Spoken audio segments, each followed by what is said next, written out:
I started slightly late. Um, started slightly late, which means that this is also probably going to eat into a little bit of my time for D&D, but whatever. I didn't even grab the water. I can wait until like the first break.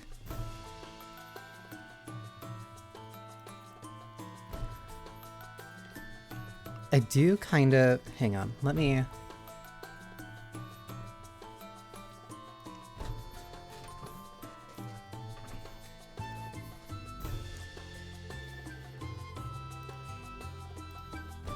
There we go. I do feel... Ow. I do feel slightly bad that, like, I haven't continued this game for a while, unfortunately. But since this is the last Saturday of the month, this is something that I felt like was a good overlap, I'll say. It's a good overlap of not only my taste, but also would be a good fit for October.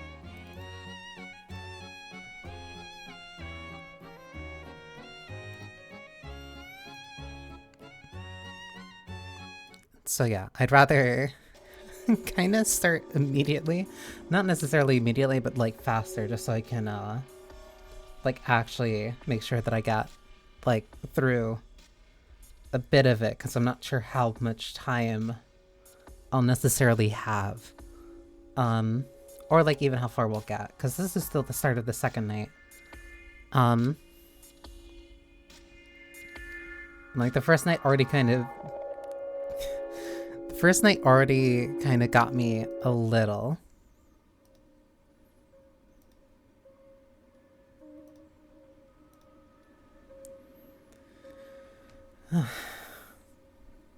It's also been a while since I've read a VN. I probably should have had more water, but this'll work. Ethel closed the door behind her with a thud and fumbled with the keys for a few moments. She tried to jam them rather futilely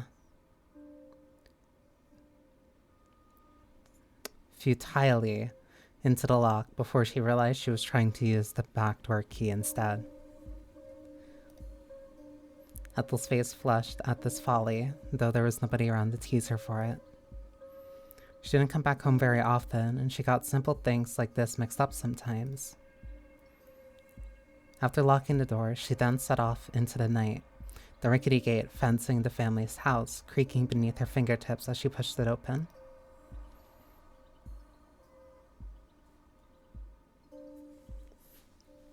She hoped that she'd be able to make it into the woods uninterrupted, but... And then, yeah. The distinctive high-pitched sound of a dog's barking made her pause. That barking sounded awfully familiar. Was that... Yes, it was. Ethel could see a small, fluffy dog rounding the corner, one of such diminutive stature, and with such floppy ears, it looked a little like a toy brought to life. There was a red collar around its neck, bright and glossy like the glazed exterior of a candy apple, and a leash attached to the collar. The leash extended upwards into the gloom and was wound by the fingers of a man whose height eclipsed the dog's to a comic degree. The dog could only have been Sparky, while its owner was Mr. Brown. Ethel hung back, feeling shy and stupid, half hoping that Mr. Brown hadn't seen her. She didn't want to get involved in any conversations. Part of her hoped that, by sliding into the shadows, he might walk past her, but to her disappointment. Well, now this is a coincidence. I didn't expect I'd be seeing you twice, not 2 days running. Ethel wasn't slender or insubstantial enough to slink into the shadows, not as she fancied the girl from the church could. All she could do was stand there, feeling foolish as Mr. Brown approached her. He blinked, then said, "Ethel, are you alright?" Ethel knew Mr. Brown was being nice. At least that was what he was attempting, but his niceness rankled. Why did people keep asking her that? Did she really look that miserable? I am fine. I just thought I'd go for a walk. Another walk? Mr. Brown raised his eyebrows, which were full and bushy. Didn't you get your fill of exercise last night? You can go on walks daily, or like frequently. It doesn't need to be like specifically once a week type of thing. If anything, you should be walking daily. No, well, I just wanted some fresh air. Ah, yes. The air is very fresh around here, if nothing else. It makes a nice change from the city. Or so I say. Like I've not lived here for almost 30 years. You used to live in the city? Ethel didn't mean to take an interest. She didn't want to carry this conversation out longer than it had to, but she couldn't help herself. She'd only ever seen Mr. Brown as her teacher, an authority figure who existed solely to tell her what to do, and, more often than not, what not to do. She never thought about his past before. Why should she? It hadn't been all that long ago that Ethel had been a child. She hadn't realized that other people actually had lives of their own, that the world didn't revolve solely around her, and her aching desire to be accepted by the cool girls in her class, who went horse riding and had sleepovers and braided one another's hair. Wait.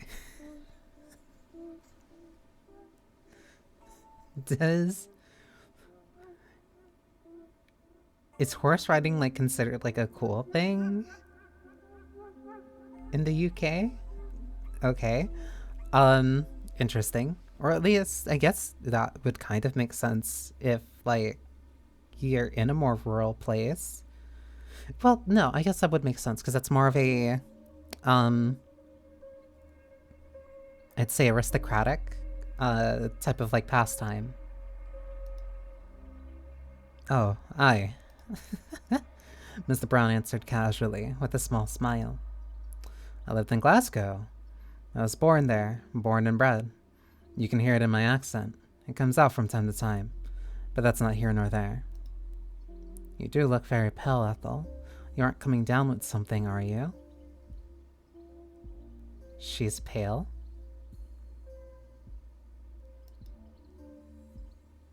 Ethel thought back to the cherry pie she had eaten, which had been flecked with mold, and her stomach churned. She didn't think that could have done her health many favors, but surely that hadn't been enough to make her seriously sick. She put it from her mind. Ooh, that's a very... She put it from her mind. Welcome, Effie. I'm fine. I just wanted to stretch my legs, like I said.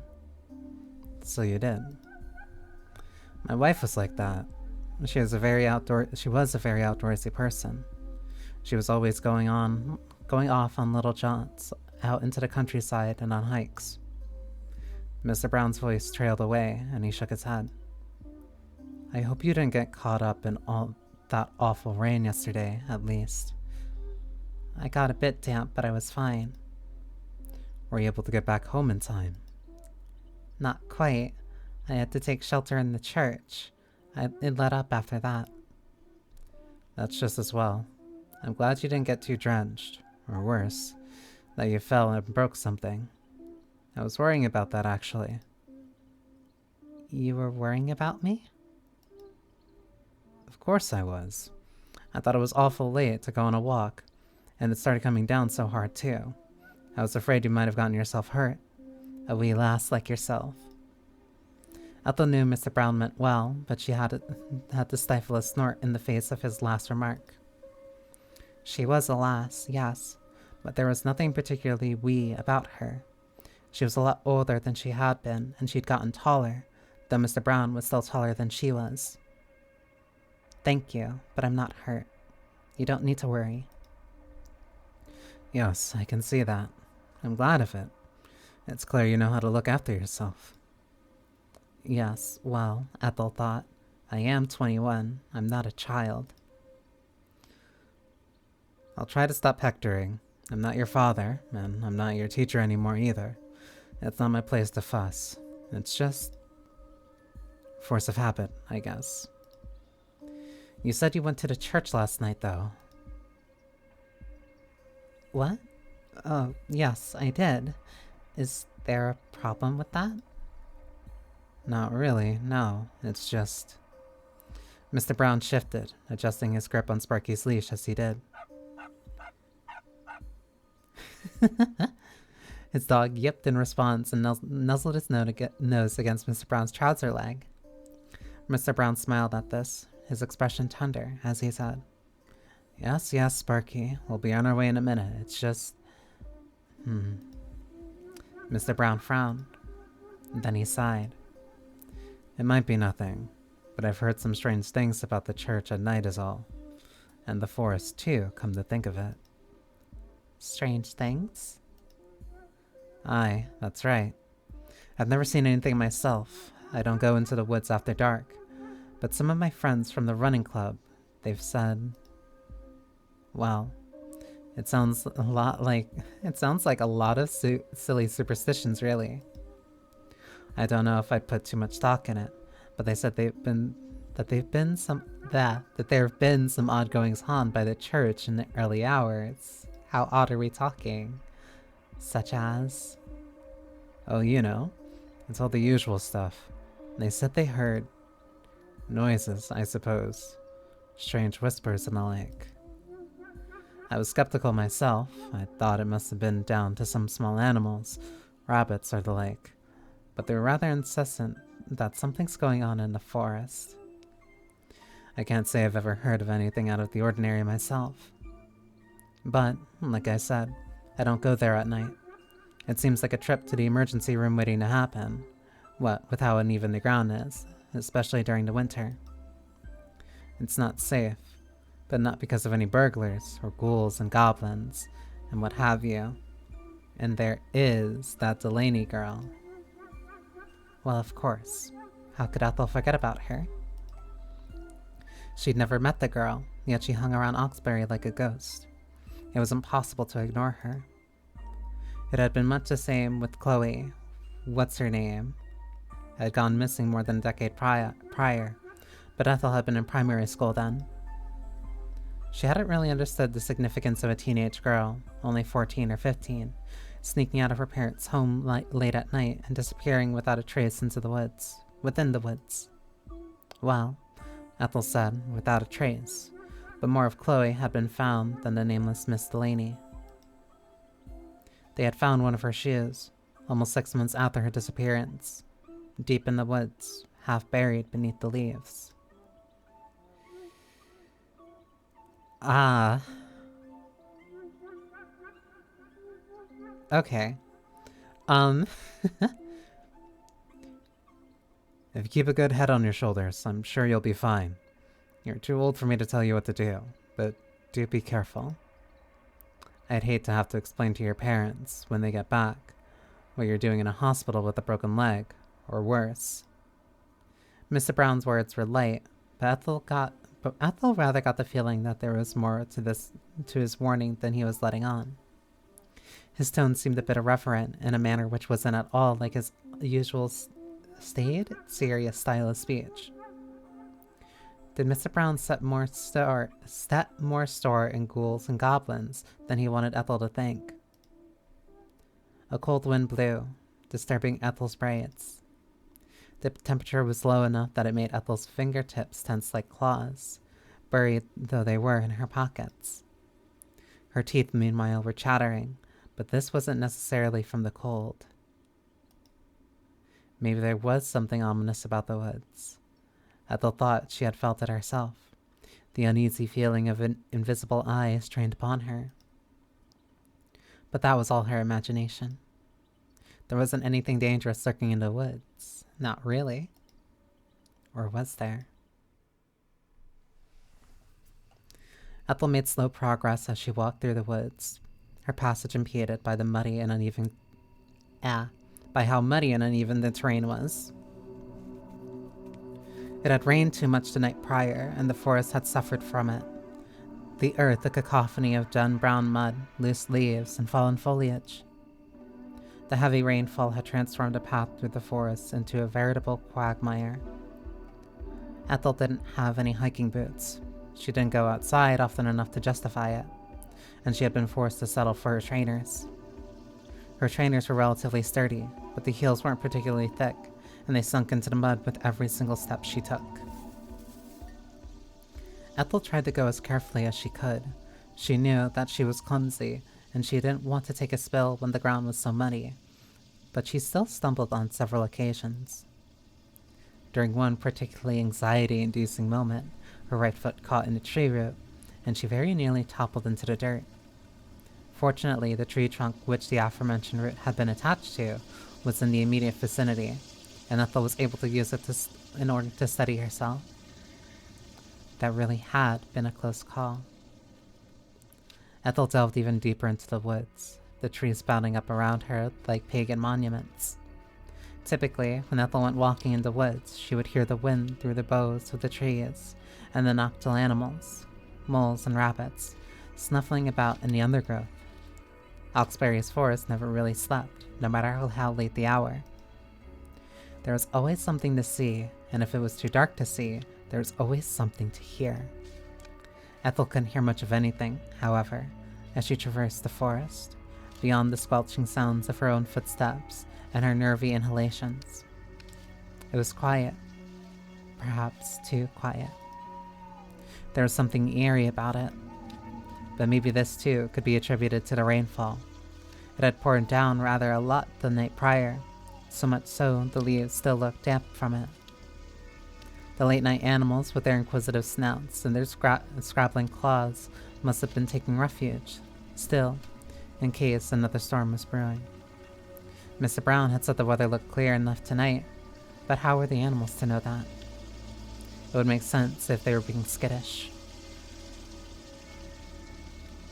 The trees eventually began to thin out, and soon Ethel emerged in the moonlit clearing where St. Catherine sat. The church didn't exactly loom out of the darkness. It wasn't grand enough for that, but it had a somber, reassuringly solid presence regardless.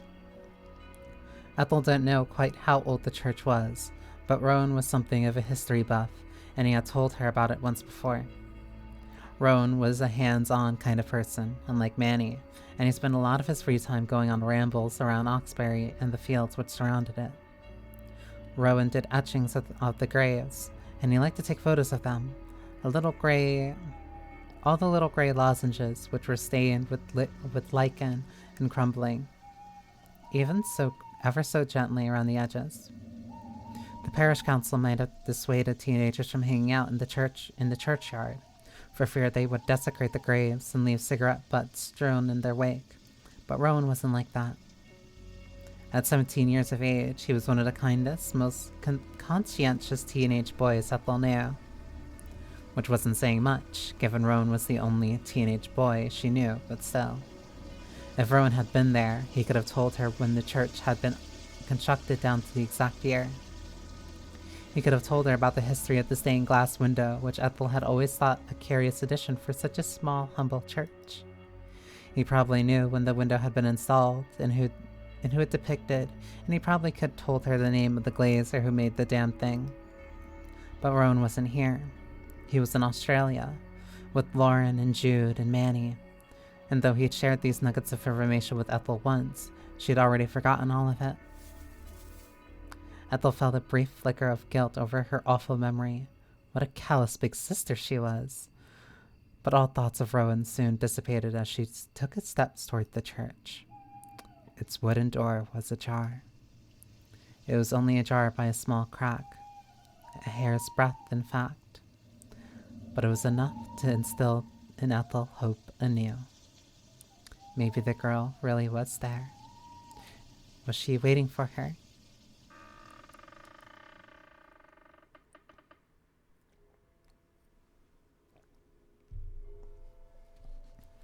Ethel pushed the door open just a notch, then slipped inside the church. The sound of the old door opening seemed uncomfortably loud in the near total silence, and it rent the air quite clumsily. Ethel winced as she heard its low, obnoxious creaking, which sounded like the malcontented rumblings of a mighty whale's stomach. She hadn't wanted to spoil the magic of the girl's saying, but it was too late. The silence had been broken. Ethel knew that the girl would soon turn her head, and she did.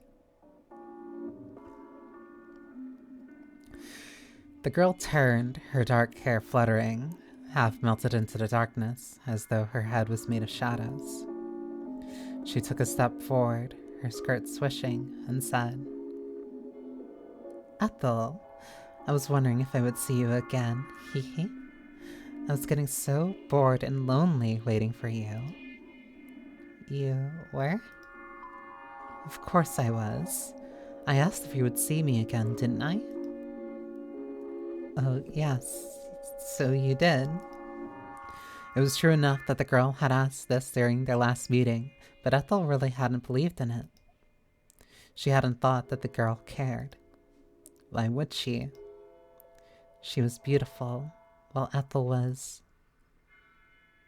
With you here, this old church feels a lot more homey. Now then. The girl took a seat on one of the pews, then patted the empty seat beside her. "Won't you sit down? There's an awful lot I'd like to ask you. I only managed to scrape the surface last time." "You're still such an enigma to me. I could call you Miss Mystery." "I think I could say the same about you. I still don't know your name." "All in good time. First, I want to ask about you. What's your story?" "Story?" Ethel frowned. "I don't think I really have one." "Oh, don't be silly. Everybody has a story.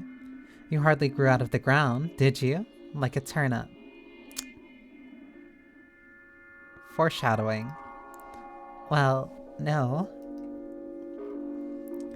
"Then you must have a story to share. Parents, grandparents, maybe some siblings." "Hey. Didn't you say you had a couple of brothers?" "I do, yeah. Manny and Rowan. They're both younger than me." "And what are they like?" "Manny is... he's... well..." Ethel paused. How could she put this tactfully? It was hard to talk about her feelings about Manny while trying to maintain a veneer of politeness, but Manny himself wasn't a very polite person. Manny was practically glued to his PC. He had been banned from numerous lobbies for using words he really shouldn't have, and swore and swaggered around the house as though he owned the place. Okay, capital G gamer. He pattered about the kitchen barefoot, sometimes shirtless. He talked with his mouth full at the breakfast table, and the only person he ever listened to was Jude. Manny thought everybody else was uncool, Ethel in particular, because she was shy and awkward, and she had awful acne in her last year of secondary school, and because she played the violin. Playing the violin doesn't make you uncool, it makes you...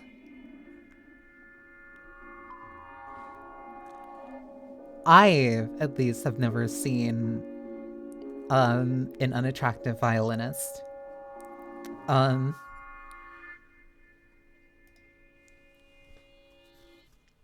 He's a typical teenager.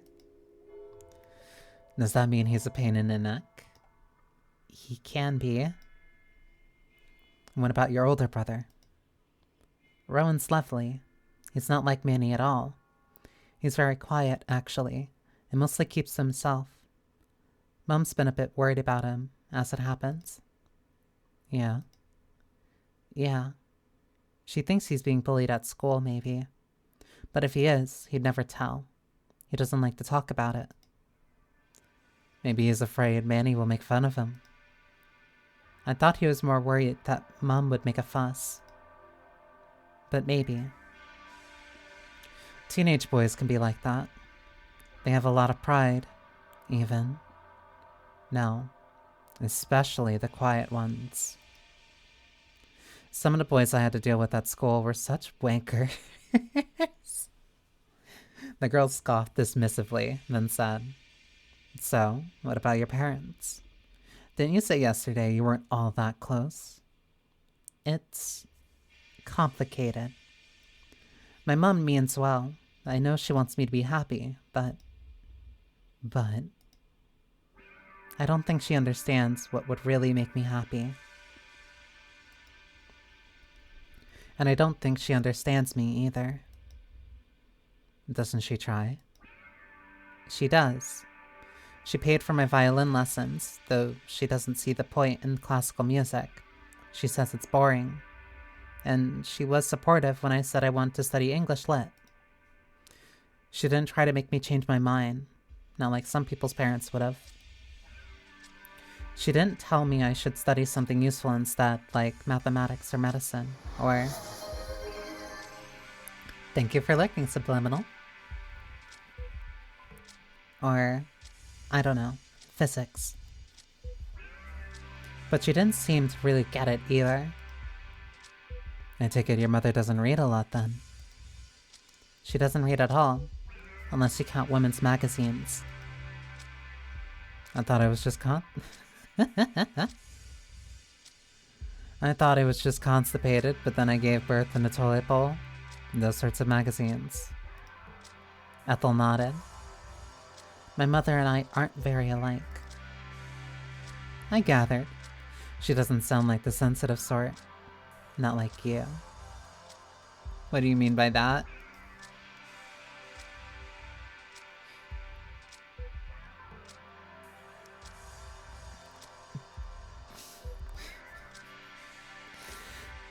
Do you think I'm sensitive? It's the impression I'm getting, yeah.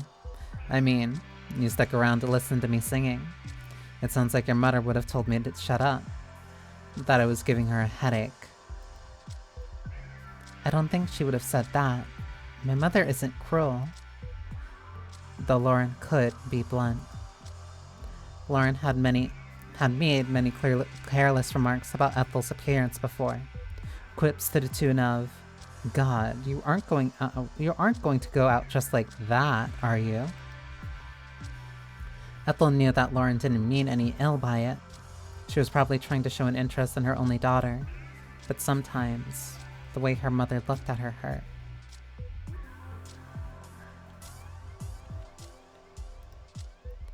Lauren was nice to Ethel because Ethel was her daughter, but Ethel knew that if her mother had been one of her peers, a Shania, or an Imogen, or a Morgan back in school, she would have teased her relentlessly.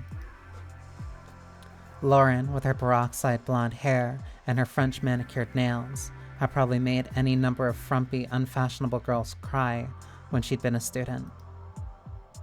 Lauren might have never made a conscious effort to upset her only daughter, but she definitely made Ethel cry on more than one occasion.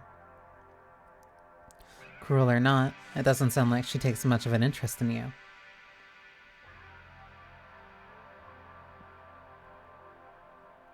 Very direct. We just like different things. It happens. We might be related, but that doesn't mean we'll have similar interests. And what is she into then? Love Island and TikTok mostly. Love Island? It's a reality TV show. It's awful. The contestants are...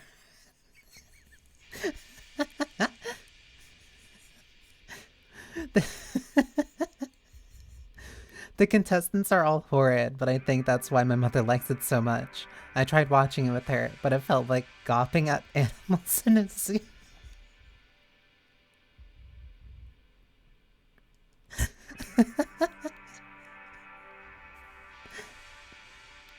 Or gladiators in an Olympic Coliseum, out for one another's blood. Right, so your mom's hopeless. And your dad? He is your typical dad, I guess. Meaning? He likes football and Formula 1, and his favorite band is Iron Maiden. He does woodworking and DIY, and he can play a little guitar too, and he can play the guitar too. Oh, so he's a creative then. In a way, he was in a couple of local bands when he was younger, but they never went anywhere. I don't think he resents it though. He was just having fun.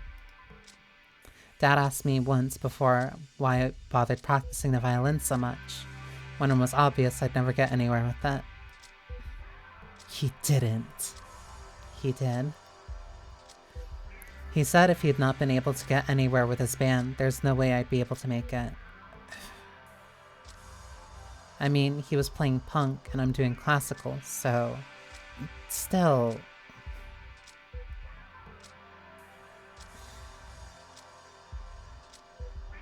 His... Like, there's ways of, like, having a conversation about stuff like that, or, like, trying to... I guess show an interest without sounding so dismissive, but still... He shouldn't have said that, whether he was right or not. It was uncalled for. Some people like to perform for their own sakes. You don't need to be popular to make your pursuits worthwhile. She's right. That's what I said. And Dad said it was a good thing I got something out of the hideous screeching my violin made, because he sure as hell didn't. Wow, he sounds like an asshole. He's just insensitive. He isn't that bad, really, but... Still... Like, when somebody's constantly stepping on your toes, like, it's gonna hurt. Even if they intend to or not, it's still... pain. He was rude about your hobbies, not your passions. I think that's plenty bad, especially coming from your father. I thought parents were supposed to support their children. There are lots of different parents in the world, and a lot of different children. I don't think I'm quite what either my mother or father wanted. Yeah. Well, parents can't choose their kids. But kids can't choose their parents either. I doubt you would have been stuck with them if you could decide, would you? Well... Ethel thought of her real parents. The neatly groomed Lauren and the wannabe rocker Jude. Then she thought of the parents she had imagined for herself while growing up. A sweet, sensitive couple who appreciated the arts, and who encouraged Ethel in her musical pursuits.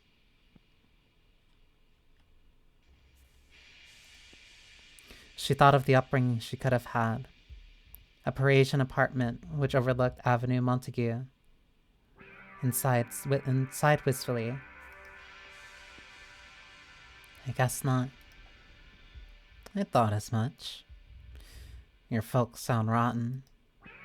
They're not so bad. But it is nice being able to talk about my interests with somebody who seems to care. Well, of course I care. Why wouldn't I? The girl pouted, adopting the tempestuous tone of a cleric warrior queen of centuries past. You're interesting.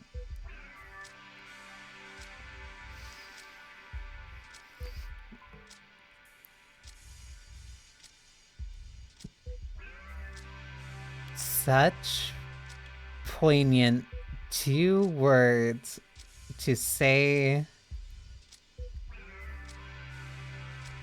to win any slightly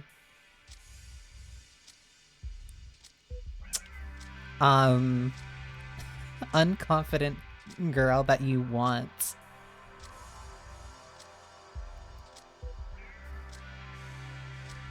I am not so sure about that.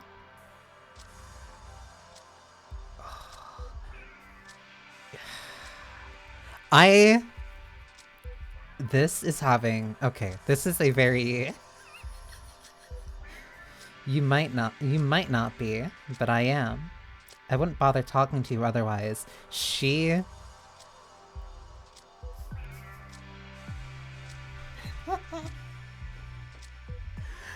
It's like I'm getting a mirror pointed directly back at me.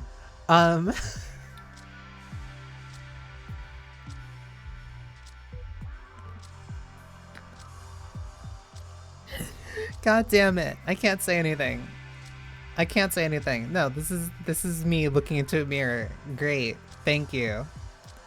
Small things get to you so easily. That's not what's hitting me. What's getting me is that I have been this girl. I have been this girl. I have had these conversations from her perspective. Like... like I am looking at a mirror and the mirror is talking to me and I know how this goes.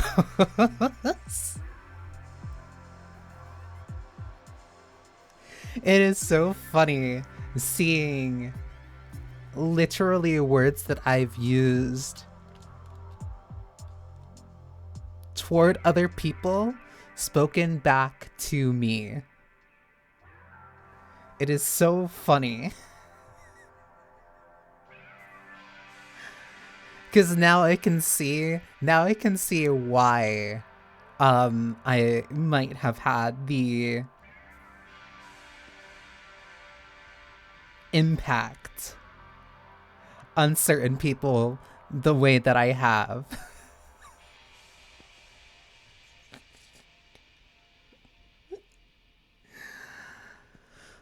Oh well, the tables have tabled, haven't they? I don't suffer fools gladly, you know. I don't like spending time with people who tire me. And you most definitely don't do that. She's literally just doing the thing that I do. She is literally she is literally doing the thing that I do.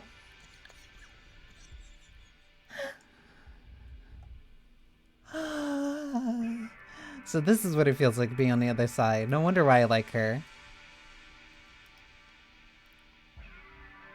I enjoy listening to your stories. I enjoy listening to you.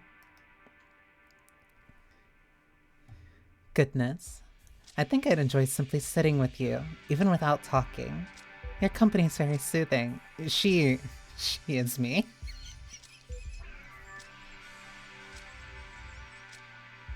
I finally get to see what it's like to be on the other end of essentially myself.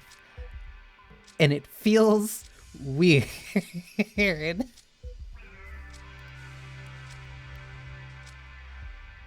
Oh, I doubt that. You get bored of me eventually. When I'm with you? The girl grinned. Her cheeky grin, which was less cleric warrior queen and more cockney Victorian chimney sweep. Never. I'm certain of that. And I'm sticking to it. Why do you look so unsure, though? Haven't people ever told you that you're interesting before?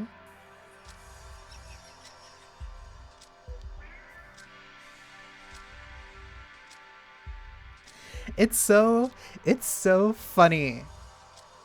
It's so funny going from something like Need a Girl Overdose or like Union Syndrome and being like, oh wow, this is like traumatic seeing other fictional characters speak the way that I speak or use like terms and words that I use. But no, the way that this girl is speaking and the way that she is talking to Ethel is... No, this feels word for word like conversations that I've had with people. And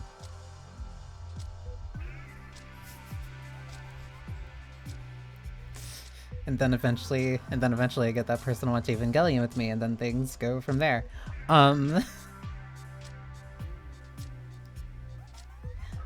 Not really. Well, people are stupid. You shouldn't pay attention to what they think. Or don't think in this case, because it doesn't sound like they have any sensible thoughts rattling around in their thick skulls. They're too empty-headed to realize something truly special when they see it. Ethel didn't reply. She was starting to feel too overwhelmed. The girl's words were so forceful Ethel felt oddly breathless in their wake, stunned into silence. Ethel had never before been given any causes to think she was anything special. In fact, it was quite the opposite, but... You're too nice. That's your problem. You have a hard time standing up to people. When they ignore you or overlook you or underestimate you, you roll over and accept it.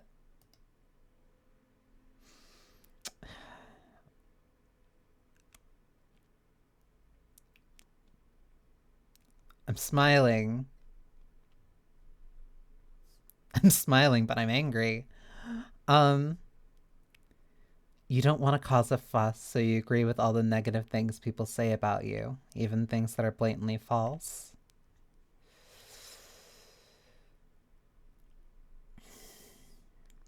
You're so afraid of causing any offense, you don't know how to properly live your own life.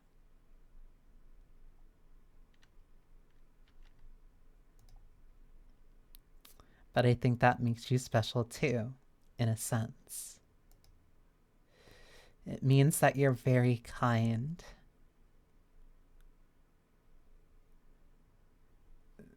This girl's too... She's too strong. You're a lot kinder than I am, at least. I'd never let anybody insult me like that.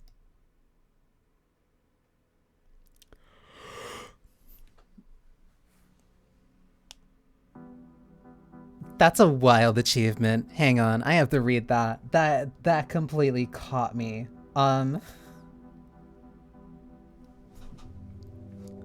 That achievement title, the achievement that just popped up, is Head in Hands, Let Yourself Be Claimed. The girl leant in as she spoke, cupping both of Ethel's cheeks with her hands.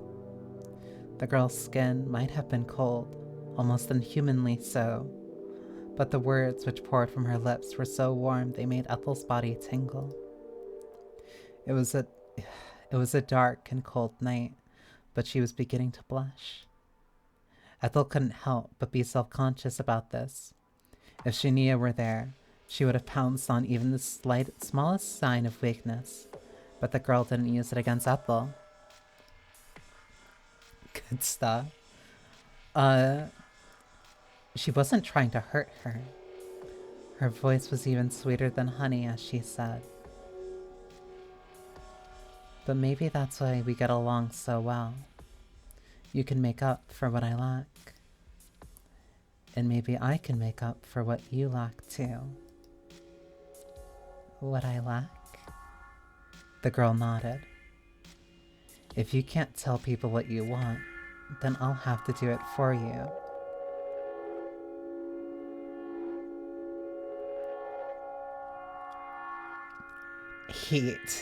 I hate that she's working on me.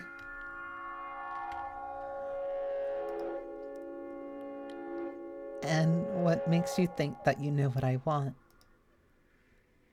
Oh, I think I have a pretty good idea.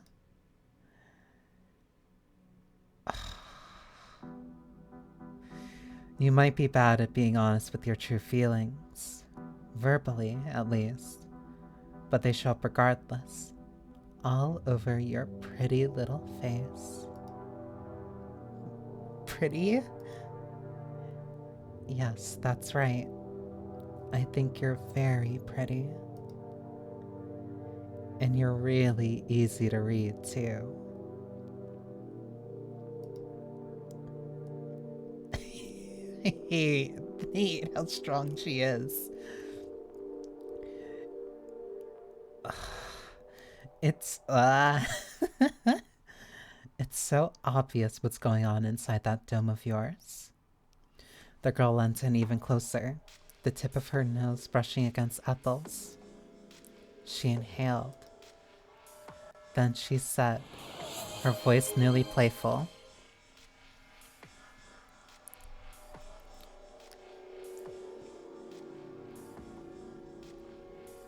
Thank you for that. I had to make sure that I had water for. I know that this is going to do something to me. Um, then she said, her voice newly playful. And I think that's very cute. If you're going to act like this, then you don't leave me with much choice. I'll simply have to kiss you.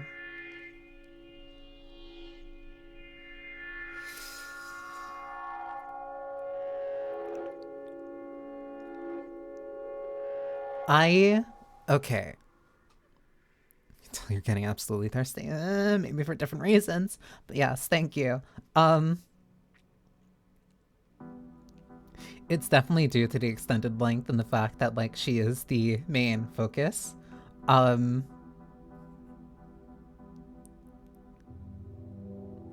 think she's beating out Cannibal Princess.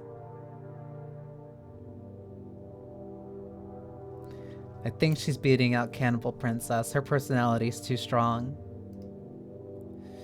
The girl shifted closer to Ethel as she spoke, her fingers still splayed against Ethel's cheeks, effectively affixing her head in place.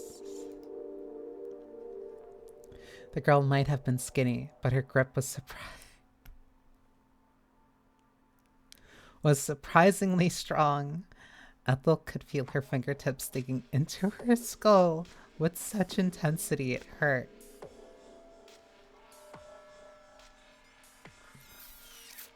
I cannot speak. Ethel trembled, her eyes a little too large, as the girl brought their lips closer. She exhaled, and when she did, Ethel felt the girl's breath ghost against her cheek. Maybe it was just Ethel's imagination, but for a few moments, Ethel thought she could smell something subtly off the girl's breath. There was something almost old about the air which brushed against Ethel's cheeks, if age indeed had a smell. It put Ethel in mind of an old person's home, the same one her great uncle had been sequestered away in when his health had begun to deteriorate, and he could no longer shuffle around his bungalow without stumbling over his own splintered feet. Ethel had only visited her great uncle a handful of times in the old person's home, despite her mother's frequent invitations that she tag along.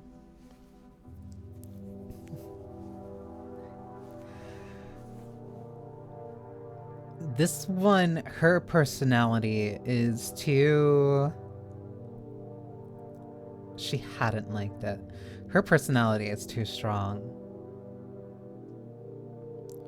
Her word choice is too strong. Her actions are too strong. It's like being lulled into a bear trap.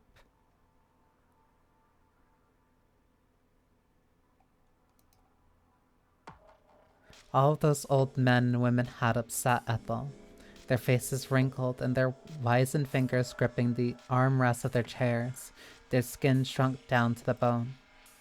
Everything in the old person's home had been brown, the floors, the walls, and the chairs, and though it had been scrubbed clean from top to bottom with Lysol, there had been a pervasive stench which cut beneath the clinical cleanliness. The air had smelt unpleasantly rank, just like mildew. It had reeked of rapidly impending death, impossible to staunch.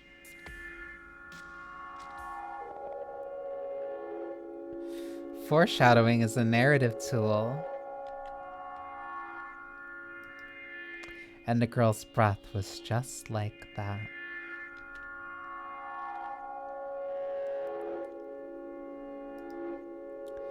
There was a perplexing wrongness to it which made Ethel's skin prickle.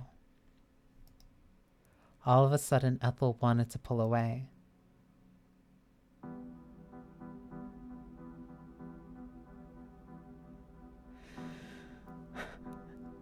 But then the girl's mouth was upon her, her lips wet and warm and yielding, and this didn't smell wrong.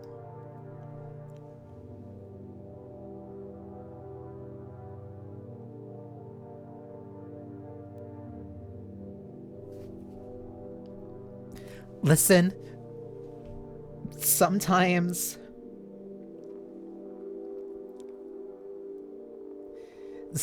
you just have to kiss the bear trap. You just have to kiss the bear trap. The girl's tongue was inoffensive as it slid between Ethel's parted lips, as was the saliva which coated it. Ethel couldn't find any reason to squirm away from her. If anything, she would far rather squirm against her.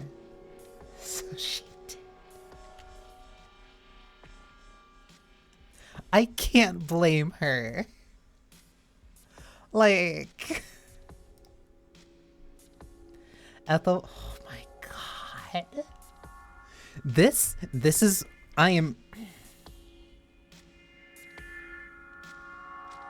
I guess this is a bar for like my own, not, how do I put it? It's not like, how do I put it? It's not the wisest of ideas, but temptations can be very alluring. It is not my fault that the bear trap has pretty lips and that she uses tongue. But like, I get so much more squeamish about... It's not even squeamish. I get so much more, I want to say flustered, when it comes to when it comes to intimate stuff like this than necessarily like skin or actions in and of themselves. Like something about this, like, just part of it is also the personality, part of it is the writing, part of it may be also the mental image, because like Ethel felt like, oh my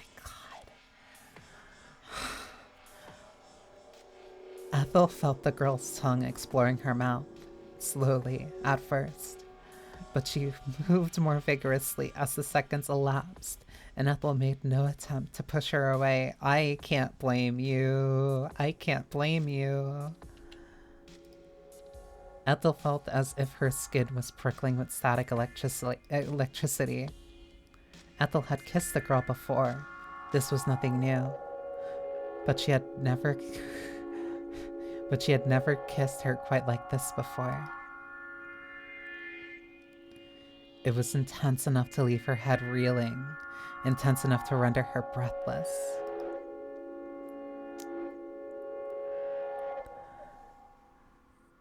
It doesn't send me over an edge. It's like, no, it makes my head buzz. Speaking of her breath, Ethel soon realized that she had been holding it. Her lungs were burning. Was kissing oh my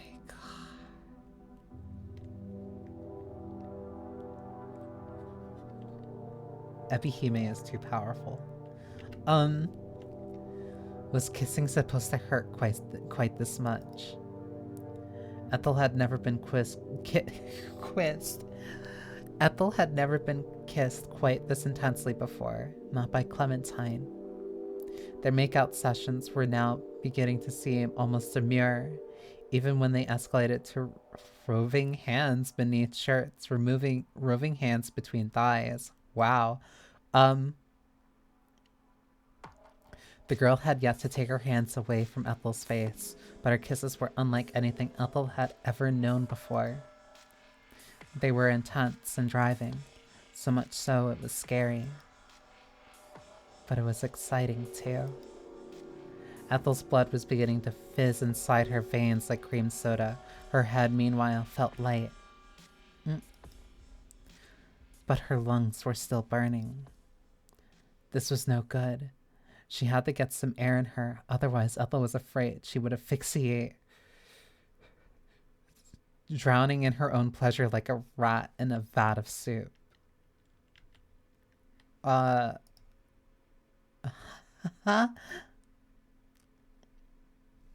Uh, uh, uh, Ethel drew back from the kiss, her face daubed bright with an intense, almost angry blush which looked like a sunburn. Her chest was rising and falling from the effort of trying to inhale enough air which felt strangely light and sparse, as it might at the heady peak of a towering mountain.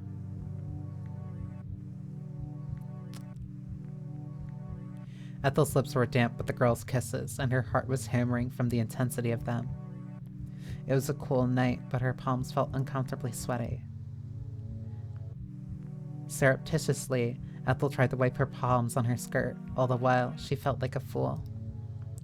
Why was she so worked up about a kiss of all things? Listen. Listen, that was a really good kiss. It was a really powerful kiss. Jeez. Speaking of air, ads are gonna come on in like a sec. I am going to stand up and stretch and make sure that I can also still breathe. So yeah. Be right back after ads. I'm very normal, I promise. I promise.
If dangerous, why pretty?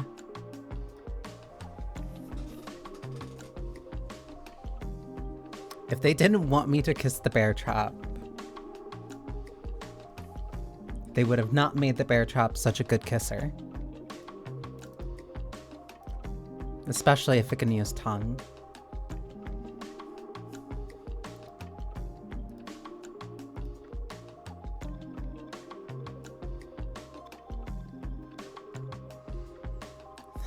Okay, we should be back.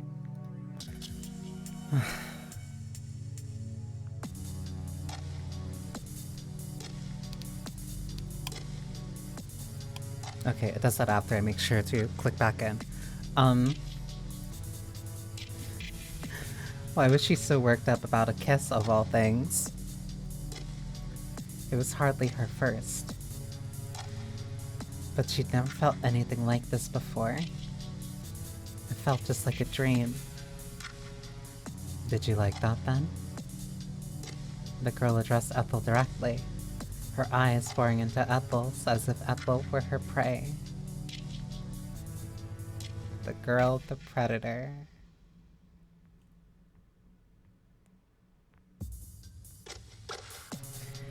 Come on!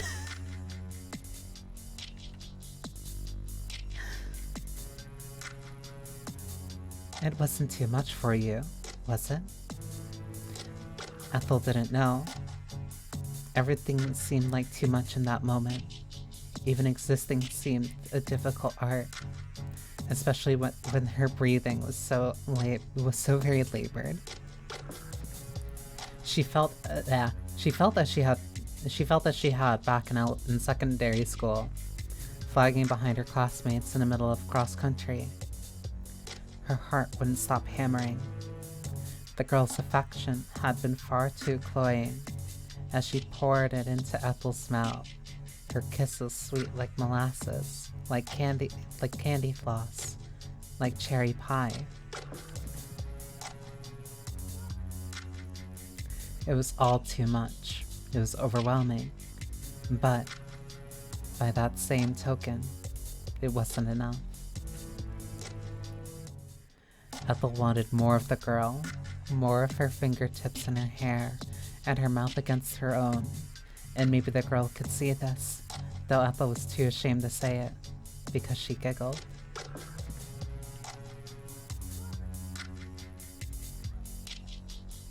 Not fair.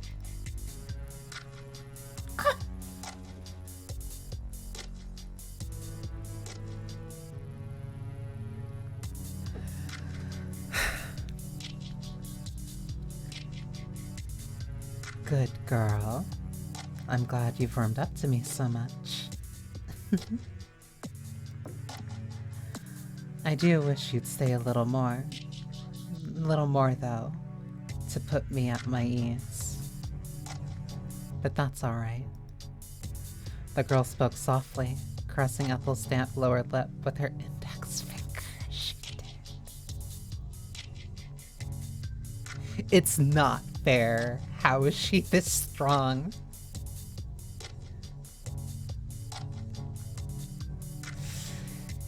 You don't need to talk. Not when we're together. I'm not interested in hearing more about your awful parents and your obnoxious brothers.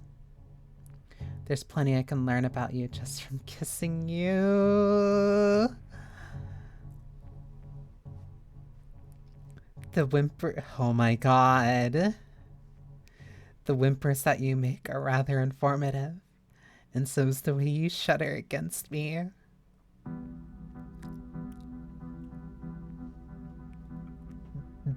This is so good.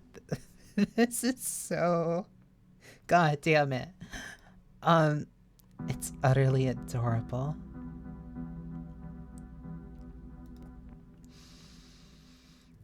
I have no idea why your girlfriend dumped you.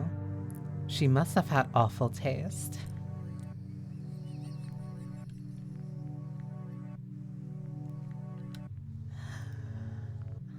Huh? Groggily, Ethel blinked, as though awaking from a dream. Her eyelids felt awfully heavy, as though they had been weighed down with lead, but she was still able to pick out the girl's features in the dark, her face looming centimeters away from her own. What was that about her girlfriend? Or ex-girlfriend, rather?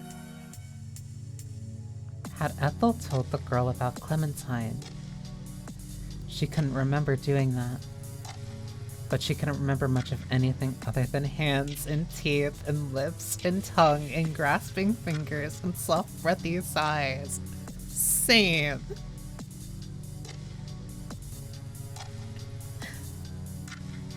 Her thoughts were all a jumble. Shh. It's alright. I know she hurt you. But you don't need to think about her now. You don't need to think about anything. All you need to do is focus on me. It's not fair.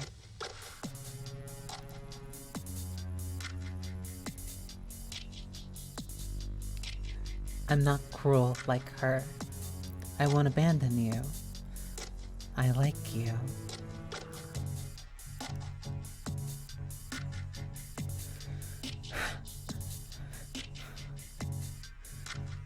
The girl leant in, her lips parted, red lips, like cherries, which were a little slick from Ethel's saliva.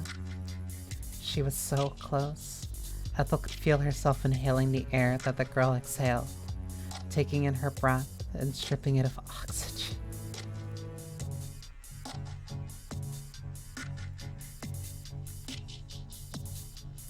Ethel was reminded, as the girl caressed her, of the cyclical snake which ate its own tail. What was it called? Ethel had known once, but she couldn't remember. And I'm going to keep liking you. Had the girl's eyes always been so dark? No matter what, that's just the sort of person I am. It was with a light giggle, one which sounded oddly eerie, that the girl leant in anew, to reclaim Ethel's lips as her own.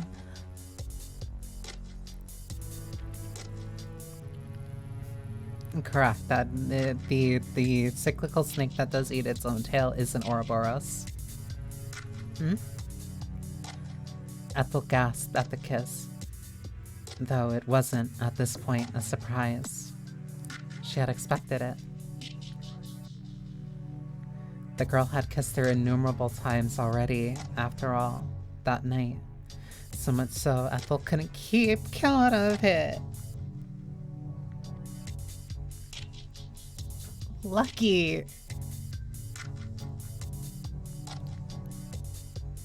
Ethel still found herself squirming, however, at this new volley of intense kisses. Ethel felt the girl's teeth nip at her lower lip.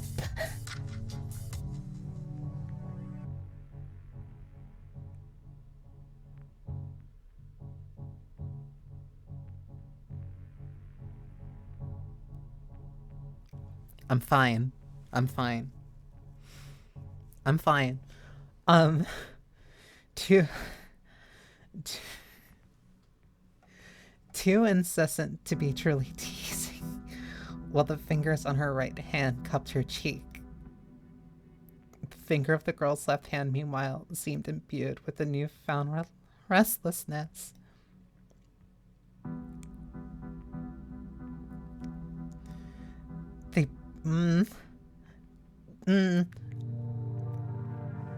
They began to roam, slipping beneath the hem of Ethel's sensible sweater, and then...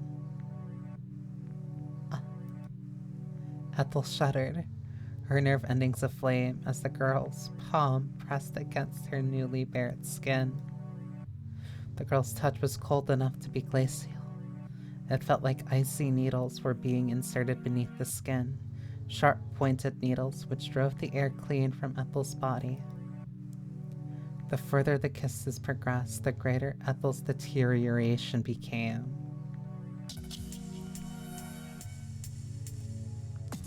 Her eyelids flickered, Though she had her eyes open, the girl was so close Ethel couldn't see very much of her. In the dark of the night, the girl seemed an amorphous being made of teeming shadows, something which wasn't wholly human. Ethel whimpered helplessly against the girl's mouth, her whole body aflame. An uncomfortable sort of dread had begun to crawl up Ethel's spine. It was cold and creeping, and it left her paralyzed, completely incapable of moving. For a few moments, Ethel could only sit there, accepting the girl's kisses, but no longer reciprocating them. The girl's tongue felt a thick, heavy sort of thing in her mouth, like a slab of leather, and Ethel was filled with a sudden desire to bite down upon it.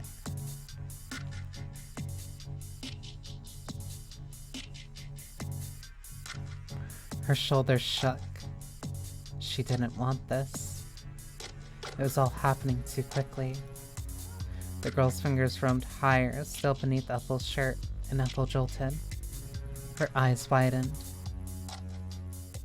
Then she shifted back, breaking the kiss with such suddenness it seemed almost akin to violence.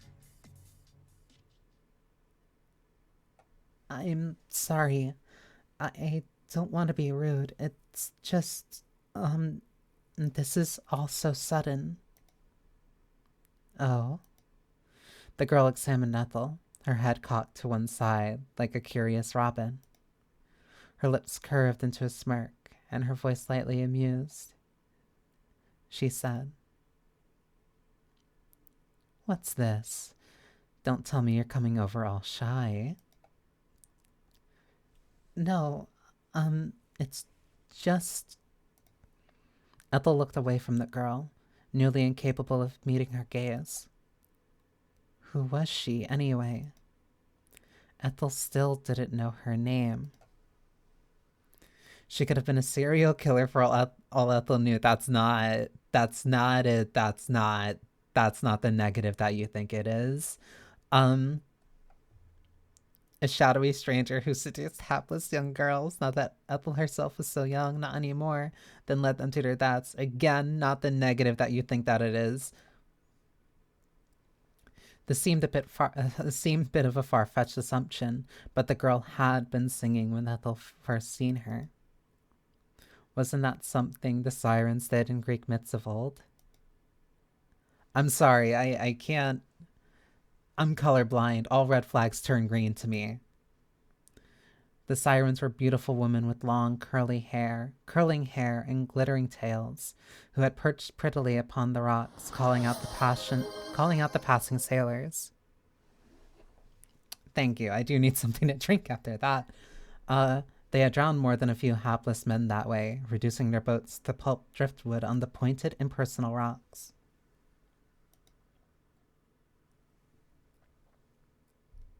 Ethel herself was no sailor, but she felt as though she was drowning. Her lungs might very well have been full with foided, muddied water, and the longer she sat with the girl, the more intense this feeling became. Ethel pressed her fingers against her lips. They were tingling, her fingers and her lips both. Her brow, meanwhile, felt cold and clammy. Aww. The girl, evidently taking Ethel's silence as a tacit confession that yes, she was feeling shy, giggled. That's very cute. You keep saying that, but am I really, cute? Might have been a little thirsty, that's fine. Of course. You've got to be a little cute, else I wouldn't like kissing you so much. This girl...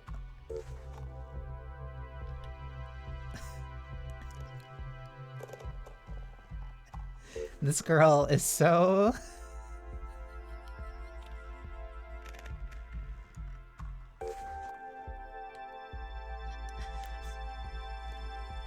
She...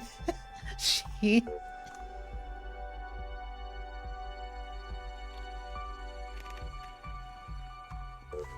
She... She...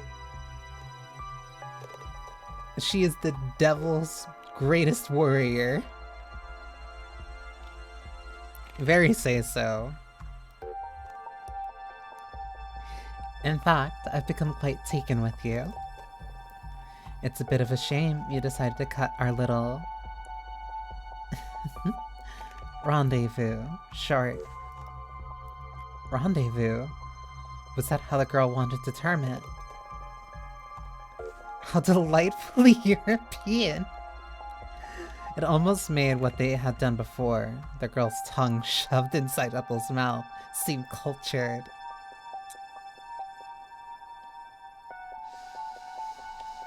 If that's cultured, I don't mind taking more lessons from her. But it's alright. I wouldn't want to push you.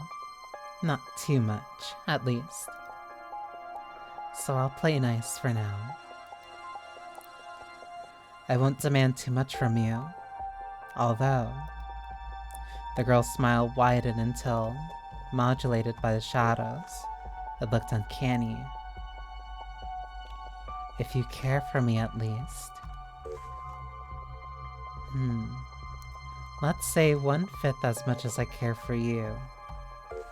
You shouldn't play games with my poor heart.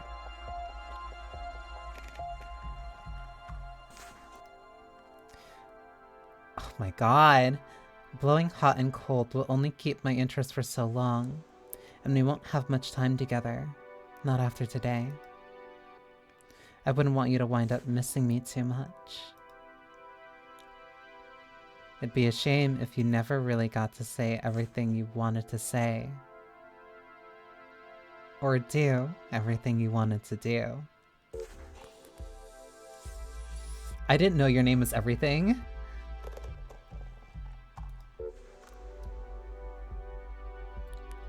Here, the girl raised her eyebrows suggestively in a manner which didn't seem quite in keeping with her heart-shaped face.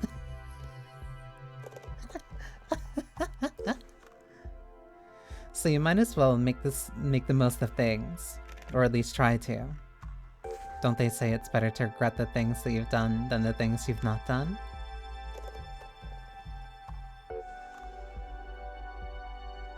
Girl. Girl.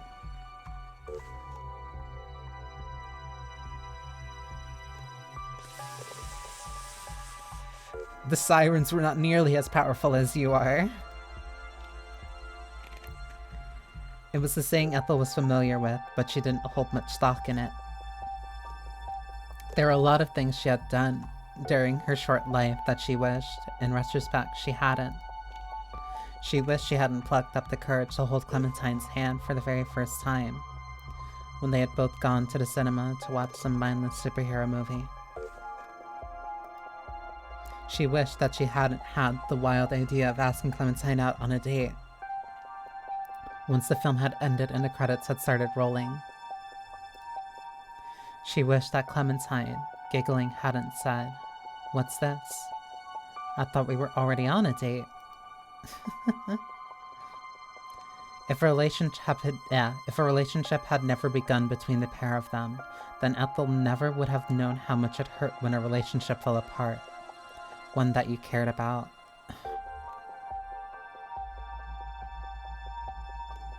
I can understand that, but still... She regretted that rather a lot. Sometimes Ethel wished she could scrub her mind clean of the entire relationship.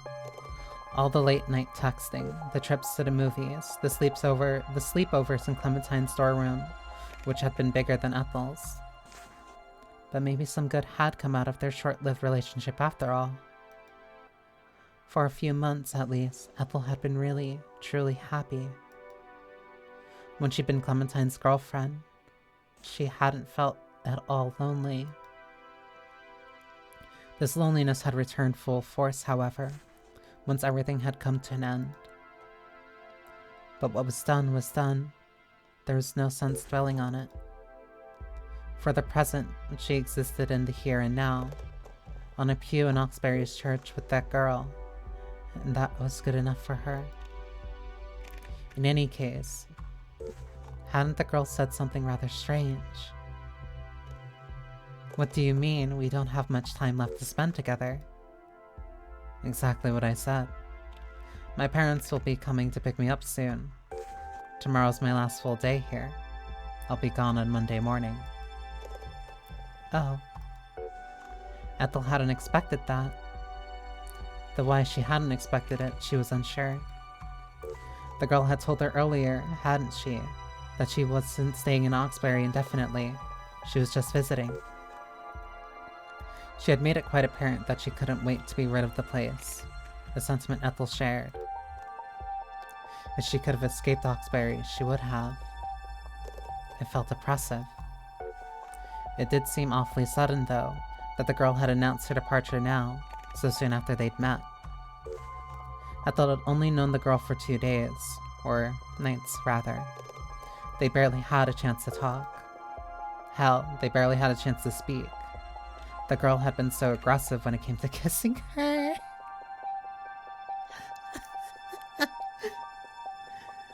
Very little in the way of actual conversation had passed between them during the last 15 minutes. 15 minutes?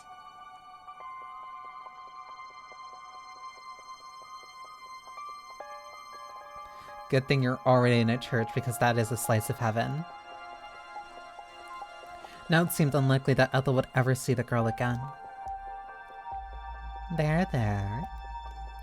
The girl, perhaps sensing Ethel's anxiety, let her hand rest atop Ethel's own.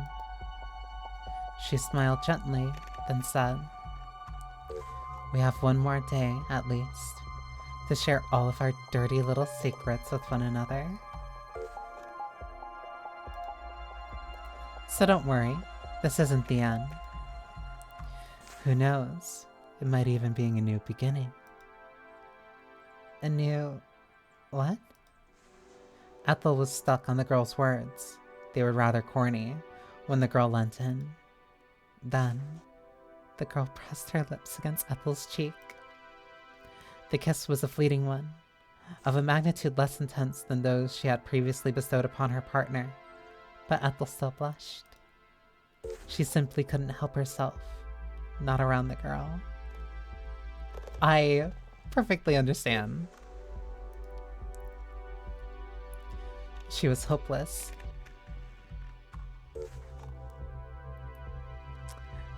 I don't mind giving you my phone number, or my address. Heck, I'd even give you my national insurance number if you wanted it. Oh, I don't think you need to go quite that far. I thought not. Still, I want to show you how serious I'm being with this. I'm serious about us. Us? Was there an us? That was news to Ethel. But you have to make a bit of effort too, alright? If you want to keep seeing me, then I need to test your resolve. It's like a quest from a fairy tale, you know? Not that I'm as sadistic as the princesses from those. Would that be bad, though? I won't have you scorning the ends of the earth for golden apples or slaying any dragons. What I want is much more manageable. You just need to come to the church and see me tomorrow night, like you usually do.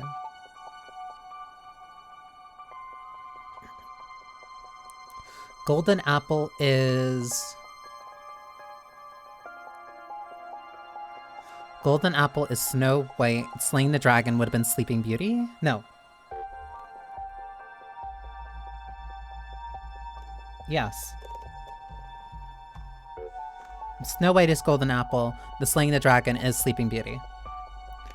Do you think you can manage that? Do you say that you will? I hate for things to end like this. The girl looked at Ethel, her gaze poignant and her lips pursed, and, As Ethel stared at the girl's pretty face, she found herself incapable of looking away. She was spellbound. Thoughts of the girl were Ethel's constant companions. Thoughts of the girl were Ethel's constant companions as she navigated the forest's twisting paths, and as she emerged from the thicket of trees which surrounded her. These thoughts percolated inside her skull as she went her way through Oxbury Street, until she returned to the nondescript lane where her parents' house was situated. Ethel thought of the girl as her fingers fumbled for her keys, and she thought of the girl as she pushed the front door inwards with a click. She thought of her as she bent to unlace her shoes, and as she ascended the stairs with a series of heavy, lumbering footsteps. She thought of the girl as she drew a bath. Ethel had always liked having baths, and it was nice being able to fill the tub so late at night without having to worry about waking her parents, as she submerged herself nymph-like in the warm water. This pose is still gorgeous. Ethel had run the water hot on purpose. She liked her baths to be scalding, hot enough that the sensitive skin on her soles began to prune and her face turned pink, and she could feel it permeating her pores. She curled up inside the tub like a newborn, shivering as the ceramic pressed against her skin. The hot water was soothing, as was the sound of the water as it rippled around her. But, though she was now far away from the forest, and from the church which dwelt within it, Ethel's thoughts had yet to stray from the girl. I went in an entirely different direction because of golden apples and slaying a dragon because of Hercules. I think I know what you're talking about. That was more of a Hydra, and I don't remember... The apple...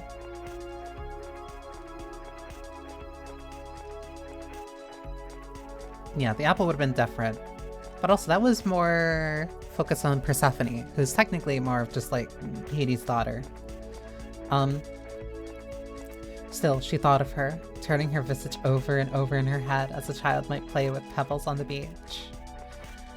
The girl had overtaken her thoughts entirely, seemed, in fact, to have permeated through Ethel's skin and into the core of her very being. Ethel's bones ached for the girl, and so did her muscles. Ethel's thoughts were becoming vague, a side effect of the bathwater, which she might have run a bit too hot after all. Steam was rising from the undiluted surface of the water. It misted over the bathroom mirror and the silvery tops on the end of the tub. Ethel's flushed cheeks were starting to prickle with moisture. When she blinked, a pearly bead of sweat was dislodged from her left eyelid. Slowly, it trickled down her nose, and Ethel brushed it away. Ethel's body felt as though it was burning, but this wasn't wholly the fault of the water. The heat wasn't an external thing, sloshing against her thighs and her stomach and the curve of her back. It seemed to be inside her, too. It had infiltrated her. These thoughts of the girl, of her lithe, lean body and her dark hair, were so overwhelming that they were almost intimidating. Like the particularly sadistic parasites which infected insects to have them climb to conspicuous places so that they can be consumed by predators. Ethel, too, felt her body moving. Those are... Forgetting the name. Those were the basis for the cordyceps in, Last of Us. I know exactly that type of, thing that they're talking about. She was hardly conscious of what she was doing. It was very late at night, and she was tired, and the bathwater was very warm, as her hand shifted. Ethel's left hand found one of her breasts, a full curve of supple flesh, which was damp from the bathwater. Ethel had never liked her breasts very much. She had, in fact, considered them a constant source of shame ever since she had been a young girl. They had swollen much more quickly than the rest of her female classmates, even when she had been in primary school. Lauren had taken her bra shopping when she had been only 9 years old, much to Ethel's chagrin. The other girls her age, the Shanias and Imogens and Morgans of the world, had still been playing hopscotch in a playground and tying one another's hair in uneven pigtails. Ethel, meanwhile, had to go bra shopping with her mother. She was the first in her class to wear a bra, and she felt like it marked her. The ugly beige flash harness had made her stand out when she tried to change for PE class among the other girls. Shanian and Morgan had both giggled when they had seen Ethel's bra, as though it was something shameful, as though they themselves would never need to wear a bra one day. That had been nothing new for Ethel, however. Even at the tender age of 9 and some change, Ethel had been tragically accustomed to the teasing from her other classmates. She hadn't been prepared for the boys to gang up on her too, however. There had been one boy in particular, Aiden Yates, who found Ethel's new bra supremely fascinating. He'd sat behind Ethel in class, and he'd soon take to twanging the elastic on the back of her bra beneath her demure yellow and white check school dress, so the bra snapped against Ethel's skin. This had hurt her, though worse than any physical discomfort, it had been humiliating. She had been so very humiliated by this, she hadn't been able to tell Mr. Brown about Aiden. She hadn't wanted to draw any more attention to her bra or to her breasts, which she had despised. Ethel had been on the receiving end of jeers and catcalls from men twice her age in the streets before she had been in double digits. Ethel had been it had been a miserable experience, one which made her resent her body. Even now, when Ethel had grown and the rest of her body had filled out to the degree she no longer looked as horribly disproportionate as she had as a child, Ethel still loathed her breasts. If she could have, she would have clawed them from her body like lumps of clay or lumps of dough. Ethel couldn't do that, however. All she could do was endure them, and that was precisely what Ethel had tried to do. She had endured and endured and endured, never much liking the cumbersome cage of flesh she had been trapped in.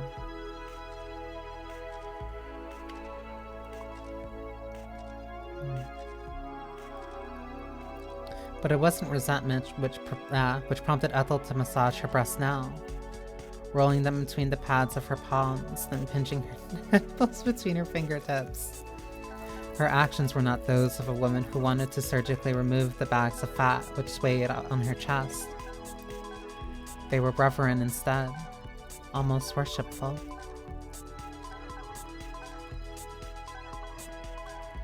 Ethel's index finger rubbed at one of her nipples, which was slick from the bathwater end. Ah!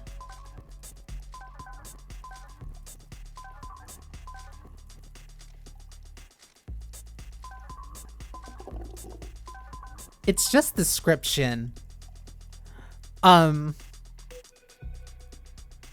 Say so. I am reading text.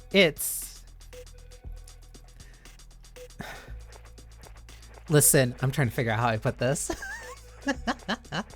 I'm trying to figure out the, I'm not squeamish about this. I want to be clear. I'm not necessarily squeamish about reading this. Because it's very clearly meant to be, like, it's characterizing. It's, like, establishing where she is emotionally and how she feels about this girl. And, like, it puts into context, like, her feelings about her body previously and clearly what the girl was kind of reaching for.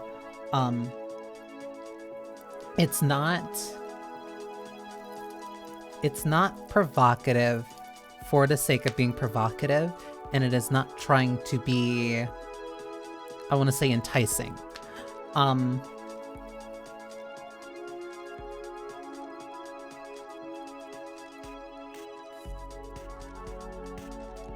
It's one of those things where No, there have been other novels and other works. I think because it's hot. There have been other works that have had scenes like this, or have had descriptions of things like this.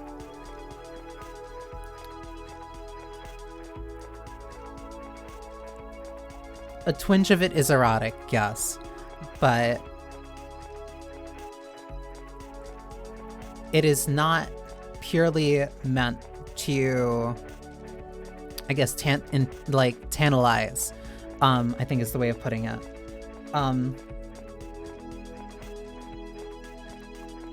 Because this isn't me reading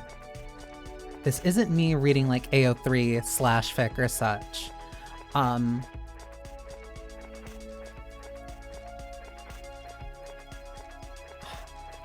I guess I'm trying to be like very specific about this, because I'm trying to not, how do I put this? Because this is a really weird, it's a weird thing to bring up, not because the topic itself is weird. It's so much as the, I want to say, double standard, because yeah, graphic gore and such, and like all those other like very graphically intense scenes and stuff like that. There's that, and then there's like seeing that, and then there's like reading about the gore and stuff like that. But then this is like a very emotional, like this is romantic. Like this is a very romantic kind of intimate type of scene. And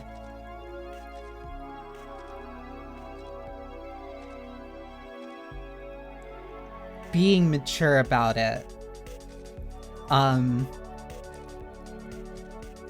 I think is still a relatively new thing.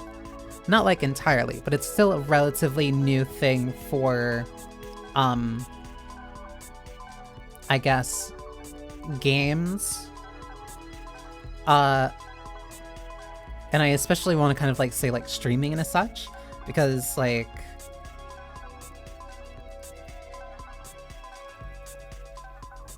I'm reading this because I genuinely do really enjoy Ebi-hime's writing style. For all the things that I'll make fun of Wake for his prose and such, it's very engaging. I think a sex scene needs to justify itself, but when it does, it's a nice bonus. True. However, I do think that there is a slight difference between a sex scene that is meant to tantalize and still having, like, either a sex scene or, like, a pleasure scene while being mature. And this might be me being presumptuous. This might be me being presumptuous until, like, the actual scene itself is over. But going based off of Ebi-hime's previous work, I'm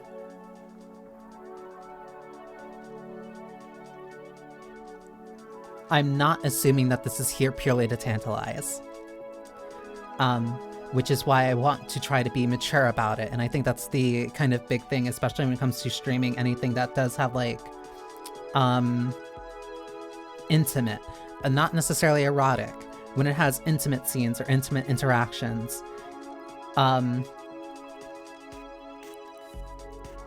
how that is, I want to say, portrayed by the streamer or the person playing the game is an important aspect of presenting intimate scenes as more than just being tantalizing.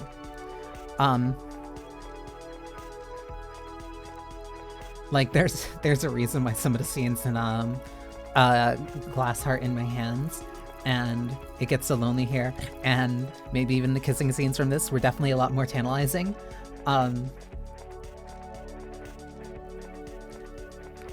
But I feel like the context around this scene, especially with everything about her history and like her discomfort with her body before that, is very important context for this.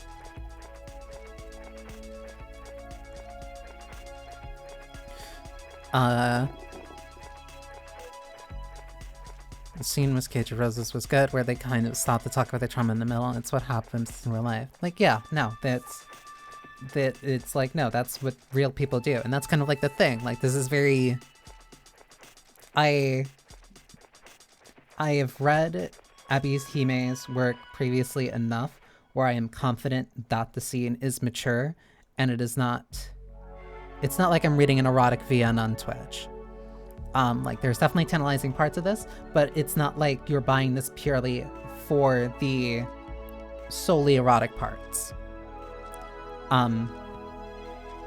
Which is why I want to make sure that, like, I read this in a way that is very mature and not meant to purely be tantalizing. Because that's not the way that I'm reading the scene at all. A jolt of electricity coursed down her spine. Her back arched, water slopping against the inside of the tub. Ethel had touched herself before. As much as she disliked her body, she wasn't necessarily afraid of it, but she couldn't recall it ever feeling quite like this. She had never been quite this thorough when she had been giving herself pleasure in the past. Typically, Ethel masturbated only to get the act over and done with, so she could do more productive things with her time. Things which were decidedly less embarrassing. Ethel wasn't asexual, at least she didn't think that she was, but she never enjoyed masturbating very much. She had the urge to touch herself, but the urge was a fleeting one, and, when it did come, she didn't like to linger upon it. She didn't like to indulge. Her reservation stemmed in part because she didn't like to look at herself naked. She thought she looked hideous. Maybe she didn't think that her body deserved pleasure. That might have been why she always denied herself. The sheer size of her breasts, however, which were too large to cup in her hands, didn't seem to matter very much at the moment. Moans were beginning to slip from Ethel's lips. Moans which, during other circumstances, she would have tried to stifle. The sounds of her own enjoyment embarrassed her. Everything about her body embarrassed her, but maybe it was time she overcame her anxieties. She was already 21, for goodness sake. If she didn't learn how to like herself, how could anybody else? That was what Clementine had said during their last and most explosive argument. "I'm trying to be here for you," Clementine had said, her face blotchy with emotion. "But how can I, when you always push me away? I tell you that I like you, but it never sticks. It's like you're determined to hate yourself. How am I supposed to love you when you're always so negative? It's such a drag. I've been doing my best, but Ethel didn't want to think about Clementine right now. She would far rather think of the girl. Her ex-girlfriend was now a blip of half-recalled memory on her radar, and Ethel soon shut these thoughts down, terminating them with the finality she used to stop herself from dwelling on her thesis. It was better to forget, to drift away inside her own memories, to daydream. Ethel moved her right hand now, sliding between her thighs, and as she did, she imagined that it was the girl touching her. Ethel's own hand, which flushed pink from the warm water, might have been red and blotchy, just like Clementine's face had been when they had argued, but her mind's eye had her hand. But in her mind's eye, her hand was whiter than ivory. She saw the girl resting atop her, saw the girl's dark eyes disassembling her, and she moaned. Ethel's fingers began to speed up, heedless of the water she was splashing on the floor and the sounds she was making. She had hated herself for far too long. Why couldn't she love herself now? What was so wrong about that? The girl at the church had said Ethel was cute. She called her adorable. She seemed to think that Ethel was worth loving. And Ethel could only hope, as her fingers explored the crevices of her body she didn't usually touch, that they would be able to see one another again. Otherwise, she really would be on her own. And I was right. Ethel had felt weary while she had been walking home through the forest, but she felt even wearier after her bath. She was so fatigued, she scarcely had the stamina to rise from the tub, then towel herself dry. Her arms felt too feeble to properly dry herself, so she scarcely bothered. She gave her stomach, thighs, and armpits a perfectory wipe with a towel, but she didn't bother with her hair. She let it all fall around her shoulders, damp strands sticking to her cheeks. Ethel was so tired she could feel her torso slumping forwards as she brushed her teeth at the bathroom mirror. Could feel her eyelids beginning to droop, as though she had been caught by the same wicked spell which had so tormented Sleeping Beauty. This was a fanciful thought, however, one which made Ethel scoff. She might have fulfilled the sleeping part of the equation, but she was no beauty. She was plain, dull, and uninteresting in each and every way. It seemed a dream that the girl had taken such an interest in her, but she still had. Ethel clung to this like a talisman as she bent her legs almost buckling beneath her to remove the plug from the bath, and when she rose and turned off the lights in the bathroom. The girl was interested in her. She cared about her. The actions Ethel had engaged in earlier, her fingers roaming the exposed curves of her damp, naked body as she lay in the bathtub, hadn't been born out of some selfish delusion. Ethel's fondness for the girl was reciprocal. The girl liked her too. Didn't that mean it was fine to think of her when she stroked herself to climax when she came? It was fine. Everything would be fine. Ethel had no reason to feel ashamed, which was for the best, really, given Ethel was too tired to bother with that at the moment. Ethel pouted over her bed, dripping residual bathwater in her wake, and slid beneath the sheets. She was so sleepy she didn't engage in a ritual of tossing first this way, then that, in an attempt to get comfortable. She wasn't comfortable. Her hair was sticking wetly to the nape of her neck, and her pillow and her back was scattered with droplets which were beginning to freeze. But that was of little consequence to Ethel. It didn't slow her descent into the world of dreams. Ethel's eyelids fell shut, as they had wanted in the bathroom, weighed down by the sheer force of her own exhaustion. Her breathing began to even out. Then, less than a minute after she had drawn the sheets above her, she fell fast asleep.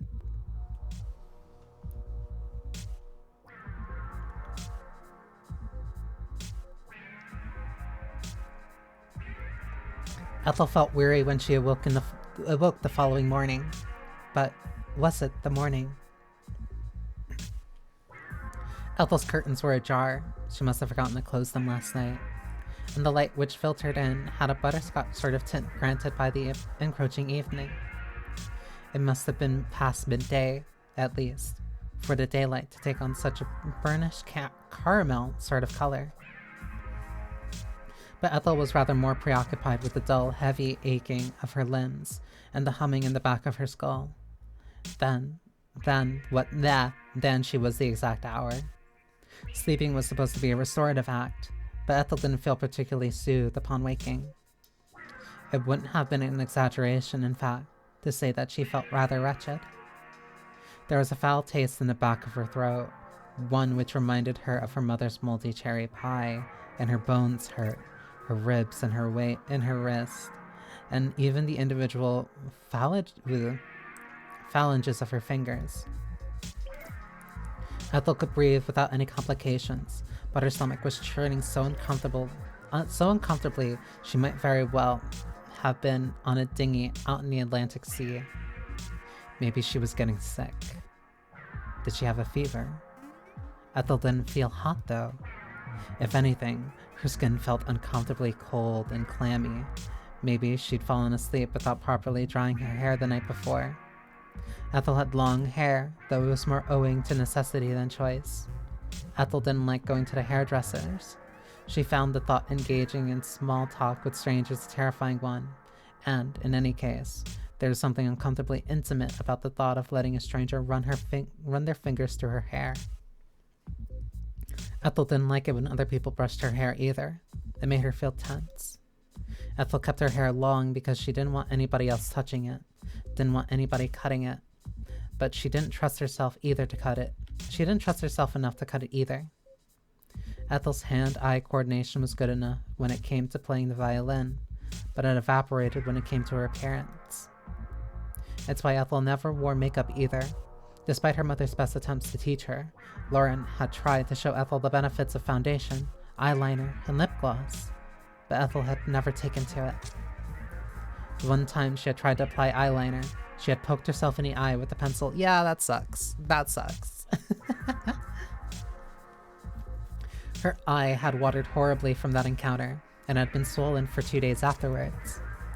Shania had teased Ethel about her eye at school, because of course she had, and she called her a cyclops, which was a bit of a highfalutin insult coming from a girl like Shania. But they had been studying the Odyssey in English. Miss Pratt would have been happy to know that at least some of her lesson had stuck, if nothing else. Shania felt a very long way away now, however, as Ethel sat in her bed that morning, Shania and Miss Pratt, in secondary school in general. The back of Ethel's head was throbbing. Why did she feel so tired?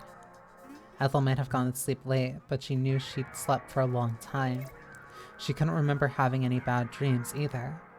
She hadn't awoken in the middle of the night, covered in sweat, a scream burgeoning on her lips like a put upon a heroine from a gothic novel. She had slept so soundly instead, she might have been the dead, an unmoving corpse. Christ, Ethel felt as cold as a corpse. It was chilly outdoors, but it should have been relatively warm in her room. Why then were her teeth chattering? Ethel forced herself to sit up, though this took much more effort than it should have. With bleary, half-lidded eyes, she looked around her room, which wasn't her room, not anymore. Ethel thought, or hoped rather, that she might regain some strength if she tried to regulate her breathing, but Ethel coughed. She could feel her chest convulsing, gripping with a sudden paroxysm, which brought tears to her eyes. There was a bitter, billowy taste in the back of her mouth. It tasted foul, like something dredged from the depths of a lake. Ethel raised one hand, which was trembling, to her mouth as she continued to cough, her body shaking feebly, like an autumnal leaf in the chill. More hacking coughs escaped Ethel's throat, more dry, rasping wheezes.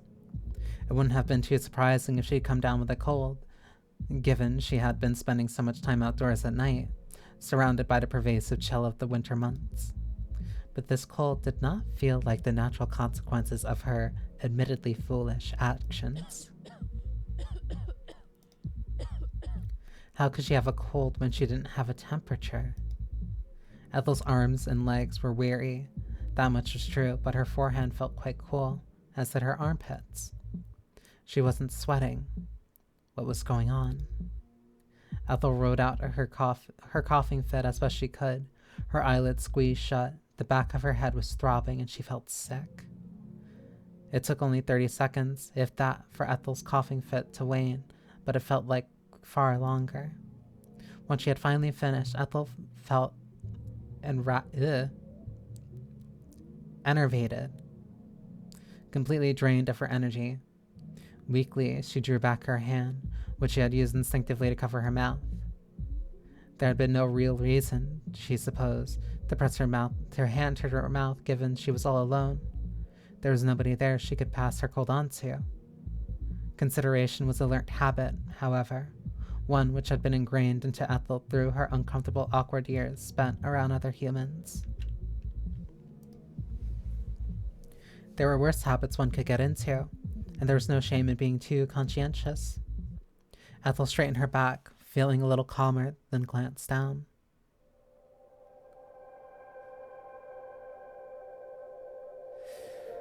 Her right palm, which had been pressed in her mouth during the convulsions, felt a little damp.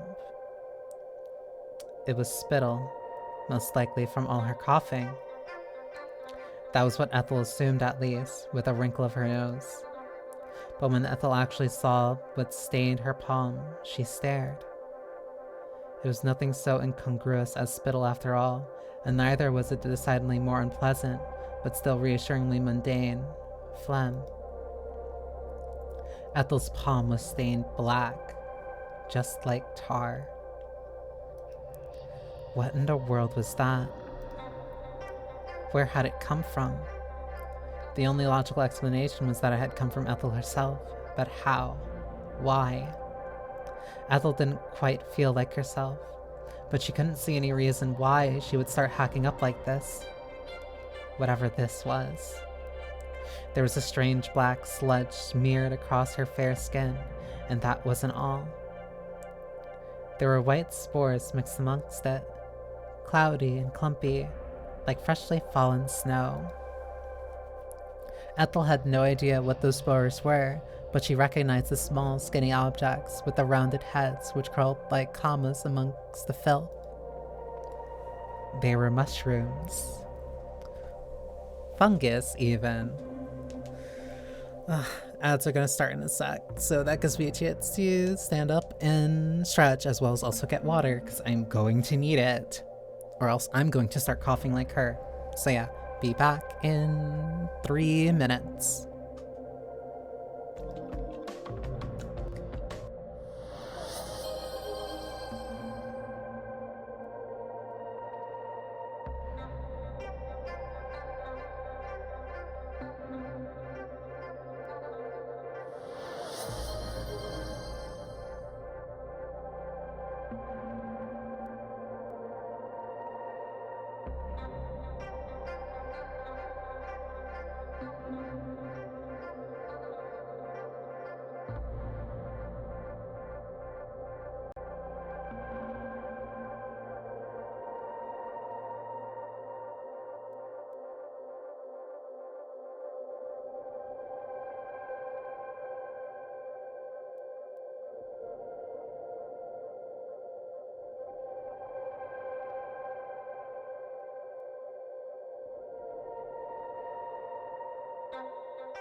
I'm so glad.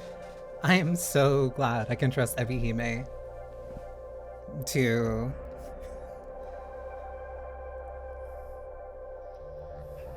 to like write scenes like that. I'll admit, I got a little bit nervous. I got a little bit nervous when like I actually figured out what was going on. Um, but at the very least, I'm like glad that I could be that it can be handled in a very serious way.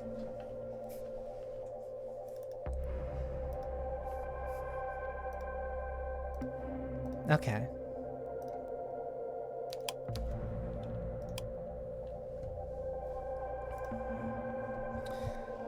Ethel stared at her palm, her heart hammering wildly in her chest. Part of her hoped, if she kept on staring, the strange black blemish on her palm would disappear.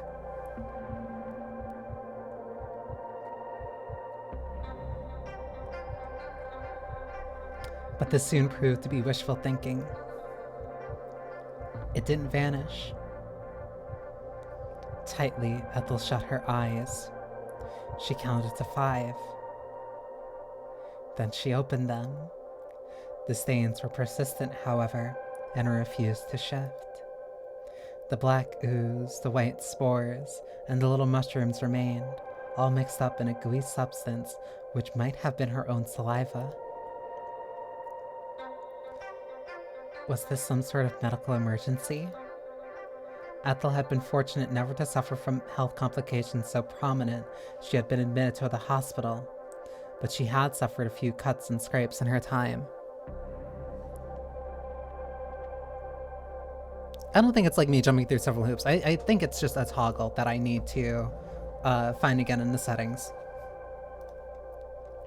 A particularly unfortunate incident with the pair of roller skates, when she had been 8 years old, had resulted in quite a nasty gash on her left knee, a gash which had bled profusely.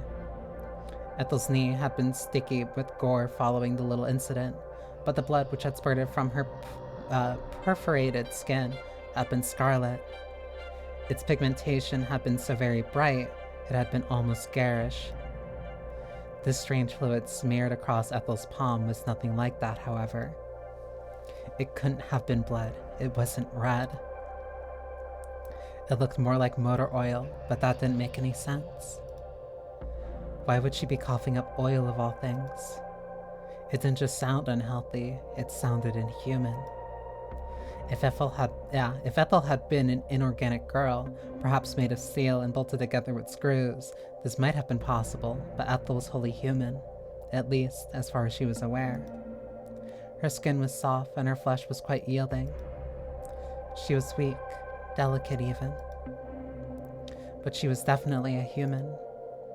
There was no reason why she ought to be vomiting up oil. There was no reason why she ought to be vomiting up anything. She might have felt sick, but she wasn't that sick, not physically at least. Mentally, however, Ethel wasn't quite sure, and that scared her even more. Ethel did her best to go about her morning, though she had actually woken up in the early afternoon, like she usually did. She hauled herself out of bed with no small amount of effort, then padded to the bathroom. Padded? Once there, she cleaned her palm free of the dark sludge which had marked it. She cleaned, and she cleaned, and she cleaned, her motion slow and regular and repetitive, the warm water cascading over her skin in rivulets.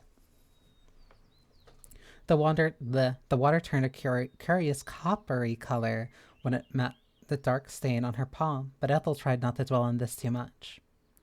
Like Lady Macbeth, she focused only on washing her hands, her motion slow and methodical. Ethel let her hands stay under the hot water tap for almost 3 full minutes, during which her flesh turned pink, then began to burn. The water was hot enough to be scalding, but Ethel paid it little heed. She liked the pain. It helped drive her other, rather more pernicious thoughts from her mind. It stopped her thinking about what it was she had coughed up earlier as she ate in her bedroom, and it stopped her thinking about how horribly tired she felt too. Ethel eventually shut off the hot water, with a hand which struggled initially to find purchase on the silvery tap. The skin of her hands was pink and swollen, taut and shiny. Ethel doubted she'd be able to play the violin with hands like that, but maybe it didn't matter. It wasn't like she'd be playing the violin very much during the last few years anyway. It seemed strange that the violin had once been so important to her, when she'd been able to give it up so easily. Maybe she never cared about the violin as much as she thought. It had just been a distraction, really, a means of filling the empty, aching chasm of her life. For a while, the violin had served its purpose. It made Ethel happy. But that had been many years ago now. Ethel's university degree, likewise, had once given her joy, or the semblance of joy, at least, but she took little pleasure in that now. She took little pleasure in most things. With her hands newly clean, Ethel dressed herself. She dressed herself slowly and clumsily, with hands which didn't want to obey her. Her skin was stretched tightly over her bones, like the surface of a drum, and bending her fingers hurt. Ethel's arms, meanwhile, were aching. It took Ethel almost 2 minutes to pull her sweater over her head, and another 5 to fasten the clasp of her skirt. Eventually, however, Ethel was able to make herself presentable.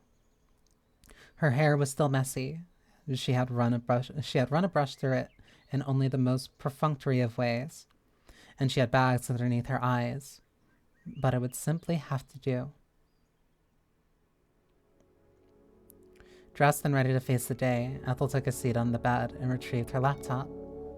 She thought that she might make a go at writing the introductory paragraph of her thesis, or failing that, the introductory sentence, but this was wishful thinking. Her thoughts were slow and sluggish, and she couldn't concentrate.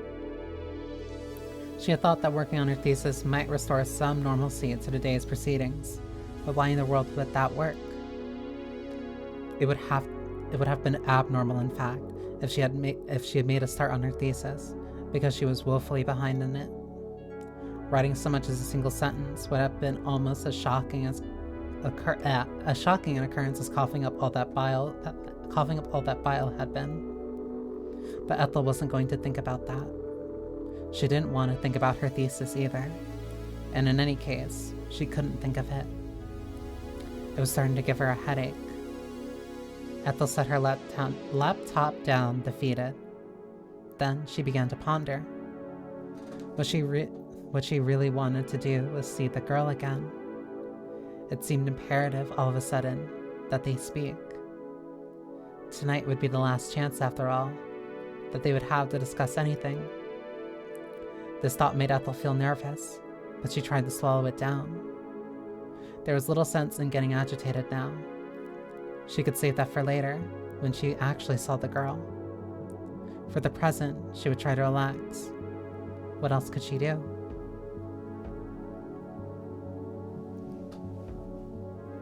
Ethel ascended down the stairs, then took refuge in the living room as she had the day before. She had many more episodes of Supernatural to work through, and that was what she did. A girl with priorities. Ethel watched the TV, her eyes fixed to it sightlessly. She was only half paying attention for 2 hours, until she was distracted by an uncomfortable rumbling in her stomach. It was only then that Ethel realized she hadn't eaten anything all day, and she had not eaten much the day prior either. Sometimes that happens. Ethel could only recall having a couple of toasties, and then a few forkfuls of her mother's cherry pie, which she had inevitably binned. Was the pie the reason? Ethel wondered. She hadn't had much of an appetite lately. It might explain why she felt so queasy, too. Ethel's stomach felt empty, but she didn't have any particular desire to fill it. The thought of getting to her feet, then shuffling all the way to the kitchen to look through the fridge was immensely unappealing. Ethel would far rather sit on the overstuffed sofa, which was comfortable, and watch Supernatural. But Ethel knew she had to eat something. It wasn't like her to skip meals. Typically, food was the one bright spot in her day, the sole thing she looked forward to. Now it felt more like a chore. Still, Ethel forced herself to stand. She was 21 now, which meant that she had to try and marshal her body. She had to be a responsible adult, no matter how little she wished to encapsulate either of those roles. There was nobody else in the house, in any event, to look after her. She had to look after herself. Ethel walked to the kitchen with some degree of effort, then examined the contents of the fridge. She examined the freezer. She examined all the cupboards, looking for stray tins of soup, leftovers maybe, from shopping trips her parents had embarked on years prior, or packets of half-eaten pasta, but drew a blank. There was no food in the house, not unless one counted some boil in the bag rice, a sticky jar of pickles, and several packets of pork scratchings, her father's favorite. Ethel wasn't the best at cooking, but even she could manage to boil a bag of rice. It was an option, but what was she supposed to eat the rice with? There was no curry sauce, and there weren't any vegetables either. Plain rice on its own didn't sound very appealing, and the less said about Jude's pork scratchings, the better. It seemed like she had no choice. She would have to make an emergency trip to the corner store. It was fortunate that Oxbury did have a corner store. The village was small, but it still boasted a place where its overwhelming elderly residents could buy bread and eggs and milk when needed. The shop was tiny, its inventory limited, but that was fine. Oxbury didn't need anything grander than that. Her next half hour blocked out for her, Ethel decided to step out. She put her shoes on at the door, jamming her feet into her mud-caked trainers, almost haphazardly, and set off. Like everything else in Oxbury, the corner store wasn't far away. It was only an 8-minute walk, if that. Ethel had hoped that the fresh air might help brace her, restore some color to her cheeks maybe, but she hadn't banked on it being so very cold or so very miserable. It wasn't cold enough to snow, thank goodness, but the temperature must have been in the single digits, perhaps 7 or 8 degrees Celsius. The sky overhead, meanwhile, was festooned with clouds. There was nothing particularly joyful about it. In fact, it was the exact opposite. Ethel shivered all the way to the corner store, wishing she had put on her coat. How could she have forgotten? She was so scatterbrained, her father sometimes said she would forget her head if it wasn't attached to her neck. Ethel soon made it to the store. The bell overhead jingled, but the boy behind the counter didn't raise his head to meet her. He was too busy scrolling through his phone. So much for customer service. Ethel selected a few items, a frozen pizza, some frozen chips, a bottle of Pepsi, and brought them to the corner. Then she stood back and waited for the clerk to register her presents. This took a little longer than Ethel had hoped. The clerk really was ensconced in his phone, but a soft "excuse me" from Ethel made the boy lift his head. He met her gaze. Then, sheepishly, he smiled. "Oh, sorry about that. I was a little caught up. Let me get this rung up for you." "Thank you." The clerk scanned Ethel's items while she stood there, feeling awkward and not quite knowing what to do with her arms. Her headache yet to subside, though she had taken some paracetamol earlier. Unfortunately for her, however, it didn't seem to be having the desired effect.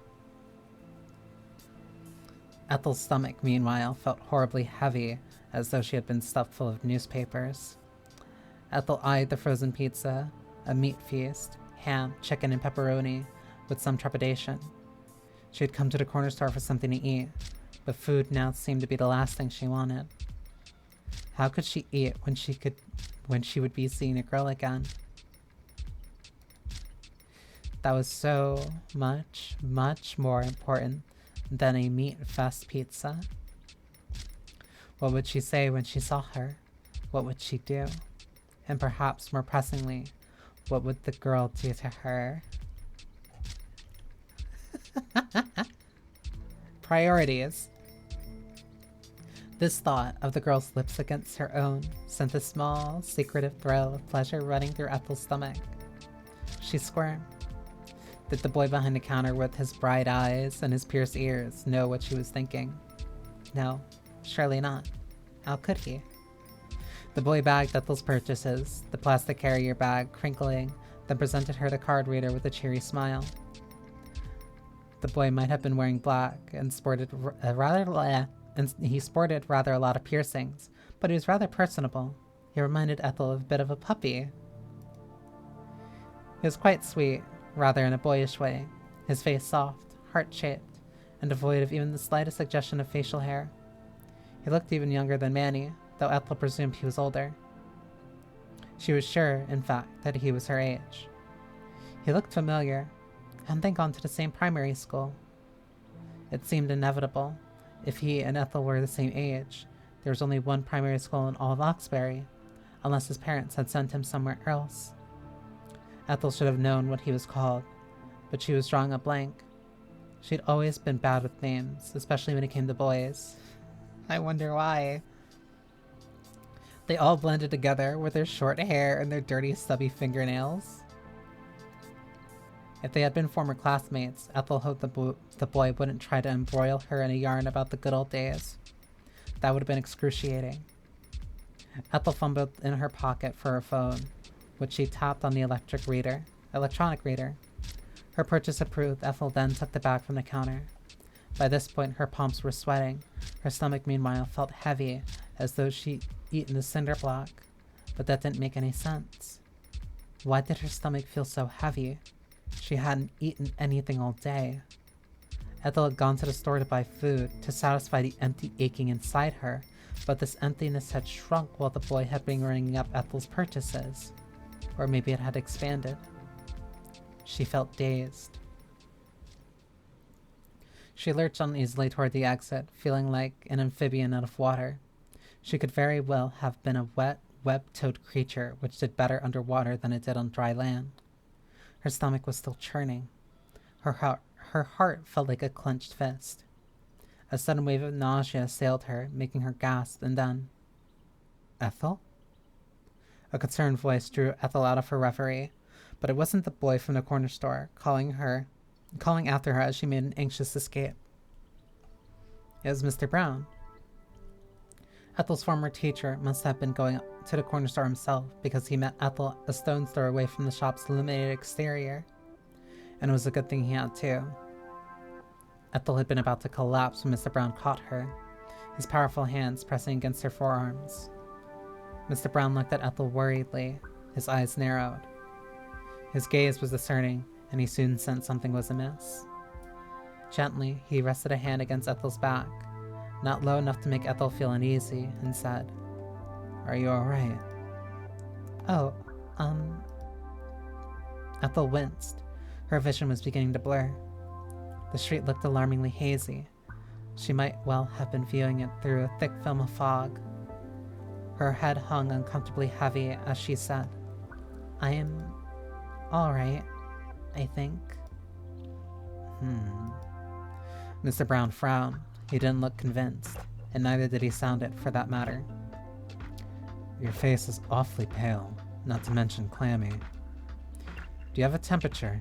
You look feverish, and it seems like you're having trouble standing." "I'm alright, really. I think I just have a bit of a cold." "A cold?" Ethel nodded. "I was out in the rain a couple nights ago. It must have caught up to me." "Ah, yes, there is that. I would tell you to be more careful, but it's too late for that. I suppose it would be unreasonable of me to tell you to build a time machine. But I can always let you come back to mine. If you want to put your feet up, my home is closer than yours. I think there might have been like a slight error there.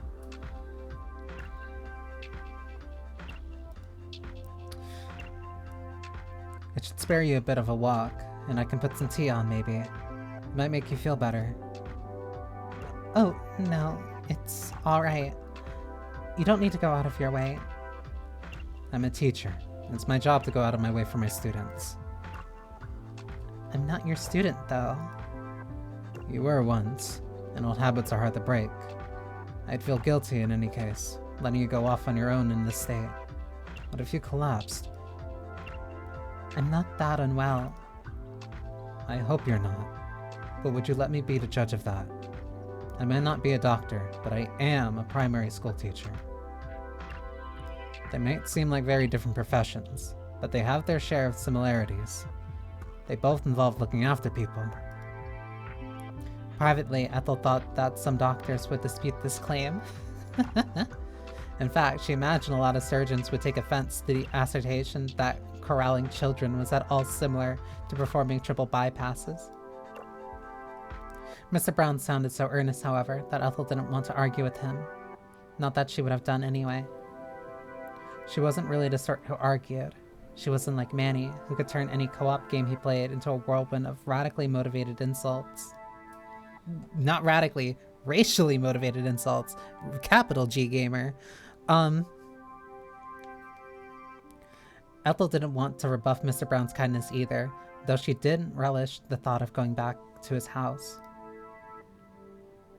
She had no desire to see her old primary school teacher lived or where. She wasn't even sure if Mr. Brown's house was closer to the corner store than hers, but she didn't want to question him. She presumed he knew what he was talking about. Mr. Brown was nothing if not reliable, and Ethel didn't feel up to walking. The mere act of holding the carrier bag with her Pepsi, diet of course, Lauren would be proud, and her frozen pizza, her mother would be less proud about that, was making her upper arms ache. Dazed, Ethel nodded slowly. Very good. I always knew you were a sensible girl. Girl. Ethel winced.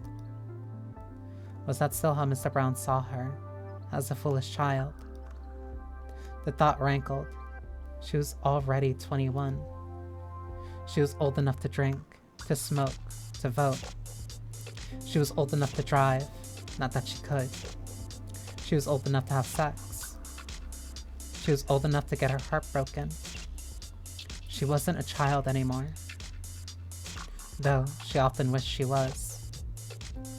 Now let's go. We'll have you back in a jiffy. Vaguely, Ethel wondered what Mr. Brown had come to the corner shop for himself.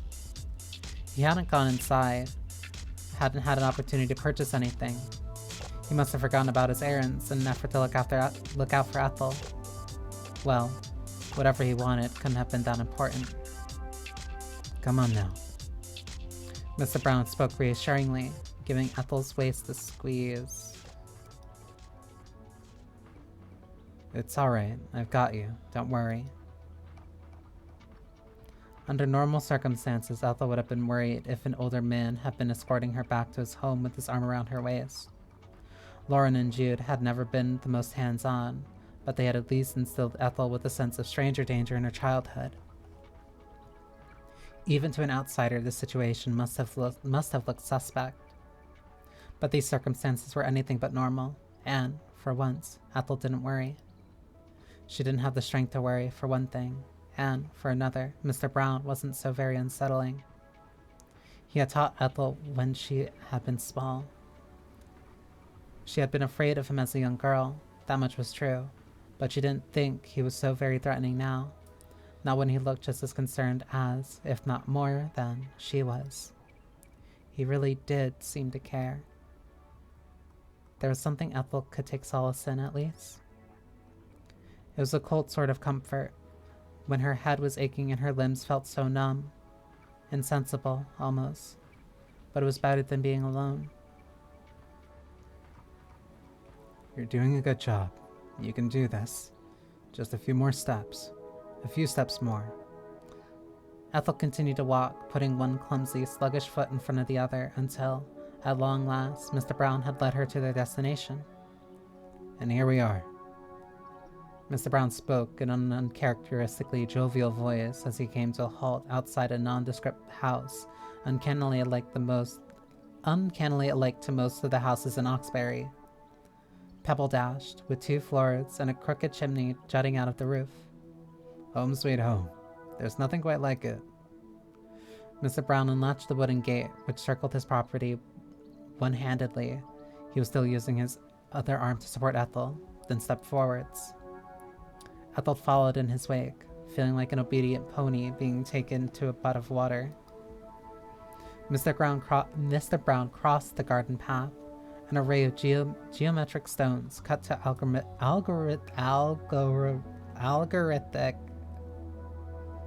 algorithmic precision in a manner which rather suited her former teacher and eased Ethel onto the front step.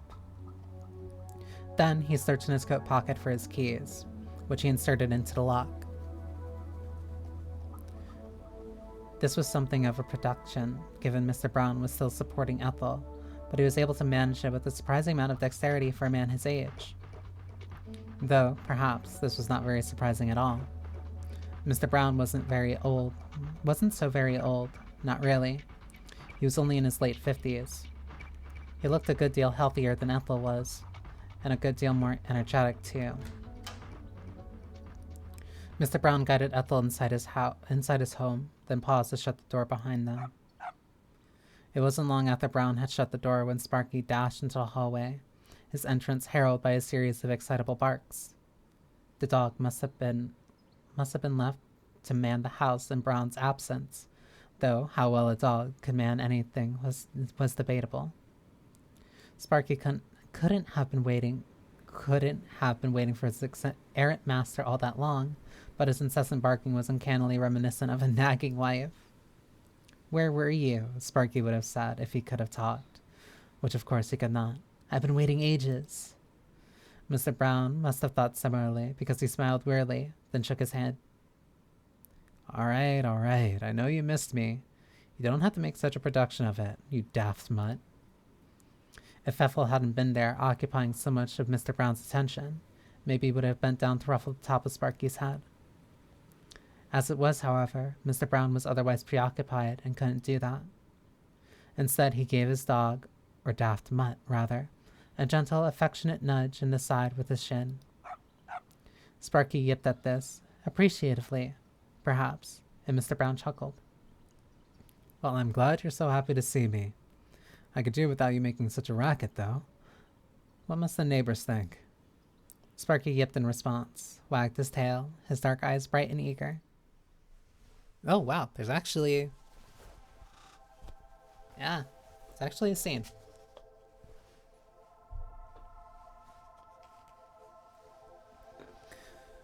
Mr. Brown chuckled and led Ethel into the living room once the pair of them had divested of their shoes. Mr. Brown guided Ethel to an armchair, which she sank down in gratefully, relieved to be finally off her feet. Sparky followed the two of them into the living room, his tail trembling all the while. With wide eyes, he looked up at Ethel and cocked his head. Then he yipped. It was a yip which carried with it a question, one which was so unmistakable it transcended the barriers between species. "Who," the yip said, "are you, and what are you doing here?" Ethel had half a mind to reply to the dog's query, but bit back her response. She didn't want to look completely insane, nattering away to a dog as though it had posed a genuine question. Fortunately for her, Mr. Brown seemed to have understood Sparky's query, because he took it upon himself to answer. "Ah, yes. I didn't tell you I'd be bringing a guest back, did I? This lassie here is Ethel. You know her, don't you, boy? Remember? You've met before."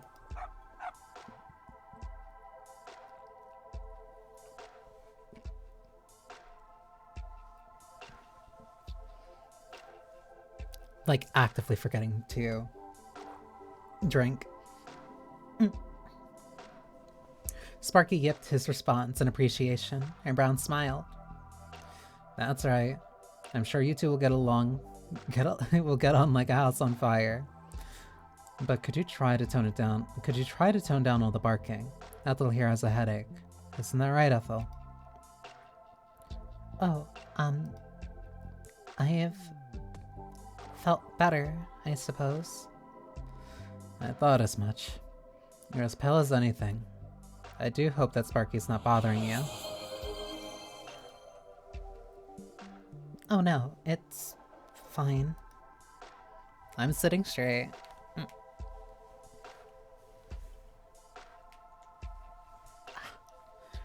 You have to like actually make sure to kind of like rotate my neck a little though. Are you sure?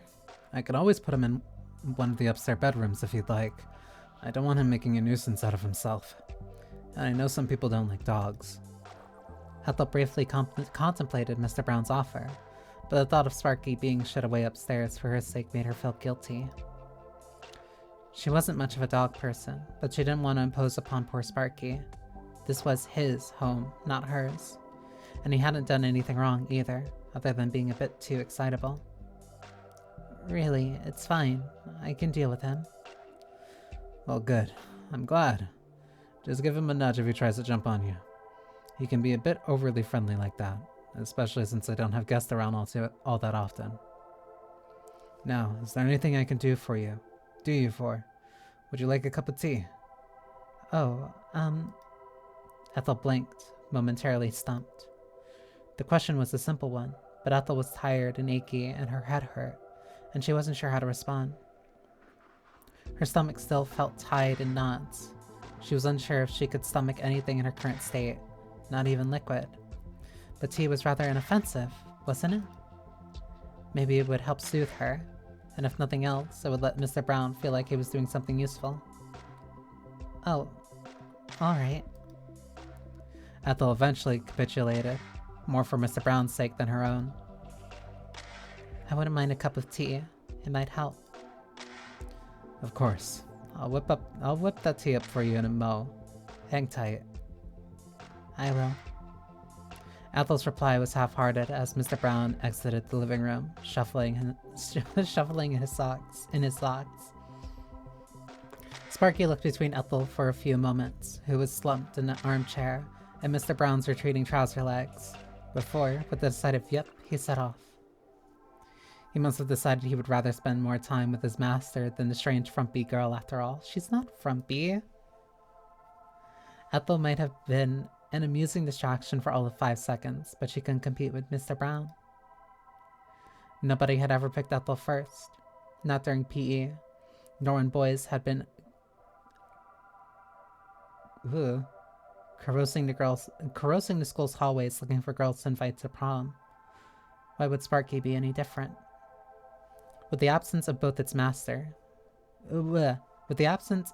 owners, it was obvious, based on the way Mr. Brown doted on him, that Sparky had free reign of the house. The living room felt stained and sad, oddly inhospitable. Ethel hadn't had a chance to properly examine her new surroundings, but now she did. There was nothing else to distract her. She turned her head this way and that, her eyes wide. Unfortunately for Ethel, however, Mr. Brown's living room did little to alleviate her sunken spirits. It was hopelessly drab and depressing, the carpet and the curtains uniformly dull. The cabinets which lined the walls, meanwhile, were dark oak, all full of ceramic figures.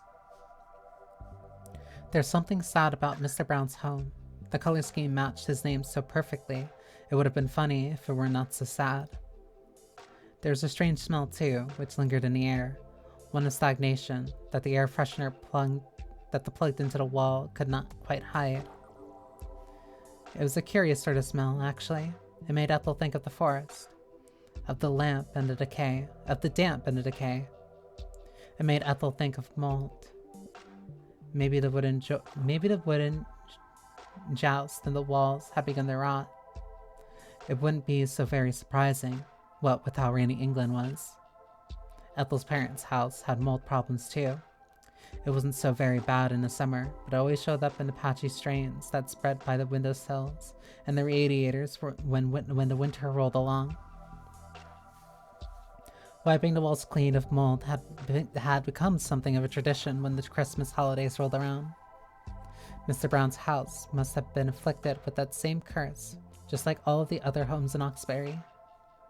Ethel doubted that the houses in Australia, with its golden beaches and its sapphire surf, would be plagued with similar problems. Australia was far too sunny, not at all like England. God, what a dreary country it was, and what a dreary house this was.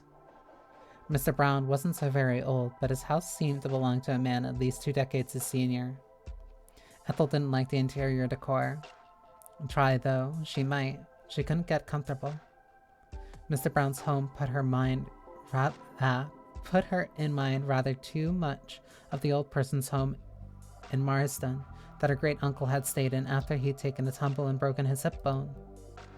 Ethel hadn't liked to visit him there, in that dun brown communal home full of elderly men and women. She hadn't had to pay him too many visits. He had died only a few months after being admitted. Apparently he had succumbed to pneumonia.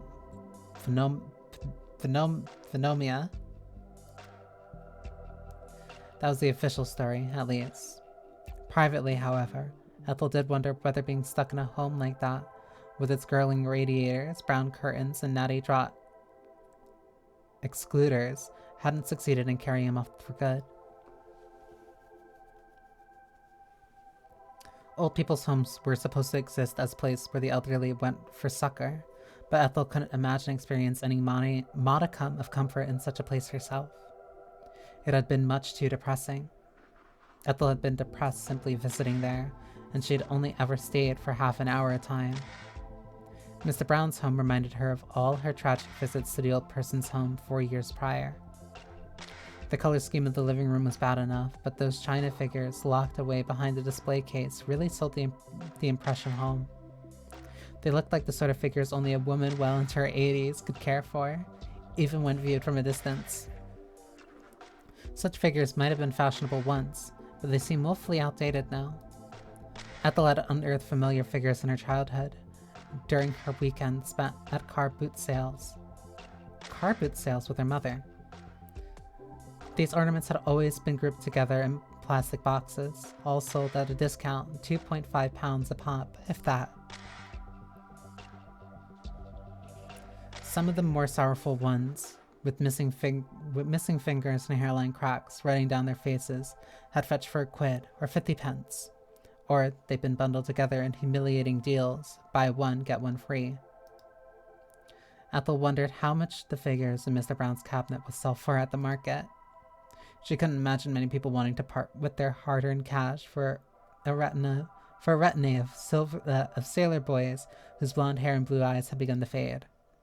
There was a girl, too, sitting beneath the ceramic tree, with the book on her lap, and beside her, a shepherdess with curls who was holding a crook, a lamb nuzzling her thigh. Little Bo Peep. There was a boy with a fishing rod, and a girl holding a tray of what Ethel supposed were freshly baked cookies, and a clown who looked almost alarmingly realistic in his ceramic sorrow. Ethel busied herself trying to count the ornaments Mr. Brown had in that cabinet. Were there 20 of them? 30. When? Have Evie's little figurines tickled your fancy, huh? Oh. Ethel jumped as she looked over at the doorway, her head swiveling like a sunflower's. She had been so enraptured in the figures, and in trying to count them, she hadn't heard Mr. Brown's approaching footsteps, or oddly enough, Sparky's cheerful yips. Her ex-teacher had returned from the kitchen, while she had been examining his spoils, however, and now he was approaching her, a tray clutched between his hands. Those ornaments aren't really to my taste, if you're wondering. I'm not the one who bought them. They're Evie's, though they belonged to her aunt first. She left them with us in her will, after she died, and Evie was adamant that we take all the blasted things in. They were very important to her aunt, apparently, so important we simply couldn't leave them. I was less enthusiastic. I said they'd just be more things to dust, and who really needs so many knickknacks? But Evie talked me around. She was very good at doing that. Was my Evie. I could never say no to her, not when she really wanted something. Mr. Brown shook his head at this, a touch bemusedly, or so Ethel thought. Was he self-conscious, perhaps, that he had let so much slip about his wife? Or maybe he didn't think it was appropriate to talk at such great lengths to a girl 30 years his junior, a girl who had once, more than a decade prior, been one of his students. Mr. Brown cleared his throat, self-consciously, and approached Ethel, the tray held steady in his hands. Here you are. I've got you some tea. I hope it's to your taste. Or at the very least, I hope it warms you up.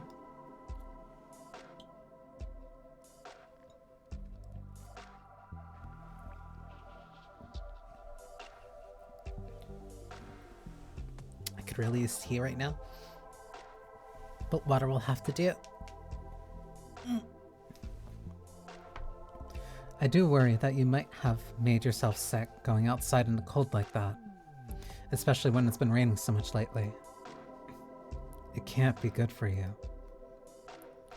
But if my man's to be believed, that's nothing a good strong cup of tea can't fix. She was an awfully optimistic woman, my mother. Oh, thank you.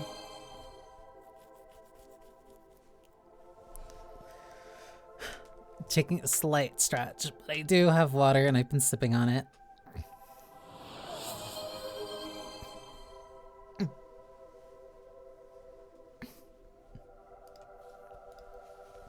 Ethel accepted a cup of tea from Mr. Brown, then nursed it in her hands, holding it to her chest like some sort of talisman. The mug was hot to the touch, and Ethel's fingertips tingled as she rested them against the curved, smooth ceramic. Steam rose from the meniscus of the tea, a fine, gauzy steam which smelt faintly fruity. As for the tea itself, it was startlingly red color, which put Ethel in mind of poisonous berries, the small round sort you found nestled among trees during the summer. I think I know that type of tea, specifically. Or at least similar branding, I think. It had been kind of Mr. Brown to brew her a cup of tea, but Ethel didn't trust the liquid inside that mug. It was far too vivid, almost garishly so. It was red enough to be visceral, gore splashed on ceramic.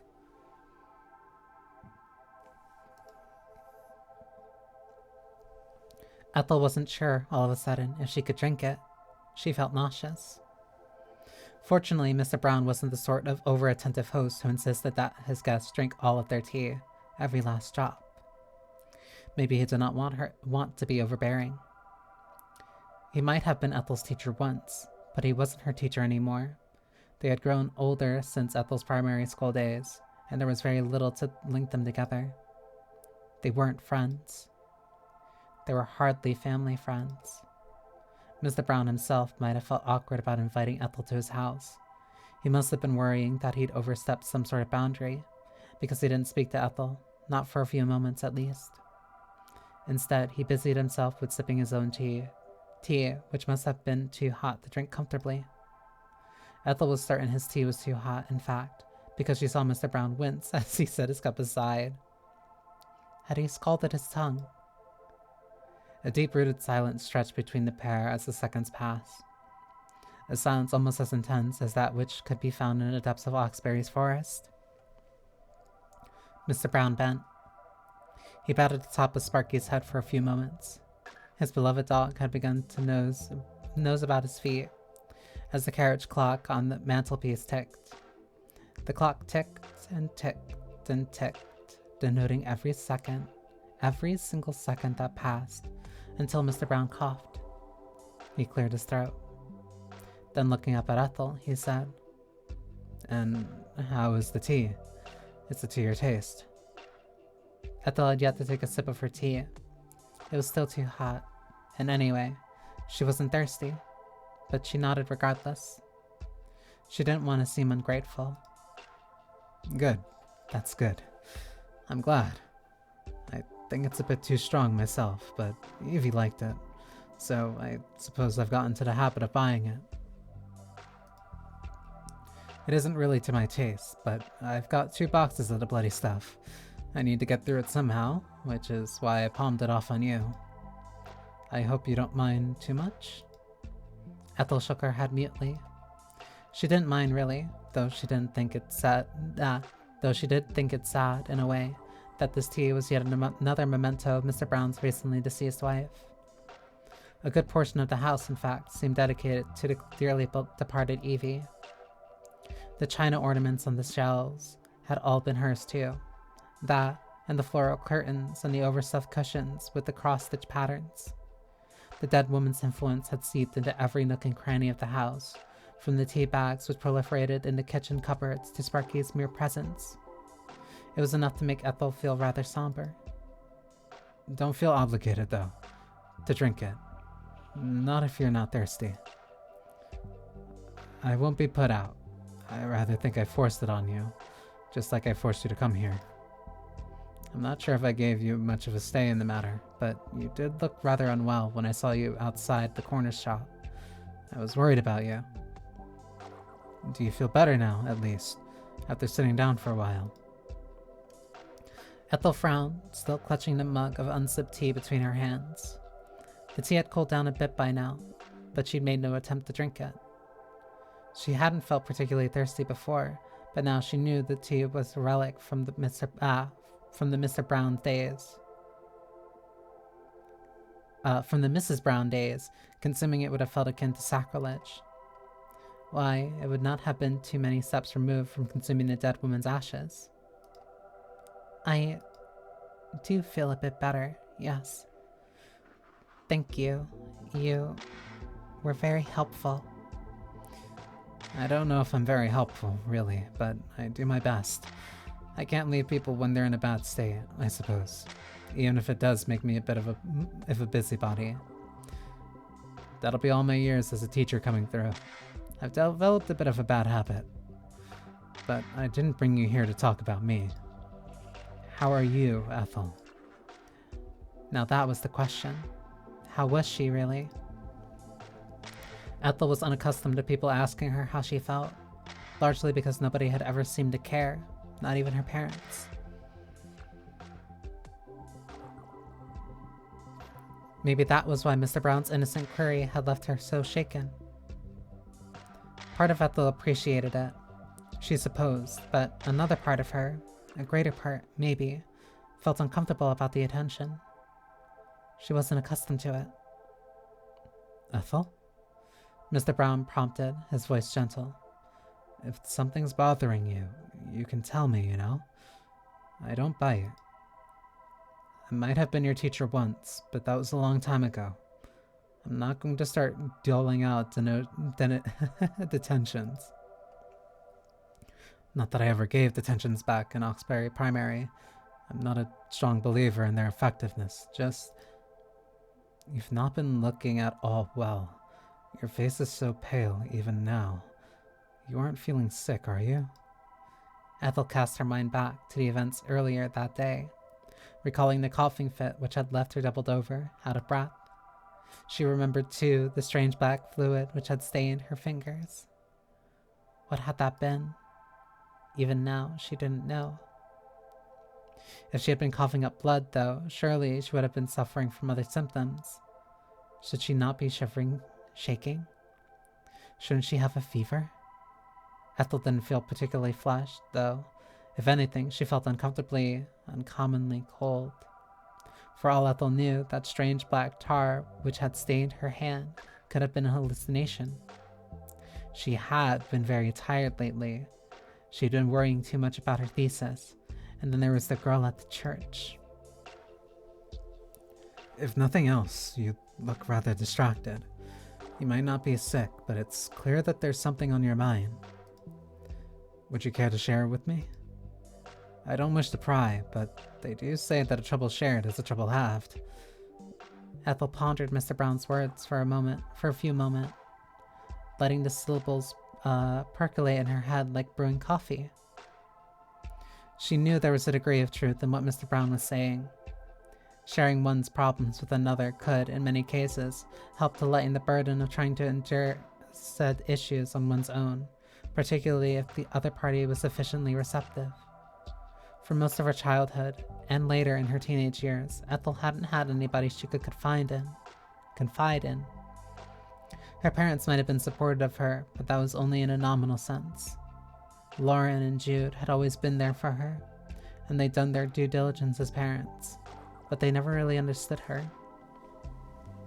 They simply hadn't had enough in common.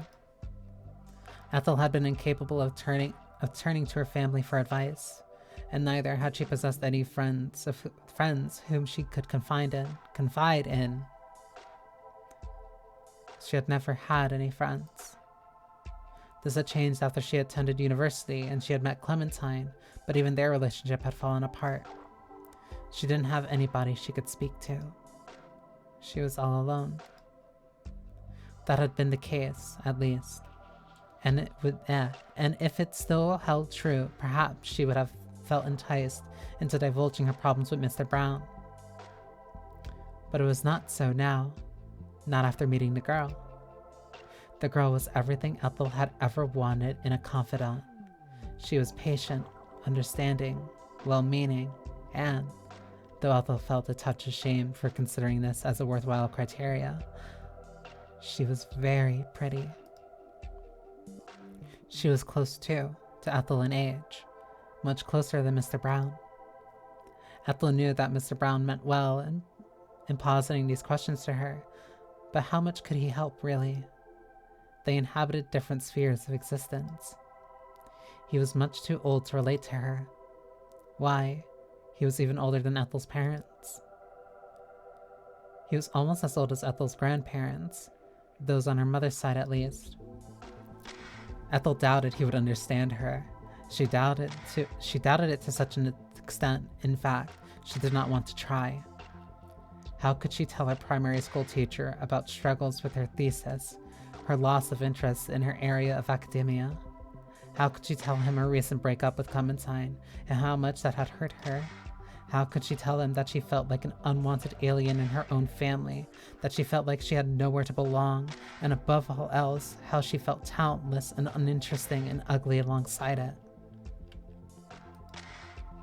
How could she tell him about the girl, whom she had known for only a couple of days, and how could she tell him how much she wanted her?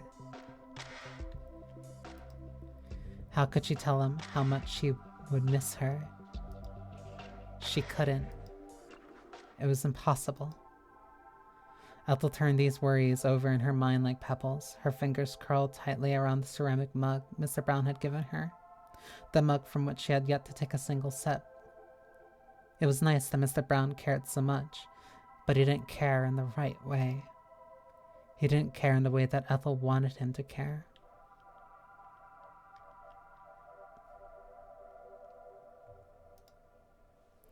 Ethel had nothing to say to him. There was nothing he could do for her. She forced herself to smile, though she knew it couldn't have looked very convincing, as she said, "Thank you for being so concerned, but I'm all right, really. There's nothing wrong with me." "Are you certain about that, Ethel? The way you collapsed in the shop looked rather serious, if nothing else." "Oh, that's nothing really. I've just not been sleeping well lately, so I've been a bit tired. It's nothing serious, though. You really don't need to worry about me." "You've been tired?" "That's right. I'm used to my dormitory in Durham, so coming back to Oxbury feels a bit strange. I'm not used to it.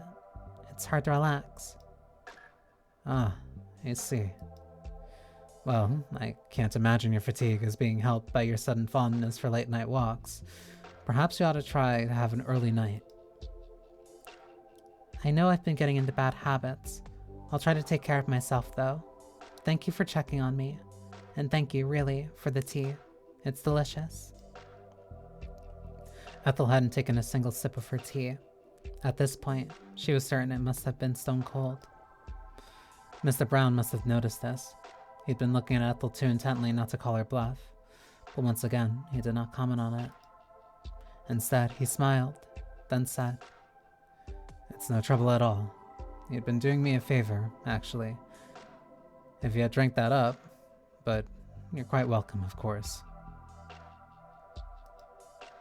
Ethel felt a twinge of guilt in the face of Mr. Brown's reply, which was so very good-natured.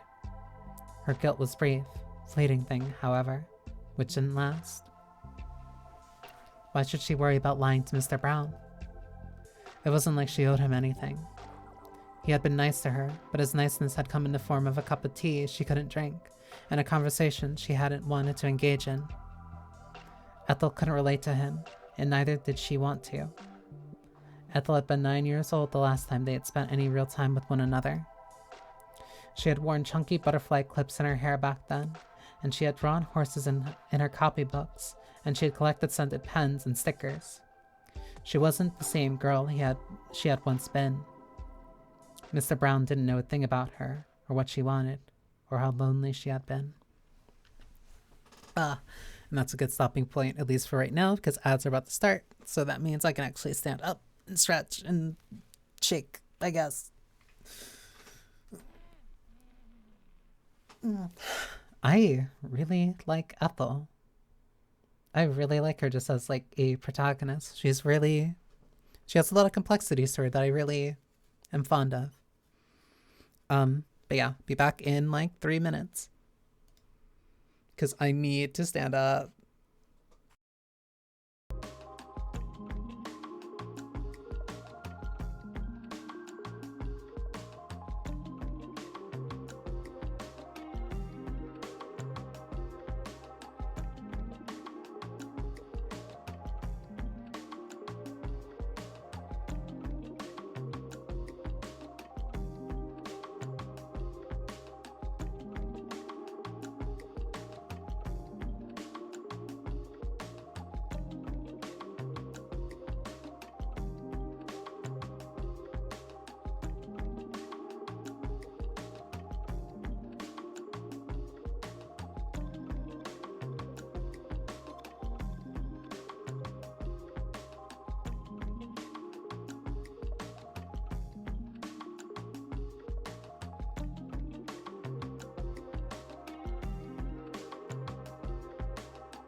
Okay.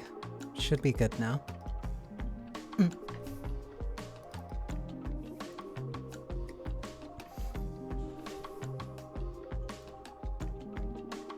I don't think I can sing that song before copyright gets mad at me.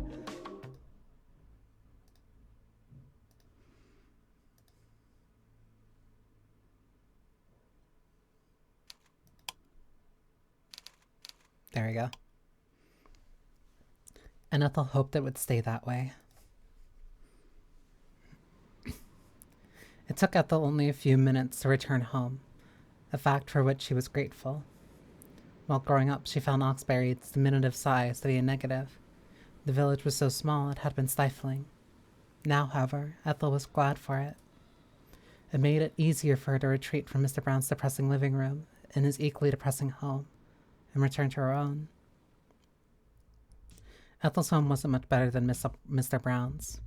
Ethel found it only marginally less miserable, but at least it wasn't so aggressively brown.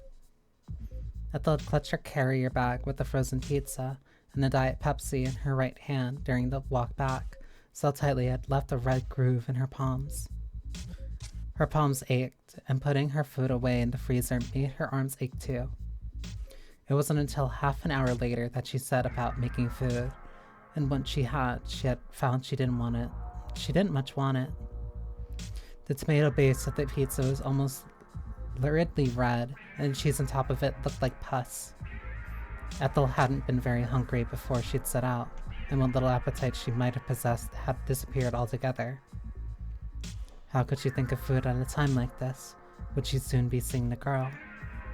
She was much, much more important than trivial earthly affairs like eating.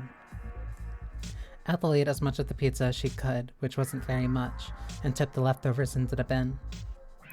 If Lauren had been there, she would have tutted about the ways. But she wasn't there. She was in Australia, with her father and her 2 brothers. Ethel was on her own. Ethel whiled away the rest of the evening, and much of the night as best as she could. She watched more Supernatural in the living room, but she wasn't paying attention to the exploits of the Winchester brothers. They couldn't hold her attention. Like Kai, the Ice Queen, Ethel felt as though her heart had been embedded with the sharp, cold, eternally unmelting ice. This shard of ice was Ethel's link to the girl. As long as it remained true, Ethel would never forget her. She didn't want to.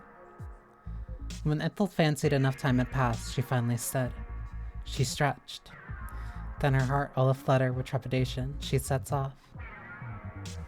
She thought about retrieving her anorak as she stood by the front door, just in case it rained, and the sky did look overcast, the moon obscured with clouds. Ethel didn't want to be caught up in yet another downpour. She dithered, but she eventually decided against wearing the anorak. It was a big, bulky thing made of polyester, and it crackled when she walked, like some sort of giant sweet wrapper. It wasn't very fashionable either. It was an unflattering, almost militaristic khaki green. Ethel had never much cared about being fashionable before, but she cared now. She didn't want to look too foolish in front of the girl. If she laughed at her, part of her would have died. Anoraks didn't exactly scream romantic moonlit rendezvous in any event. It was better to go without, even if she did get wet. Ethel couldn't endure a little rain. She left the house, locking it behind her, and headed off into the night. She soon left Oxbury's cozy, cramped streets behind her, to the forest which fringed it. Ethel didn't hesitate before stepping foot among the trees. There was nothing to tire to Oxbury, and nobody to tell her to stop. Nobody, save herself. But why would she? She didn't want to stop. She wanted to see the girl again, which meant she had to press on. Save here just in case. Ethel walked, and she walked, and she walked, her path lit by the moon and by Jude's old torch. Carefully, she navigated the forest, dodging a root here, a gorse bush there. The ground was uneven, and it was still muddy after the torrential rain from a few days prior. Once Ethel's foot twisted, but she was able to regain her balance. She wasn't going to fall over face first before meeting the girl. She wouldn't let herself. She wanted to give a girl a better last impression of her than that. Eventually, Ethel escaped the tall trees which towered above her and stepped in a clearing. She could see St. Catherine's in front of her, solidly immovable, as it had been during the previous 2 nights when she had come across the H building. St. Catherine's looked as it always had, coated in the inky darkness of the night, but there was something different about the church that night. Something which made Ethel pause. The light wasn't on the window, and the door was tightly closed. Ethel couldn't see that hairline crack in the church's entrance, which had become so familiar to her, nor the candlelight which spilled out of it. Instead, the church was sealed tight, airtight, like an Egyptian sarcophagus of eras gone by. The church seemed hollowed out and empty, a dull, dismal shadow of its former self. Ethel approached the church hesitantly, her gait as slow and uncertain as the newborn deer's. Was the girl really there? Ethel wanted to believe so. The girl had said she would be waiting for her, but she couldn't detect any traces of life about the old stone building. The nighttime air was cold, yes, but there was no breeze to it. It was quiet as the grave. It seemed unlikely that the girl would be shut up inside the church, which now felt so very devoid of life, still singing her alluring siren song. Ethel couldn't imagine it. She was having a hard time picturing a girl at all, now that it had been almost full 24 hours since last she had seen her. What did the girl look like? What did she sound like? Ethel was unsure she had been beautiful. Ethel was so sure she had been beautiful, but she was sure of this in only a very vague, half-formed sense, too vague and half-formed to be sure at all. She had thought the girl perfect, but perfection didn't exist. Not even Shania, for all her pretensions to the contrary, had been perfect. How could the girl be otherwise? She was just, for all she had allured Ethel, an ordinary girl. Or was she? Ethel approached the church slowly, her soles crunching the tall, unkept grass underfoot. St. Catherine's was a small, squat church, and its shadow soon swallowed her, drowning Ethel in a deep, inky darkness.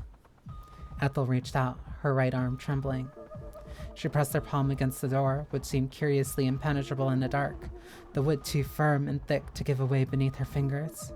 Then she pushed. The church's wooden doors dwarfed Ethel to such a degree she was almost surprised when they gave way beneath her palms. The door opened with a low, guttural creaking which swelled in the silence. It sounded oddly alive, like a groaning monster howled from the bottom of some dark, deep abyss.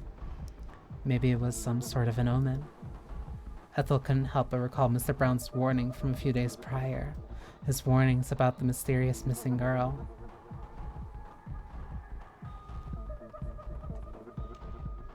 I wouldn't want you getting lost, and you know what happened to the Delaney girl, don't you?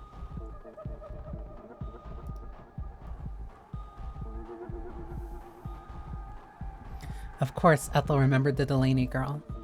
Her mother had talked about her incessantly after her disappearance. But nothing like that was going to happen to Ethel. She wasn't interesting enough to be abducted, and her life was much too mundane. It's rather interesting. It's nice. It's a nice accompaniment to whatever scene that it changes to fit. Everything about her was painfully ordinary, almost painfully ordinary. Ethel had always thought she was ordinary, at least, but the girl didn't seem to think so. She had always been affectionate, but did she really mean it? Ethel frowned as she gave the doors to the church another push. Then she stepped inside. She was eager to see the girl again, to speak to her, to ask her whether she would text her when she left Oxbury, and if she would still remember her. But the interior of St. Catherine's was pitch black. St. Catherine, in its stillness of the night, was dark. The cool air, it felt a bit like stepping a foot inside a vaulted, vast, ceilinged crypt, which Ethel supposed it was. That was one of the functions of a church, past being a place of worship. The flagstones which Ethel walked upon were built over a veritable mountain of corpses. This place was a living, breathing boneyard. People thought the famous Sedlec ossuary was grim, decorated as it was in a ghastly grinning skulls, but at least it was honest about what it was. It had no pretenses, it was earnest. But this was something that people didn't always appreciate, particularly not when the topic of death was involved. Ethel inhaled. In the air, she could smell several centuries' worth of death. Then she turned. It was obvious that the girl wasn't there. There was no point hanging around. Maybe all of this, their midnight meetings, had been some sort of cruel practical joke. Had that kiss, too, all been a piece of trickery? Perhaps the girl was there after all, hiding in the bushes, snickering as the door of the church slammed shut behind Ethel. Ethel was unsure whether this idea appealed more to the if this idea appealed more than the alternative, that the girl didn't care at all. Being treated as an object of mockery wasn't nice, but it was better than being ignored. If the girl had set this up as a means of hurting Ethel's feelings, then she had succeeded. But that would at least mean she cared about Ethel's feelings enough to want to hurt them. This girl. It was stone cold apathy in the end, which would have really undone Ethel. Ethel stood mutely beneath the moonlight for a few moments, nibbling on a hangnail. There was no point waiting for the girl if she wasn't going to appear. It was cold, and it was late, and the night sky overhead was overcast. Maybe it would rain again. Ethel didn't want to get caught up in a downpour. She should leave. There was nothing waiting for her here, not without the girl. But now Ethel was beginning to worry she might have arrived too late. Perhaps the girl had arrived after all, and she had already departed. They had never agreed upon a fixed time for their meeting. The girl had been maddeningly vague about it, and she was about as she was about everything. Part of Ethel enjoyed this vagueness. It gave their meetings a greater aura of mystery, but it had made arranging things difficult. With no fixed time to work with, Ethel didn't know who to blame for what had occurred. Had she been too early? Had she been too late? Had the girl come and gone, or had she never come at all? Ethel continued to stand there, dithering, worrying at her hangnail. She bit it hard until the nail splintered beneath her teeth. She bit the nail too close, too quick, in fact, and her mouth soon filled with a tang of copper. Her tongue was tingling. Christ. Ethel sighed, invoking the name of the Holy Sun. Ethel couldn't think of a more appropriate place to do so, as she did. What was she doing, loitering around outside the church so late at night? 10 minutes must have passed, if not more. She was being a fool. Why did she think the girl would appear? She should have learned her lesson already with Clementine. Hope only ever seemed to give way to despair. Ethel squared her shoulders. Then she set off. She would put the girl behind her, pretend that this had never happened. That would be for the best, if it would spare her fragile ego. Ethel didn't want to be taken for a fool, not when she felt foolish, though frequently regardless. She stalked off, malforming and misshaping the grass beneath her soles when... Why, hello there, stranger. Where do you think you're going? Oh? Ethel gasped in alarm as a sudden, unexpected darkness descended, one even deeper than the darkness which had previously shrouded her. At least that darkness had been alleviated, if only a little by the moonlight. This darkness, however, was far more complete. She might very well have poured ink into her eyeballs. Ethel couldn't see. For a few moments, she forgot how to think. Now, why have you gone all stiff? Don't tell me I've scared you. But a familiar voice, a scant few centimeters away from her ear, restored Ethel's senses. She recognized that voice. It belonged to somebody she knew. Not well, perhaps, but well enough. It was the girl. Who else would it have been? Ethel couldn't think of many other people in Oxbury mad enough to wander this far into the woods, all the way to St. Catherine's at this time of night, not without prior appointment. Why had she been so anxious? The girl drew her hands away from Ethel's eyes, then stepped back. She looked just like she always did, her dress simple, her hair short and dark. Ethel had thought the girl's hair, which was dark as her raven's feathers, was pretty when viewed in the flickering candlelight of the church. Outdoors, however, it seemed almost too dark, as though she in the shadows were an undulating, amorphous blob. I have water. I anticipate I'm going to need it.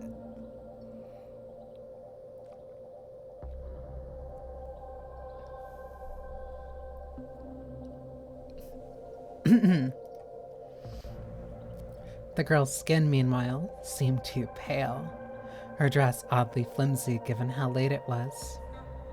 Wasn't she cold? Ethel examined the girl questioningly. Though Ethel knew her, she suddenly seemed like a stranger. Maybe it was because she had never seen a girl outside the church before. Ethel must have begun to link the girl and St. Catherine's together, coupling them until they were one symbiotic organism. One could not function without the other. The girl without the backdrop of St. Catherine's nave might very well have been missing a limb, or an eye, or a mouth. The girl's lips, however, were very much present, and they were curved upwards in a familiar crescent moon smile. Were you looking for me? If so, that's very sweet. Oh, yes. I thought maybe I was too late, or too early, or I don't know. I thought that I wouldn't show up at all. Ethel fell silent. Anxiously, she gnawed the inside of her cheek. You're raising or lowering your voice will need hydration. I am fine. Simply the perks of being a voice actor. This wasn't necessarily something she wanted to admit to. It made her feel uncomfortably vulnerable. But she nodded all the same. She couldn't hide anything from the girl. The girl's voice might have been light, but her eyes were sharper than knives. Well, you don't need to worry about that. I'd never stand you up. Do you think I'd be so cruel? No, I didn't. I didn't mean it like that. I just meant... You didn't think that you were worth waiting for? Well, maybe? Jeez. I thought that was probably the case. You silly thing. I wish you had more self-confidence. That might be quite the big wish. Aww. I did get that feeling, yes. You shouldn't be so down on yourself, though. You're a nice girl. No decent person would ever leave you in the lurch. Was that so? Ethel sighed. The girl ought to try telling that to Clementine. I would have come earlier, actually, but I got a little bit caught up. Caught up? I was doing things. What things? Just things. It doesn't matter now, though. I've got everything under control, which means we can spend a lot of time together. Provided you want to, of course. Well, of course I want to. Ethel replied quickly, perhaps too quickly. Then she winced. Why did she have to sound so eager? That was so uncool. Not Ethel supposed that she had ever been cool. Did people even use the word cool anymore? Perhaps I was also dated, just like everything else about Ethel. Her taste in TV shows, her favorite music, and her fashion sense. What fashion sense? Ethel wondered if the girl would judge her for blatant enthusiasm. Wasn't it a bit excessive? But... Good. I'm glad. I don't know about you, but I've been looking forward to this all day. You have? Yeah, you're the only person around here I can really talk to. Or, at least, you're the only person I think is interesting enough to talk to.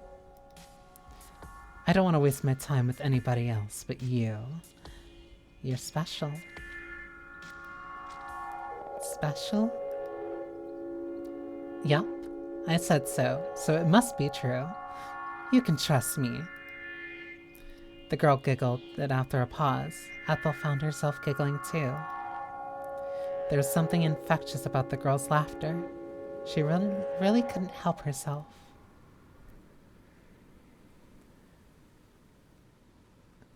I'm looking forward to having a girly chat, just the two of us.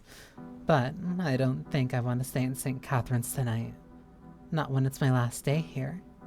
I think I'd rather go for a walk. That is, if you don't mind. Oh, Ethel blinked. She was surprised to find that, for some inexplicable reason, that she did mind this. She minded quite a lot, actually. The words stranger danger flickered unbidden inside her head. Once more, she remembered the missing Delaney girl who had vanished into the woods without a trace. But surely she was being foolish. It seemed unlikely that the girl meant to lead Ethel into the woods to dismember her. She didn't look like a serial killer, and neither did she act like one. She did not seem to be in possession, either of a saw or of any other potentially lethal instruments with sharp, serrated edges. Ethel was just being paranoid. Why was she such a coward? That's alright. I don't mind. You don't mind much, do you? The girl tittered, and Ethel got the feeling, though she tried to squash it, that the girl was making fun of her. I thought you'd say, but it's good to get some clarification regardless. I thought you'd say that, but it's good to get some clarification regardless. I wouldn't want to drag you into anything you didn't want to. Now, shall we get going? The girl held out her hand, her stark white fingers extended in the dark for Ethel to take. I'd like to show you something. Oh, Ethel eyed the girl's hand uneasily. It hung in the air, suspended much like the moon which hovered above their heads, above the slate roof of St. Catherine's. All of a sudden, the girl's hands seemed full of meaning, so much so Ethel shivered to behold it. A cool breeze blew about her, capturing the ends of her plaits as they shifted. The cold was twinging up Ethel's ankles. It was brushing against her knees, the inside of her thighs. She couldn't stop shaking. The girl, however, was resolute, so immovable. She could have been carved out of stone, her eyes obsidian. Though the breeze stirred her hair, it didn't seem to disturb her. Her hand didn't waver. The expression in her eyes was pointed, almost unassailable. Ethel stared into those irises, and as she did, she felt herself trembling. When she swallowed, she could taste the cold, crisp air on her tongue, that alongside the undercurrent of something unpleasantly fusty. What was it? Leaf mold, maybe? Moss? Ethel wasn't sure, but... hello? Didn't you hear me? I thought I was talking loudly enough, even if it is pretty windy. I said... The girl cleared her throat with an audible ahem, one which sounded staged, then said, her palms still suspended in the air. Won't you come with me? There's something I would like to show you. Something that's very important to me. Unless you're afraid that I might lead you astray. No. I am not afraid. I'll come with you. Ethel crossed the churchyard grass and stray wintry leaves crunching underfoot. Rustle, rustle, rustle. Then took the girl's hand. The girl's fingers enclosed about hers, and Ethel gasped. She was struck once again, as she had been in a church, by how very cold her palm was. There is something unnatural about it. Was that normal? Good. I knew I could count on you. You're such a good girl, Ethel. Now come on, let's go. I have a lot I'd like to show you. If you think you can keep up, that is.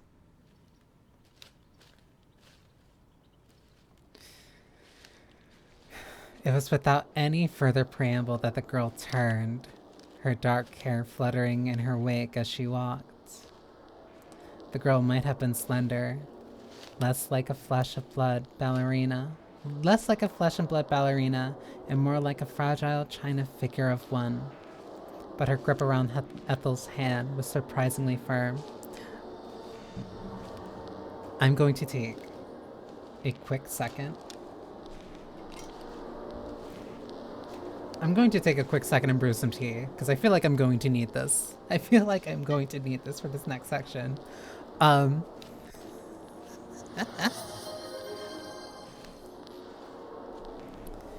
Joke's on you, that's not, no. Okay, because the rule means that means I can't use it in normal speech. So, reading it, that rule doesn't apply, but just speaking means that is going to be maybe a slight issue. But I will need tea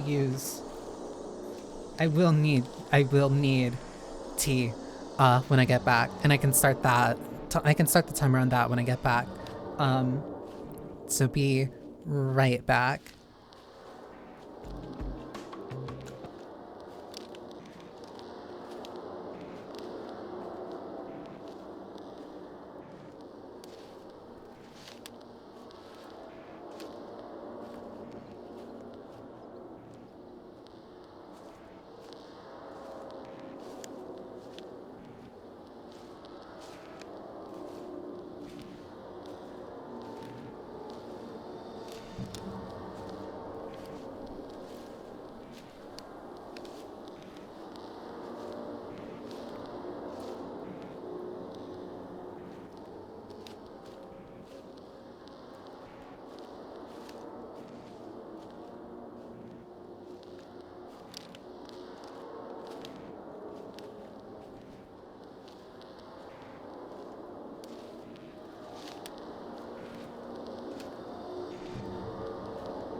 Time to suffer. Suffer. Parentheses. Excitedly? Question mark?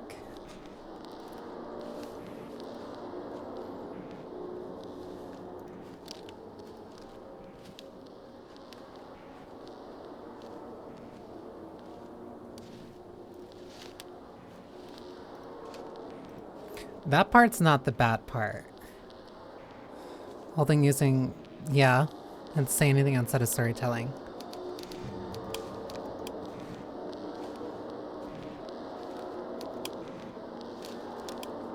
I don't know why I need to press preference before that starts working. Her fingers press against Ethel's skin, hard and uncompromising, like steel, and Ethel gasped. She hadn't realized that the girl was so very strong. There was something a touch unnatural about the sheer force the girl was capable of exuding, with that slight frame of hers. But a touch of surreality had tinged their initial encounter from the very beginning, when Ethel had found her singing in the church. Their meeting had felt like something from a dream. Maybe this was a fantasy after all. The way the girl moved, nimbly navigating the trees which surrounded them.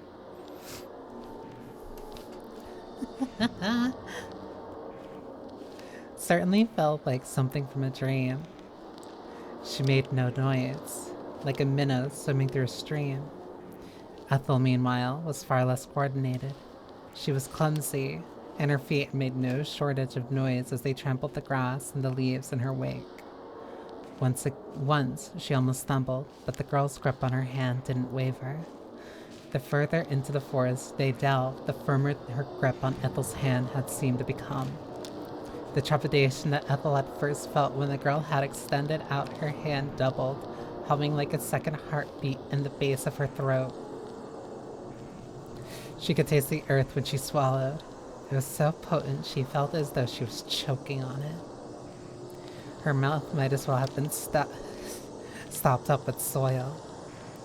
They kept walking, on and on and on.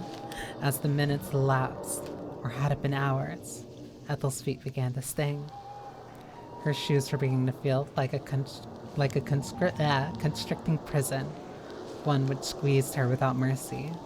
Her hand, meanwhile, was aching. Was the girl gripping it so very tightly? Ethel had half a mind to ask the girl to relinquish her grip. Don't. If only a little, to assuage her aches and pains. But though these queries danced upon her lips, she didn't express them. It seemed doubtful that the girl would reply to her, and Ethel was also beginning to doubt the girl's intentions. All red flags are green. Her fingers curled around Ethel's her fingers curled tightly around Ethel's, tightly and possessively. And, as they did, Ethel was struck with a discomforting sense of wrongness. There was something strange. She was only now beginning to realize with the girl's hand. Her flesh was yielding, so much so Ethel had to wonder whether there existed any bones at all within that hand of hers. If she didn't have bones, however, how could she have gripped her, and so strongly too? There was something strange about the girl's touch. There was something strange about the girl, full stop. This night had been nothing other than bizarre, but Ethel's surprises had yet to cease. There were more nightmares to uncover, nightmares which Ethel had never before considered. Her imagination simply wasn't good enough. It wasn't enough to preempt the sheer shock she received when the girl came to a halt and glanced back at her. She observed Ethel, their hands still entwined like a couple of lovers, out on a midnight stroll.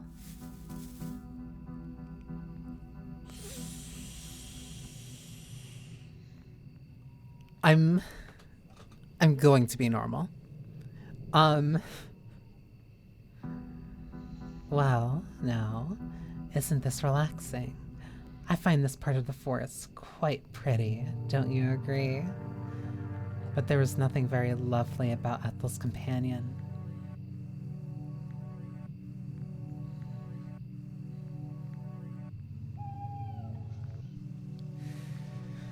The girl's smooth skin, which Ethel had once envied, had altered dramatically during their walk through the woods. It was no longer as fair as it had once been, and neither was it very clear. The girl's skin seemed to have tarnished, her flesh stripping away like wallpaper in an old house to reveal not bone, but a cluster of white growths which protruded from her skin. They were mushrooms. The girl's eyes, which had always been dark, now looked oddly bright. Halogen lamps, which flickered in the gloom. The girl still possessed the features one needed to be recognized as a Homo sapien. 2 arms and 2 legs, a head, the suggestion of a nose, and a dark, pitted cavern of a mouth. But she looked like no person Ethel had ever seen before. She didn't even look like any monsters Ethel had seen on the television screen, crafted with stage makeup and clearly concealed prosthetics. It's truly scary. Okay, yes, but hear me out.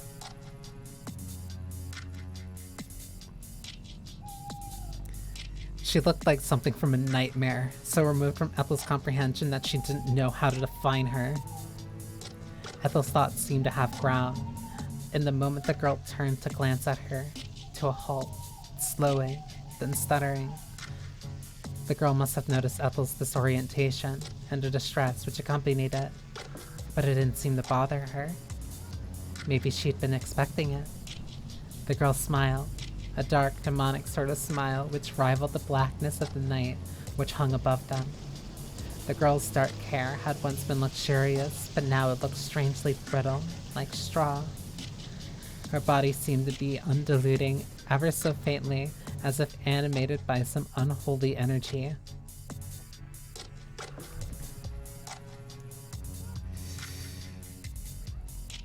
My counter-argument is that she's pretty.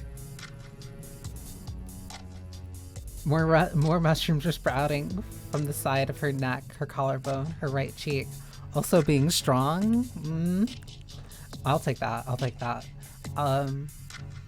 There were mushrooms in her hair, garlands of them, like a crown of flowers. There were mushrooms, some white and ghostly, others dun brown, sprouting in the crevices of her arms, and in between the tips of her fingers. The mushrooms were swallowing her, flourishing as they always did on the carcasses of old, dry, dead things. The girl herself was like straw, like hair, and her patchy, discolored skin might very well have been a dead thing itself. The way she spoke was, certainly, dry and rasping, as though she were insinuating through a mouthful of gravel. You... Ethel stared at the girl, at the creature in front of her which had once been a girl, with wide, frantic eyes. What are you? Do you really have to ask? I'm not so very different, you know, from the girl you were talking to before. We're still the same person. Though maybe person is the wrong word to describe me. Lowly, the girl laughed.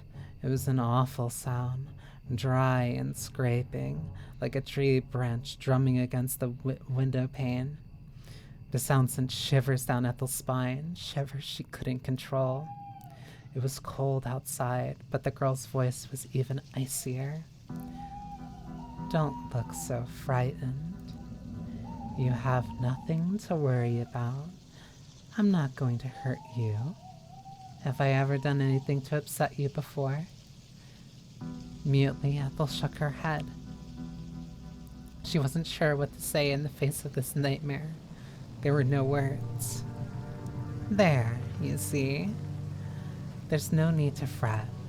If anything, you should be flattered that you've been able to see us like this. We don't show ourselves in this form to many people. Only people we trust receive this privilege. That means you're special. I don't... Ethel swallowed. When she did, she could taste the cool air in the back of her throat. Pretty strong woman, I can get behind that. Precisely. As frightening as the girl looked now, with her aqueous eyes, but were they eyes? And the mushrooms like barnacles sprouting from her greenish bluish skin. The compliment still made Ethel's heart flutter. This girl is stuck. The pathetic, pitiful part of her that had always yearned for acceptance still appreciated the girl's kind words.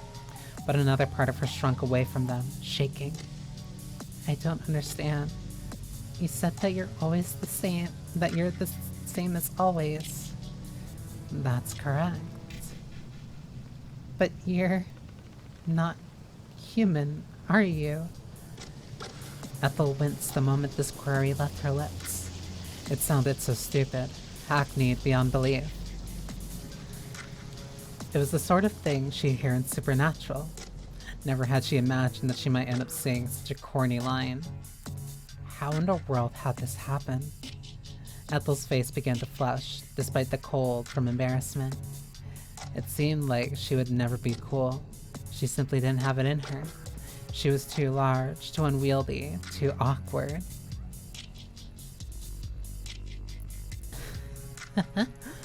How very astute. But the girl didn't seem to mind that. She giggled, the sound oddly mulchy, muffled by the mushrooms which were now beginning to push their way out of her mouth. You're right. We're not a human. Or, at least, not as you understand it. We are much, much more than one individual conscience. We are much more than a single individual, and we have been allowed to spread for too long. Our host was a human once, but we have long since consumed her body. Oh, there are pieces of her consciousness left, of course. But she's become so deeply entwined with us that it's hard to differentiate her from the rest of us. We're all one and the same. Your host? That's right. She was a girl, an ordinary girl, just like you. We met her in the woods a few years ago, and she took to us at once. She opened up to us and told us all of her secrets. She gave us every last little bit of herself and her soul. I'm normal. And then we devoured her. The girl? Ethel gasped. Are you talking about the Delaney girl? Delaney? The monster frowned. There was a pause. Then, oh, yes. That was her last name. Delaney. We knew her as... Oh... Isolde? Iso. I don't know. We knew her as Isolde. Though, she really was a sweet thing, so kind and trusting. She used to attend a choir, and she loved singing. She had the loveliest voice, as you should know full well. We did try to make the most of it, before her vocal cords began to deteriorate. We loved talking with her. All she ever wanted was a friend. She told us that nobody would remember her if she disappeared, that nobody would be at all upset if she disappeared. She said nobody would remember her name. And she was right. The poor thing. It looks like everybody's forgotten her now, but we haven't. She'll never be alone now. She'll always be a part of us. But as for her body, The monster took a step forward. It juddered as it did, and a few mushrooms which flecked its body peeled away, dropping to the ground like feathers. It can no longer deal with the strain. We filled her lungs with too many spores, and her brain too. Her heart still beats, though barely. It's a pity. We know that ISO is very attached to her body. But we can't keep using it. There's only so much we can get out of a host once its body finally begins to break down. Then you... Ethel trembled. When she inhaled, all she could smell was decay.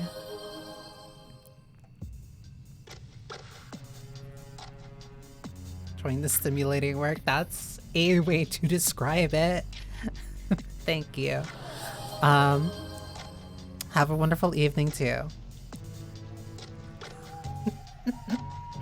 Good time to be lurking, Perk. Welcome.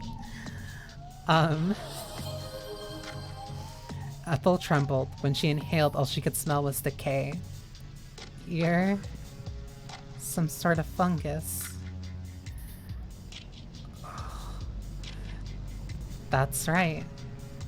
We're a fungus. The only one, as far as we know, of our kind. This, at least, gave Ethel some sense of relief. She was glad to know that there were not more fungal abominations such as this one. Strange creatures, more intelligent than a fungus ought to be, which lived on in a nervous system of other animals. She didn't like to think of small woodland creatures, squirrels, rabbits, and moles being possessed by a creature like this. Their own selfhoods assimilated into an awful, abominable hive mind. It sounded like being eaten alive.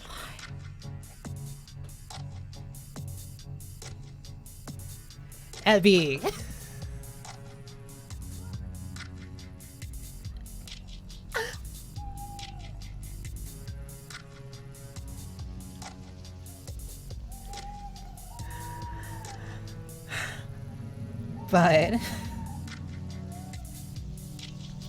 But it was an... Oh my god.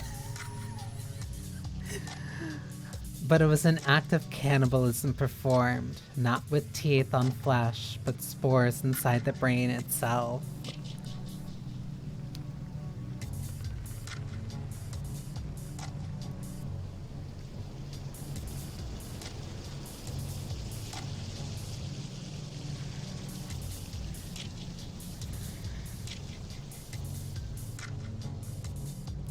I can't say anything, and I won't say anything.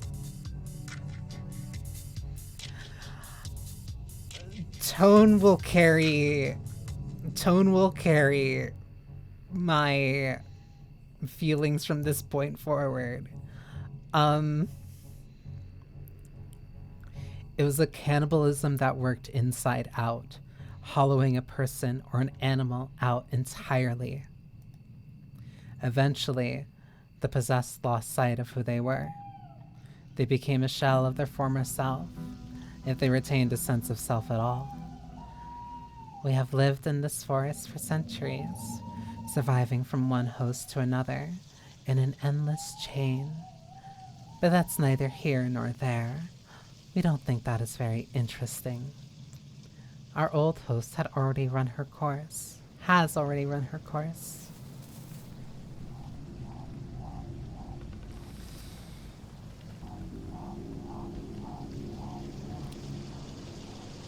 The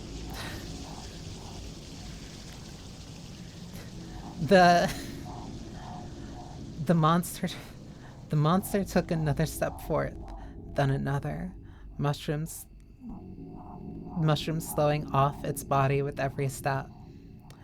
Ethel, meanwhile, took a step back. She could feel her heart in the base of her throat, a cold, hard thing like a marble. She would have turned to run if she could, but her body didn't want to listen to her. Her legs locked up. Taking another step back was the only act of insubordination she felt capable in that moment. in that moment of offering up. But it wasn't enough. It still wasn't enough. Ethel felt a resistance behind her. Could feel something rough pressing against her spine through the fabric of her clothes. The monster had backed her into a tree. Now there really was nowhere she could run. The monster was upon her, one sinuous arm outstretched as it took Ethel's cheek, palming it, so Ethel gasped. Then its voice low, it said, "But all is not lost. You are here, and you care for us. You said so yourself. You wouldn't let us die, would you?" I don't... Why is she...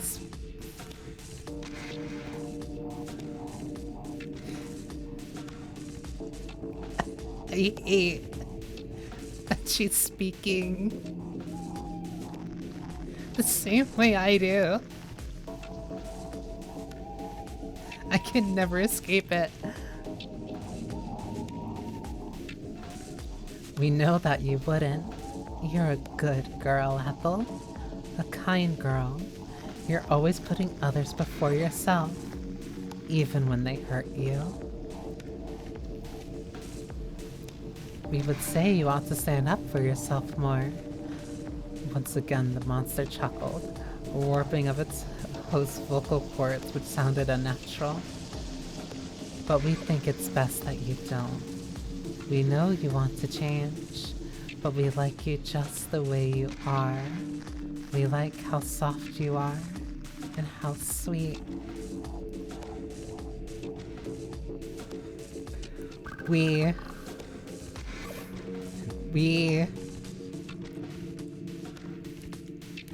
like that you're so pliant, and we like that you want to be liked so much. It's very endearing. You're a silly thing, but we think you're very, very sweet. The monster leant in, the wind catching it in its dry, dead hair. For a moment, Ethel could see the girl's face anew, could see her dark eyes boring into her, unencumbered by the parasitic fungus which protruded from her sockets. But then the monster leant in. It parted its lips.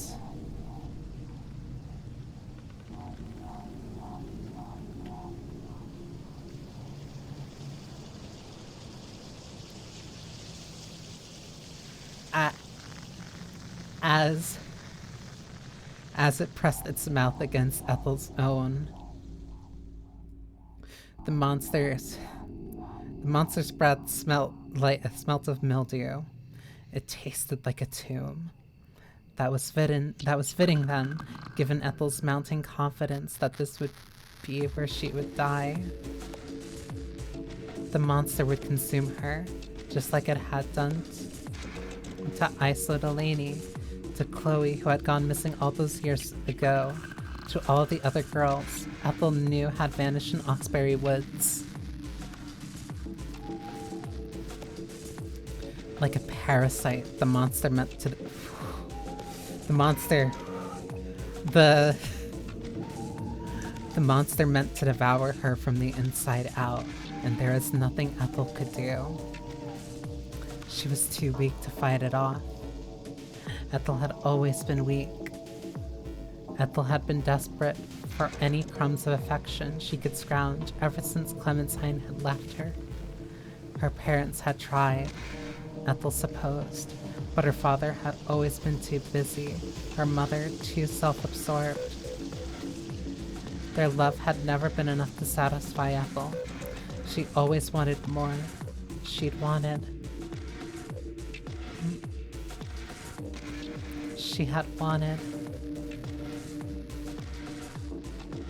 Had she really wanted this? There was no affection in a monster's kiss. It was instead an act of violence.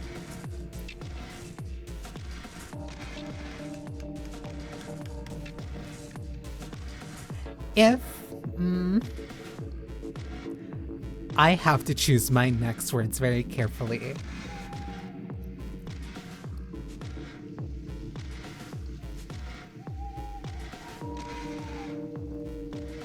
Maybe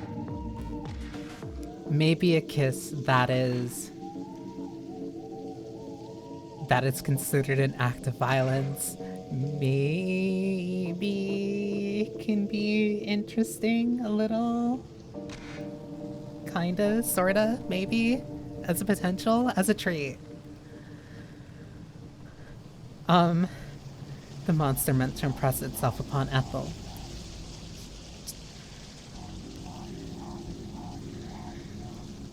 To remake her and its own desires, and there was nothing she could do about it. The monster might not have had a nose, not a real one. But it did have a tongue. Ethel felt its tongue. Oh my god.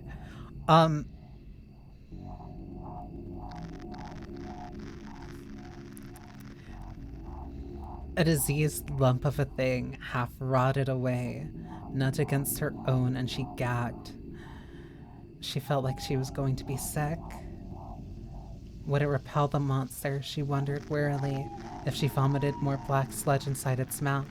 Would it be disgusted enough by her poor conduct to draw away? Would it keep on kissing her? Ethel didn't know, and neither did she want to find out. The kiss was unpleasant enough, rank and fetid, without adding the taste of vomit to the equation. Ethel remembered vaguely, as the monster kissed her, the slice of cherry pie she had eaten earlier. The pie had looked appealing enough, but that was only at a glance. Ethel had known something was wrong the moment she put it in her mouth. It had been moldy, flecks of bluish green scattered across the underside of once immaculate crust like some sort of illness. The taste of moldy cherry pie wasn't so dissimilar to the taste of the monster's tongue as it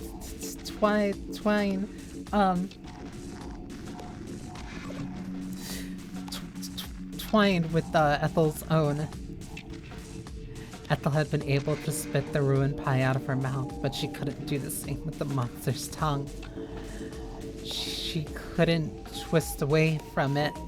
She didn't have enough strength. It felt with every kiss that the monster was draining her further, sapping her of strength bit by bit, so her knees began to quake. The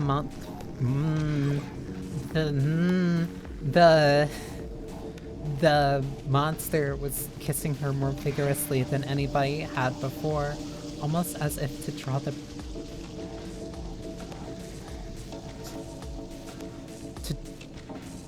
the breath clean out of her lungs. The monster was kissing her as though its very life depended on it, and perhaps it did. What was a fungus without its host? The monster needed Ethel to survive. That was why it was clinging to her. It needed her more than anybody else ever had. It needed her more than her parents, who had been bothered to understand her, who had never bothered to understand her, more than her brothers, who had treated Ethel like a stranger, much more than Clementine, who had finished with her, though she had said that they would always stay together. Clementine had promised, and at the time, Ethel had been naive enough to believe her. If only she hadn't cared so much. If only she hadn't wanted so badly to be wanted. But Ethel didn't have to worry about being wanted now. At least the monster wouldn't leave her. It couldn't. The monster needed Ethel more than she needed it. And Nauseating though the monster's kisses were, there is something almost appealing about this idea. Being wanted was nice, even if it would result in her own destruction. Clementine had destroyed her once already, shattering what little self-worth Ethel had possessed. She had told Ethel they couldn't stay together, that Ethel had been too depressing to date, that she hadn't loved herself enough. How am I supposed to love you? Clementine had shouted, when you're always so negative. It's such a drag. I've been doing my best, but you're not putting in any effort at all. It's almost like you want to be miserable. No, Ethel had wanted to shout. That isn't true. I don't want to be miserable. I just want to know that you really love me. I don't want to feel like a burden. That had been Ethel's biggest worry in her relationship with the effortlessly cool, confident Clementine. She had been afraid of dragging her girlfriend down. Ethel hadn't liked going to clubs, not like Clementine. She hadn't liked drinking, and she'd always stood in a corner awkwardly whenever Clementine had invited her to parties. They simply weren't her thing. Clementine had always pushed Ethel, trying to get her to join in. You're not going to have any fun if you don't make an effort, Ethel. But why had it always been on Ethel to make an effort? Why couldn't Clementine ever take her feelings into consideration? No, Ethel thought stubbornly. The ultimate goal of their relationship hadn't been her fault, not wholly. Clementine had claimed to love her, but she had never really listened to her. She had never really cared. But the girl, the monster, was different. It had listened to her. It had at least listened to her. It cared about her enough to try and console her, and, even now, it was trying to make Ethel's wish come true. It was giving her a place to belong.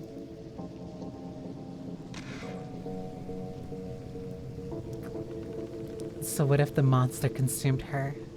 Wasn't that what Ethel had always yearned for? Ethel would rather be subsumed by something that loved her than suffer the pain and loneliness and the indignity of being abandoned. The monster wouldn't abandon her, though. It couldn't.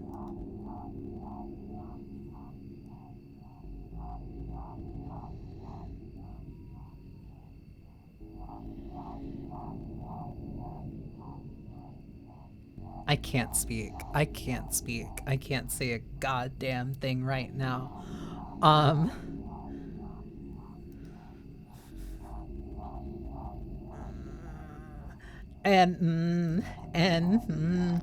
maybe that was why Ethel relaxed into the monster's hot, intense kiss.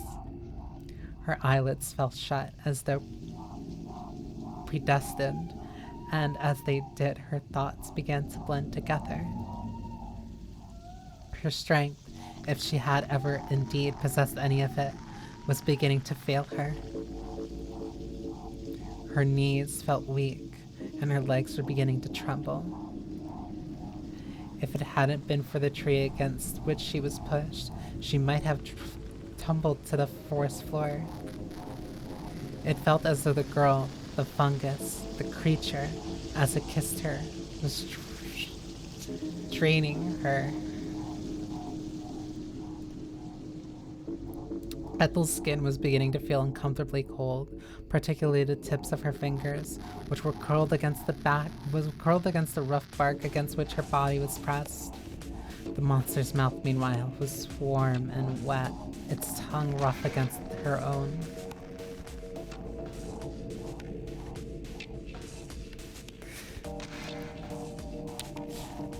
The monster bit down upon Ethel's lower lip, and Ethel gasped. Her vision was beginning to skew. The taste of decay in her mouth was stronger than ever before. It felt like the monster was filling her mouth with dirt. Its kisses didn't feel particularly affectionate. They were far too animalistic. Yes, that's right. The monster spoke in a rasping voice, Low and sinister as Ethel shuddered against it. Surrender yourself to us. You might as well. Who else will love you, after all, but us? We are all there is. We're all that's left. The monster leant in once more to press its mouth, which was more like a maw, against Ethel's neck.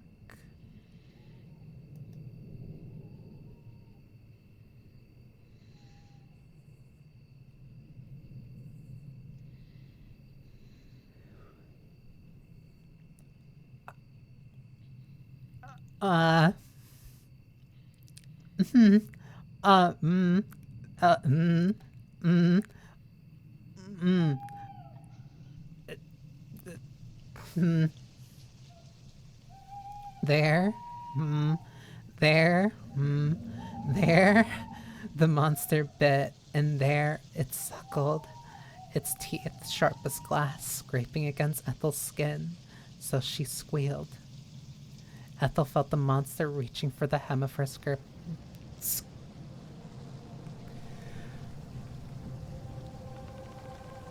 Christ. Ethel felt the monster reaching for the hem of her skirt as it spoke. One hand, a dry, hard hand with sunken fingers, skinny as sticks.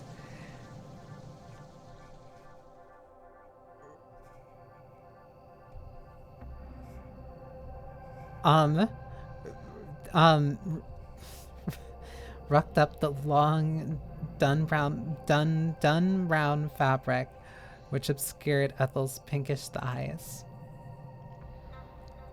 Then the same hand was pressed between Ethel's legs.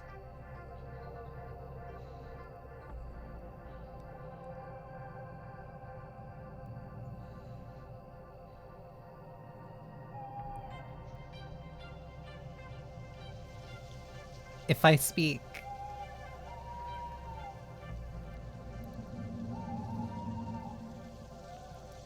so, if I speak,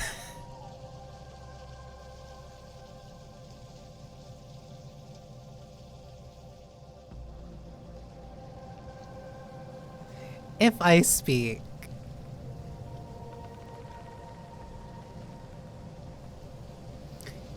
it was against her, stroking intensely. Before, with the pain gas curtsy of Ethel, one which the monster swallowed with a demanding, destructive kiss, it was inside her.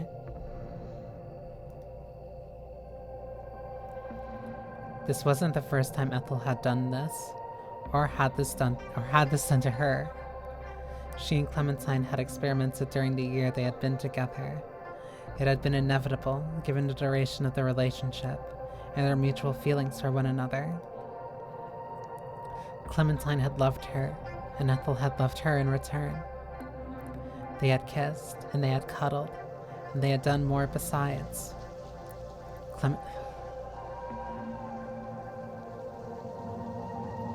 Clementine had stroked Ethel a climax numerous times. Ethel shuddered all the while and sighing, and wondering why Clementine bothered. Why did she like her so much? What did she even see in her? Ethel hadn't known, but she'd wanted to. In her earnest desire to understand, and her ever-present insecurities, she had asked. This looks fun.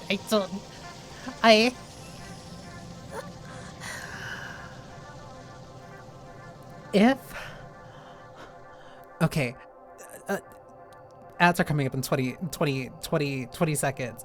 If bad end, why hot? If bad end, why hot? If red flag, why green? Like, damn it. He said it hasn't been an hour and I said it. If bad and why hot? I can't.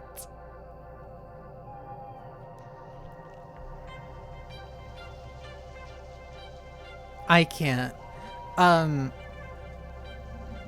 ad break. I'm getting tea. I'm getting tea. I'm getting tea. I'm getting tea before like I God did it again before I shrivel up.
I promise I'm entirely normal.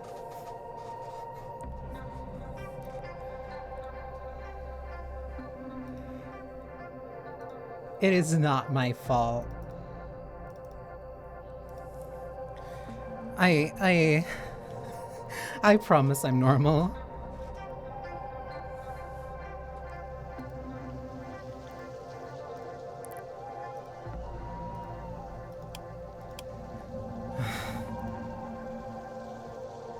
She had told Ethel that she was not annoying. You can't annoy me. It's just not possible. I like you too much. I think you're too cute. That was what Clementine had said in the beginning, but the sentiment of hers hadn't lasted. Ethel sometimes wondered when her continued desire for reassurance had gone from an endearing trait to an infuriating one. What had made Clementine change her mind? Perhaps there hadn't been a clearly defined moment. There often wasn't, not in cases like this. Resentment tended to build up slowly in relationships, bit by bit, like sediment on the ocean floor. It often wasn't possible to know in the midst of it just how bad things had become. Ethel hadn't wanted to annoy Clementine, but it was too late for that. What she wanted didn't matter. Clementine might have worried about Ethel.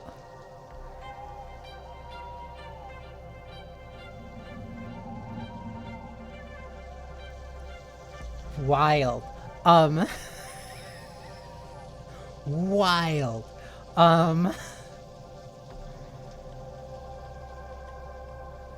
Clementine might have worried about Ethel's consent before they did anything approaching the erotic, but she'd not asked for Ethel's consent before they'd broken up. That is a wild frame of reference for like a relationship. That's insane.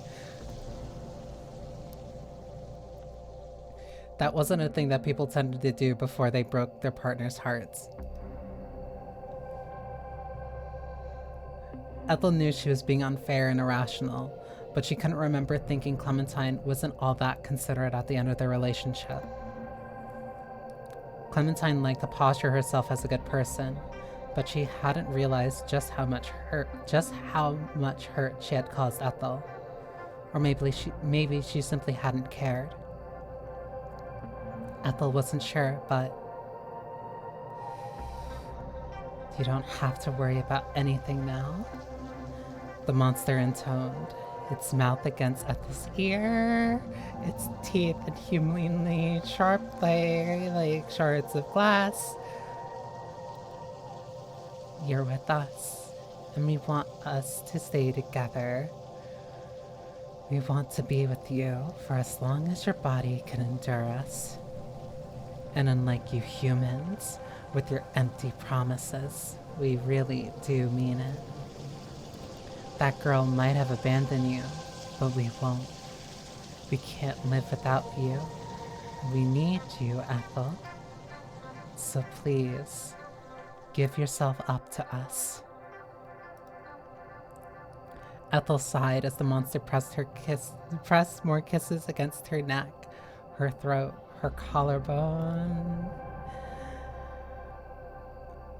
The monster's fingers still moving all the while inside her, stirring her.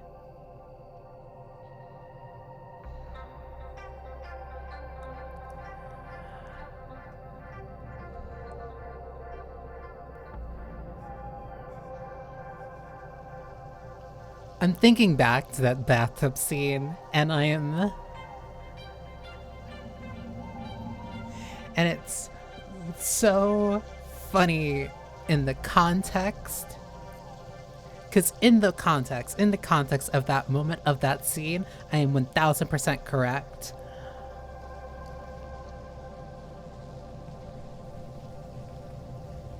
I don't think it's necessarily coming back to bite me.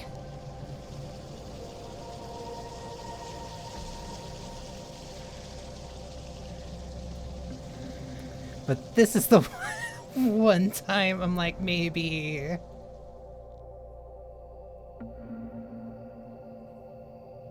Maybe this is more than I expected.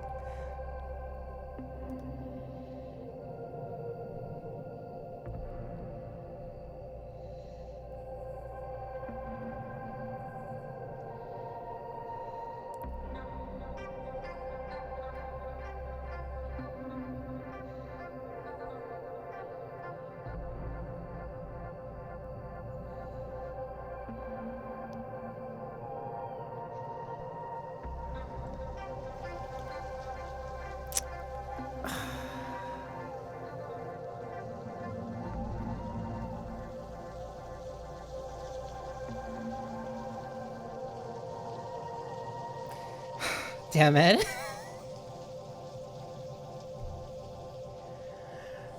Damn it. Whatever. Ethel could hear her.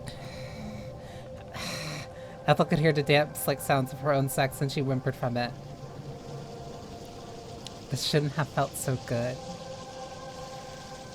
There was something wrong about this. Something raw and visceral.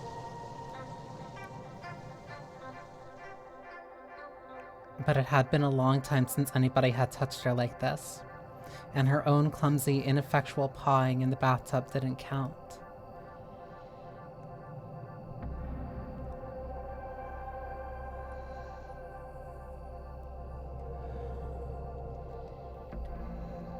Oh my god. This monster might have been made of fungi, but it was still better at sexual stimulation than Ethel ever had been. Ethel was unsure what that said about her technique. She didn't want to think about it. Could that have been another reason why Clementine had finished with her?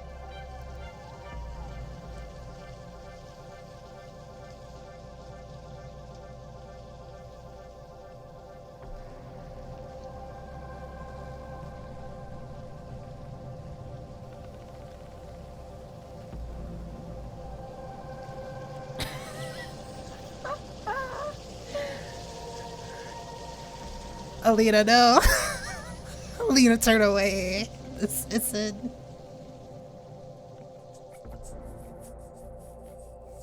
It's so funny. It's so funny. I'm gonna keep making dinner.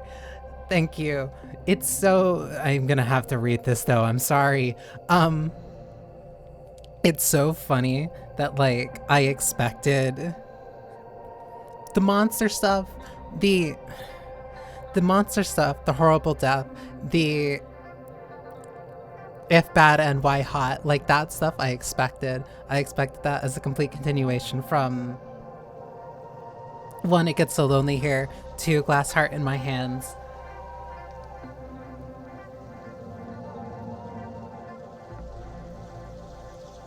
This feels like the most explicit.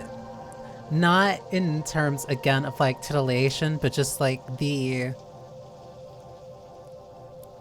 being very direct in what it's saying.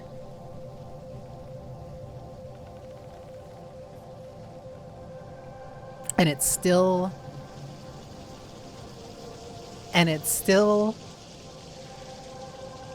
how do I explain it? I can't explain this in like a clean way. I'm like already concerned that I think that this VOD might get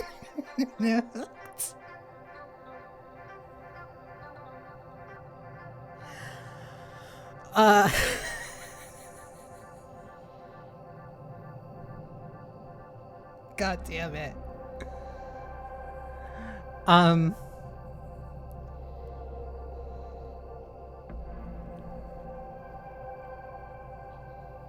Just gonna barrel through at this point. I've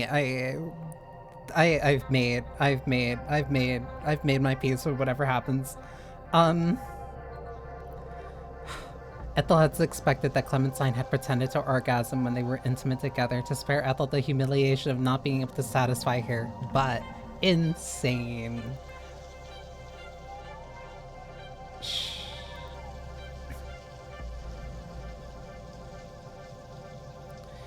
The monster, perhaps knowing what Ethel was thinking, leant in, then brushed the stump of its nigh on non-existent nose against Ethel's. Don't say anything. But I wasn't.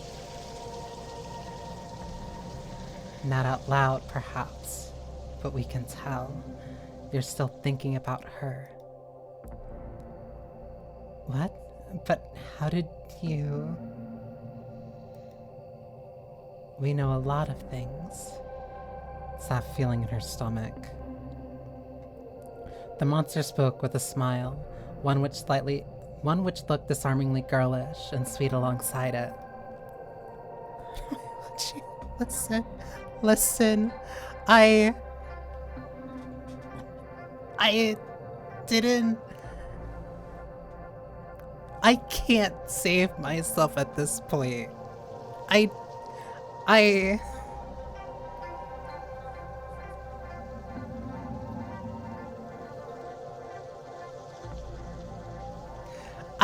can't. I am trying to find like the right words to frame this, but I can't. I'm speechless. This is the most speechless that I've ever been on stream. I can't figure out what I can say in this situation.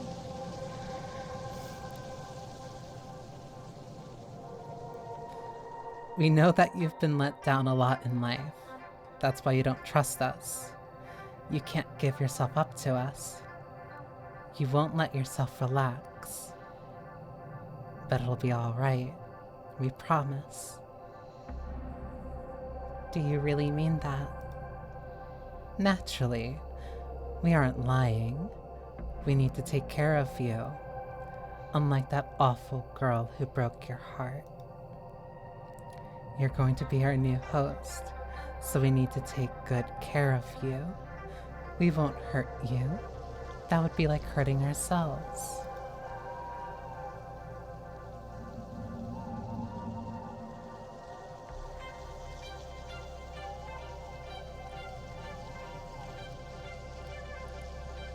Damn it. Damn it. We'll fill you up until there isn't any you left to speak of. We'll become part of you, and you'll become part of us. And you'll never have to be lonely again. The monster continued to scatter kisses against Ethel's skin like raindrops. It, or was it her? There was enough of the girl left in its face, in its voice, that Ethel wasn't sure. Kisses stung. They were like curses. The kisses soothed. They were like blessings. Ethel's skin, which had always been pinkish as opposed to being stereotypically prettily pale, began to bruise. Ethel's body was coming to life beneath the monster's muddied maw. Ripples of color swirled around Ethel's throat and her neck, her clavicle and her collar. Fungus munching have I missed out on? She's been munching on us more than anything, even though that's not really a bad thing. Her skin prickled. Her whole body shook. Then, clusters of fine, white-capped mushrooms began to sprout from the wreckages of Ethel's withering, wasting flesh. Ethel opened her mouth. Did she mean to scream? But was soon silenced. The monster's lips were against her own, their tongues tangled. The monster's breath tasted of compost. It tasted of earth and of dirt, and of the squirming, writhing insects which lived within it. The monster's kisses left Ethel light-headed. It felt as though she was being buried alive. Ethel was entombed in the darkness, entrapped as the monster's kisses continued over and over. Ethel could no longer breathe, so she didn't bother. The girl monster had begun to worm its way inside of her, just as she promised, their bodies becoming one. Ethel's thoughts blurred together. She didn't know what she was doing, or what was happening, which might have been why she cleaved before the monster's caresses. What was the point in trying to push the monster away? It would have its way with her regardless. It was a fungus. It fed on death and decay, things which humans tended to fear. How could Ethel ever hope to overwhelm a creature like that? She was too much of a human. She was weak and fragile, too scared of death to fight against it. She couldn't avoid it. All she could do was accept it. Oh, Ethel. The monster drew back, then caressed Ethel's cheek with one hand, the hand which wasn't between Ethel's legs. We know you've been struggling for such a long time, but you don't need to struggle anymore. We're here for you. We'll take good care of you, so the monster. No, the girl. Dozens of girls exhaled. Ethel felt their breath against her earlobe, and she shuddered. It's all right. Don't fret. I'll be with you, and I'll never leave you. Isn't that what you've always wanted? Was this what Ethel had always wanted? Ethel didn't know. She didn't have the words to express her feelings, but even if she had possessed the words, she wouldn't have been able to speak them. She couldn't talk anymore.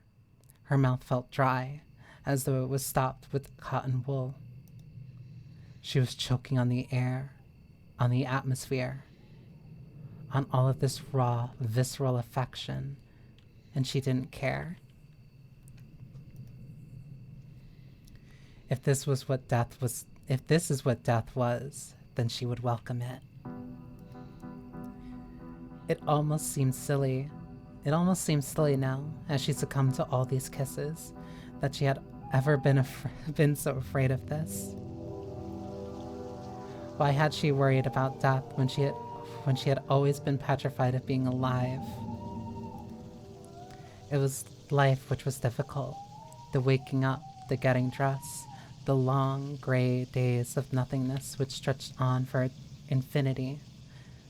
There was little she enjoyed in life, and the few things she loved had been bad for her. First, it had been the violin. Then, it had been the escapism that came with her favorite fantasy novels. Then, it had been Clementine, but Clementine was gone now. With nobody to love her in her absence, Ethel had drifted. She hadn't known how to fill her dull gray days, and she had languished. Being abandoned by Clementine had hurt. It hurt so much, Ethel worried she would never be able to recover from it. It felt like her heart had been disassembled, as if it were nothing more than a piece of old IKEA furniture. She had fallen apart. But the girl, who was so many girls in one, was putting her back together. These fierce kisses were painful, but that was only in the physical sense, and there was something oddly reassuring about them. It was nice to know that Ethel wasn't the architect of her own downfall. She was innocent and unsullied, a victim in the face of the girl's wicked misdeeds, and there was something soothing about being a victim. Ethel thought she could finally understand why the heroines in old romance novels from the 70s and 80s were such insipid creatures, so weak-willed and wimpy, who were so prone to swooning. Ethel had always looked down her nose at such stories. She thought them silly, but now she was beginning to reassess her opinion. She didn't want to be powerful, and neither did she want to be important. Most of the time, she didn't even want to be alive. She would far rather disappear. In that sense, there was something alluring about being a victim. Victims didn't do. They had things done to them. They didn't have to worry. So Ethel let go of her thoughts. They would only get in the way. She would surrender her mind up to these decaying girls, this immutable monster, just like she had already surrendered her body. Slowly, they were becoming one. Ethel was the girl, and the girl was Ethel. Ethel no longer knew where she stopped and the girl began. She was being consumed, bit by bit, and Ethel no longer cared to fight against her. Perhaps the monster had been right. Perhaps this was what she had wanted. She didn't want to be loved after Clementine had left her, not necessarily. She didn't think she deserved it. She had never thought that she deserved it. Wasn't that why Clementine had left her to begin with? Instead, she wanted to be obliterated. I can't say a goddamn thing. She wanted to cease to be, and if this girl monster was willing to do that for her, wasn't that the same as loving her?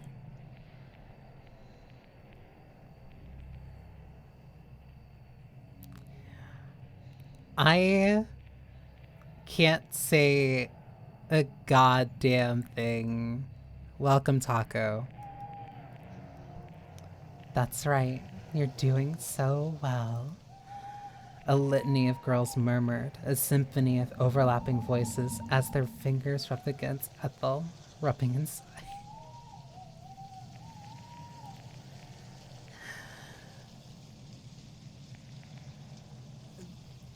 Need a monster girl with a wolf cut, lovingly giving me blunt force trauma with the rusted tire iron. So Misai did leave an impression on you. Just a little more. Let's keep going. We'll make you feel so good you forget everything. When we're through with you, you won't remember all of your regrets.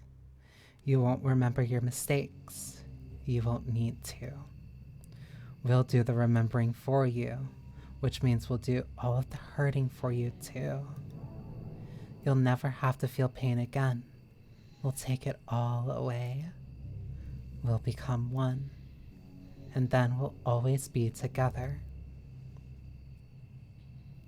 Yes, Ethel thought with a breathy gasp, these girls would take everything away. They would take her history, assuming her face. They would inhabit her body, spores filling her lungs, her head, and her heart. They would live Ethel's life for her, and Ethel would. She would disappear. She didn't want to live anymore. She hadn't wanted to live in a while. Why not submit herself to these girls? A collective consciousness would probably do a better job of being Ethel than Ethel herself ever had.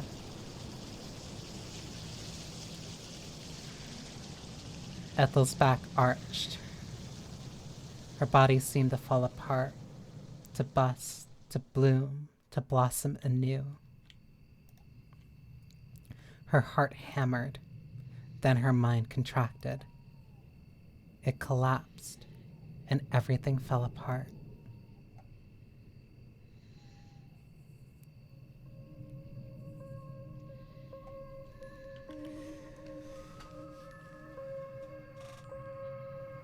Ebi-hime. Oh my god. Sucked up before me side. Listen, me side. Me side's great. But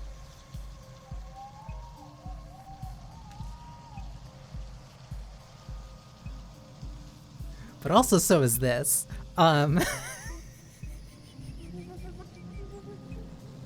I did not. Yuri Atelier for the Chinese translation. Blessed be.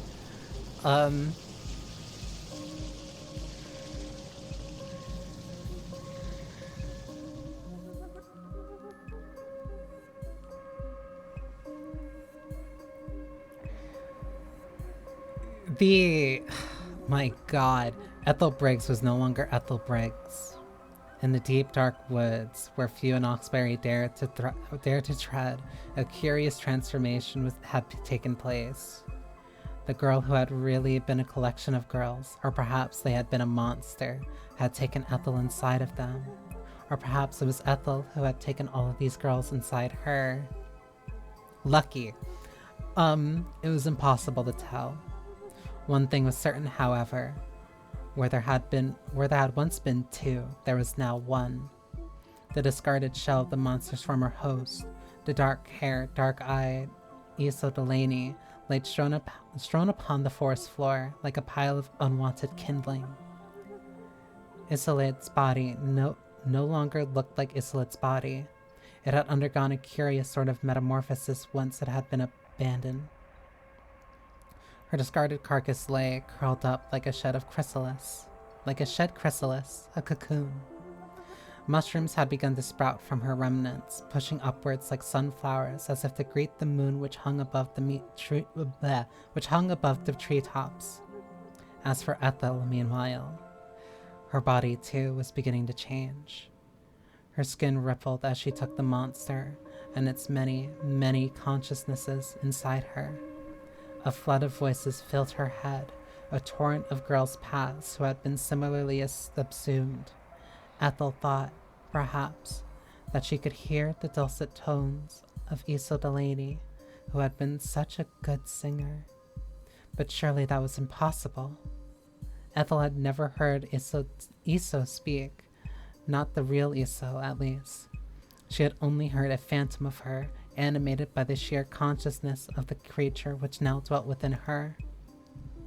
Ethel had never known the real Iso, but perhaps the real Iso, whatever that entailed, existed still within the monster, the creature, the mess of girls and souls all tangled together. Was the monster really a girl? Ethel wasn't sure, yet she felt she had shed her own girlhood somehow in allowing the monster to subsume her. It wasn't just the monster which Ethel had taken inside of her. She had taken what remained of Isel too, Chloe and Lucy and Susan and all the other girls who had gone missing in Oxbury in the past. They were still alive, though their hearts no longer beat, their consciousnesses entwined with that of the host. They had become something more than themselves. And, in shedding their own bodies, they had been permitted to live on for perpetuity, just like a fungus. Ethel, too, had shed her sense of self, just as the monster had discarded the mushroom-riddled carcasses of the dearly departed Iso. Ethel's body was no longer her own, but, by the same token, it felt more like hers than it had ever done before. Perhaps there was no Ethel anymore. Her very being was being buffeted. Her fragile sense of self tossed to and fro like a shrimp out of sea, but Ethel felt no particular loss at this. She felt no grief. She wasn't sad. Why should she be? Why would she be? She had finally found somewhere she belonged. She was no longer a she in the singular. She was no longer a sad, lonely individual. She was. No, they were legion. They would always be together. And as the body which had once been Ethel's rippled and distorted, as it took in more voices and existences and consciousnesses than it had ever before possessed, its lips curved into a smile. There, see? Isn't that what you wanted? The monster crooned to Ethel in her voice, or perhaps Ethel was simply speaking to herself, deep within the woods, where the fronds of the moon's light struggled to reach. We told you it wouldn't hurt. It isn't even like going to sleep. It's like being reborn. The hand on the hip is devious.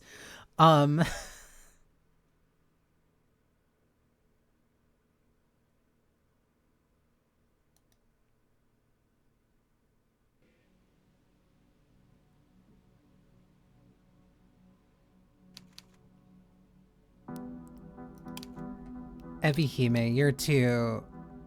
Ebi-hime is too powerful. There's always a notes. Well, one. There is another. Oh, this one's long. Ebi-hime is so... I love her. I love her so much.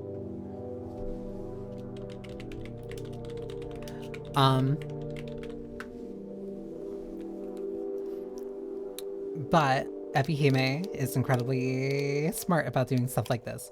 So 1, 2, 3, 4. So there is one more gallery image that is clearly missing. And usually an explanation for something that leads somewhere is in the notes. Hello everyone, and thank you for reading Her Love Like a Poison. I hope that you enjoyed your reading time with it, or at the very least you found it interesting. Like always, I'll write a few notes explaining where I got the idea for this little story and some tidbits about the development process.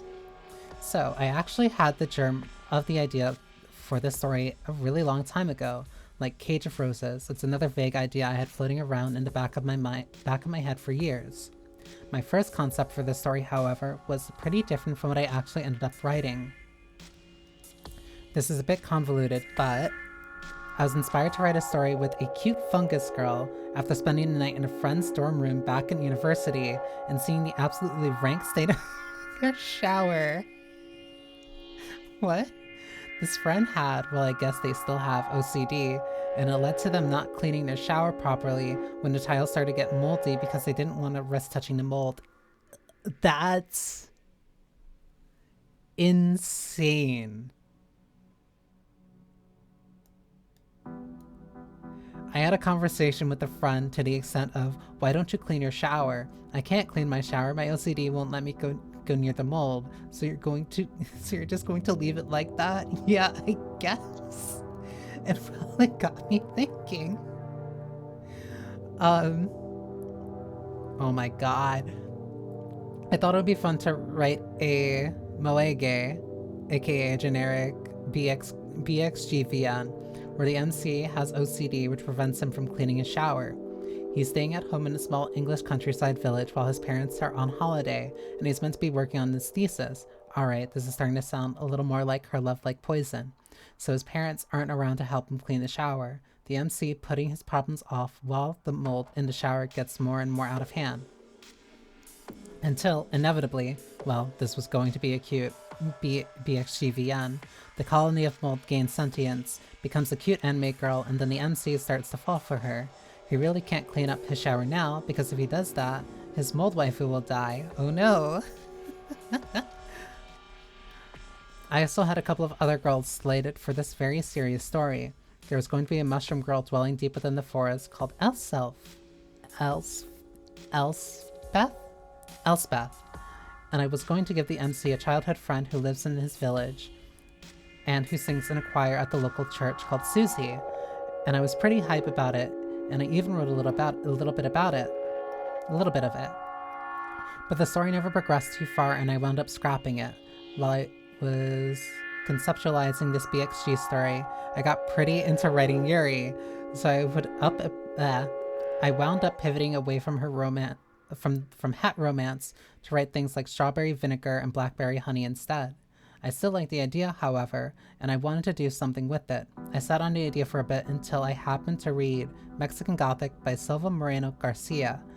I won't go into any detailed spoilers for the story, but it does have sentient fungus people in it, which reminded me of this old idea I had once had. I started to think about reviving the story and giving it slightly more horror-ish bent, as opposed to the cutesy comedic romantic tone I'd originally been aiming for. What if I made the mushroom girl a mysterious, ominous sort of entity who dwells in the woods and, like a siren, tries to seduce young girls from the village so she can colonize their bodies with her fungal spores and assimilate their consciousness? That seemed like a fun idea, so I started to write Her Love Like a Poison. I also think I happened to read What Moves the Dead by T. Kingfisher around the time, which has a similar premise, so I probably took some inspiration from that too.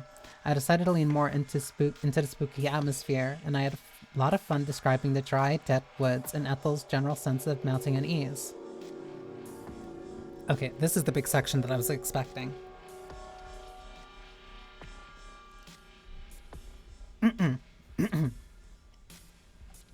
Leaning into the horror aspect meant I could do some pretty descriptive writing a la It Gets So Lonely here. I wrote Her Love Like a Poison about a month after writing Lonely. That makes sense, since I was in the mood to write more spooky stories set in the woods. And it meant I could make the story more moody. Her Love Like Poison became pretty dour compared to its original incarnation, since poor Ethel has a lot of self-confidence issues. She's feeling particularly down on herself after her girlfriend left her, and she's losing interest in two things she used to take comfort in, the violin and classical literature. I gave her a pretty uneasy relationship with her family too, to make her feel more isolated, though, by the by, I didn't want to paint either of her parents as being abusive. I think Ethel's mother actually seems quite nice based on the snippets we get of her. She clearly loves her daughter a lot, they just don't have all that much in common. I had wanted to lean into the body horror aspect more initially, and highlight how scary it must be to be consumed by a being other than yourself, to find your own selfhood being erased. But the more I developed Ethel's character, the more I started to think, would she really find that such a bad thing? Ethel is quite clearly depressed in this story, even though it never states as much, and she's simply drifting along. She doesn't like herself, she doesn't have any friends after her bad breakup, and she can't envision a future for herself. She really isn't doing well. And given these circumstances, perhaps she would find being mind melted with a fungal colony quite an attractive option. Ethel does resist initially, of course. In the original draft of the story, this final scene was much more violent and had heavier undertones of SA, but she eventually warms to the idea of being one with the living fungus. As the girl or monster says, they'll never be alone if Ethel submits. Their consciousnesses will meld together, and Ethel will never be lonely again. The heroine in It Gets So Lonely here could only be so lucky.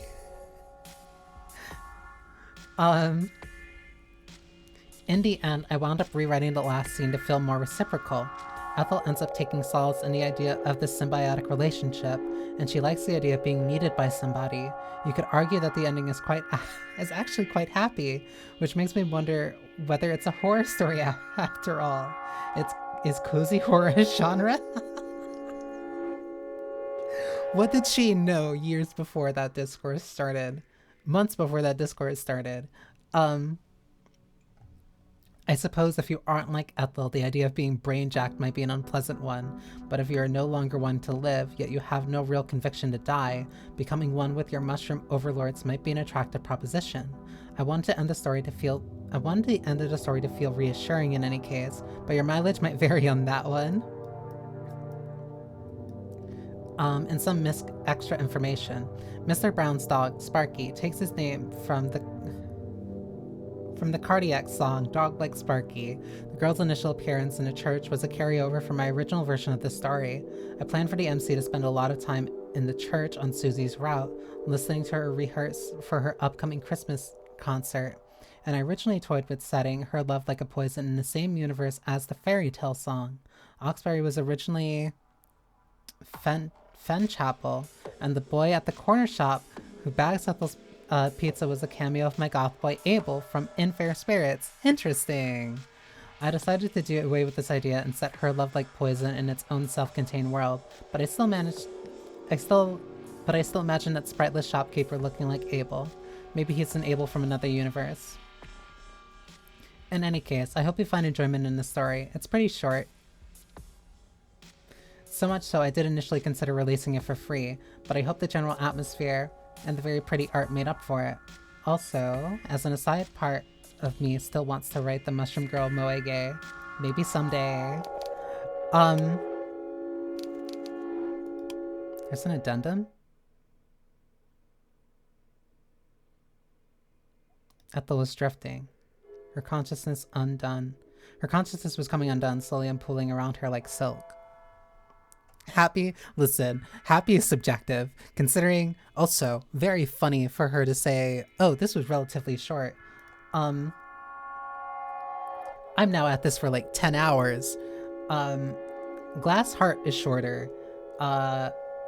It Gets So Lonely Here is shorter. I don't know what her interpretation of shorter is.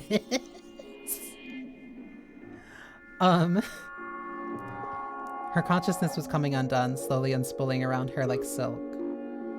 She blinked, yet she couldn't see anything. She tried to strain her eyes, but she couldn't hear anything. She was trapped in the darkness, sinking deeper and deeper and deeper. It felt as though she were falling through an endless abyss. She tried to scream, yet she couldn't make her mouth move. Wasn't even sure, as she drifted, whether she even had a mouth. She wasn't sure who she was, where she was, what was going on. She glanced about her surroundings with sightless eyes, her mouth unmoving, her pale fingers motionless. Her memories felt very fragmented, just like the crazy images conjured up by a kaleidoscope. She still retained vestiges of memories, however, faint, fleeting moments which shone in her mind's eye like broken glass. She could remember trampling through the forest, depressing the tall grass beneath her soles. She could remember her heart thudding in the base of her throat, could remember the boughs of the trees creaking mournfully about her in the cold wind. She remembered reaching St. Catherine's, then looking about with wide eyes, searching for her mysterious confidant. She had been looking for the girl. Yes, Ethel could remember her now. She could recall her short dark hair cut into a bob, her pale green summer dress, which had seemed an oddly flimsy thing to wear when wandering about in the woods in the dark. She remembered how the girl had looked at her, how she had held her. She remembered how the girl had kissed her. She had felt good, Ethel could recall, cleaving to the girl's kiss, giving herself up. Giving herself up to her incessant mouth. She had let the girl lead her deep into the forest, and then Ethel's thoughts became very jumbled indeed. She had vague recollections of the girl being more than a girl, of the girl being some sort of monster. She had pushed Ethel against the tree, and then... What had happened then? Why couldn't she remember? Ethel strained her mind, if indeed her mind still belonged to her, as she struggled fighting against her mounting fatigue to remember. She tried to penetrate the thick, soupy fog which had filled her brain, tried to recall what in the world had happened to her, and yet... You know, I wouldn't do that if I were you. Huh? Ethel gasped. Finally, she could open her mouth, could make noise too. She snapped her head upwards, her eyes wide. Before she had been drifting in darkness, lost, like an old folk tale, to the inevitable shift of time. But now her vision had flooded with a bright, almost unforgiving light.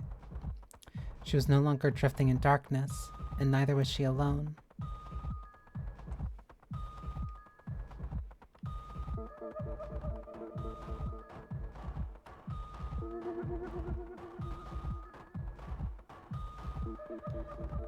There was a girl with her, hovering before her in the air. She wore a white sundress, just as Ethel imagined an angel might wear, so white and pure she seemed to blend into her surroundings. The girl's skin was very pale, but her hair was dark, cropped about her chin in a bob which Ethel remembered. She looked very much like the girl, the one Ethel had first met in St. Catherine's. She was the spitting image of her, in fact. They looked so alike it was uncanny. But unlike the girl, this fairy-like apparition, had blue eyes. The girl reached out, a small smile upon her lips. She found Ethel's hand, her fingers skimming the backs of her knuckles, and the moment she did, Ethel started. A flash of recognition sparked within her brain. She knew this girl. She felt almost intimately familiar with her, in fact, even more so than she had been with Clementine. It felt as though they were soulmates, two halves of the same whole. This should, of course, have been impossible. If Jude had been there to hear this, to hear his daughter's thoughts, he would have chided her. Jude didn't believe in wishy-washy things like soulmates. He didn't seem to believe in the concept of love in general, though, despite his cynicism, he never failed to buy Lauren presents for Valentine's Day, and for her birthday, and for their anniversary. Jude had spoiled his wife much more than he had ever spoiled Ethel. So much for not believing in love then. Jude was probably a hypocrite, but that was nothing to castigate him for. Most people were. Ethel was a hypocrite too. She had always wanted to be loved, but she had been too afraid to reach out to other people, to make herself vulnerable. Perhaps she hadn't been open enough with Clementine. She hadn't made enough of an effort. The relationship had died, and Ethel had died alongside it. But it felt like this part of her, this delicate, fragile part, which she had feared Clementine had broken, was being healed. This girl with the dark hair was soothing her. Her touch alone was like magic, and Ethel knew at once, as the girl's fingers squeezed about her, who she was.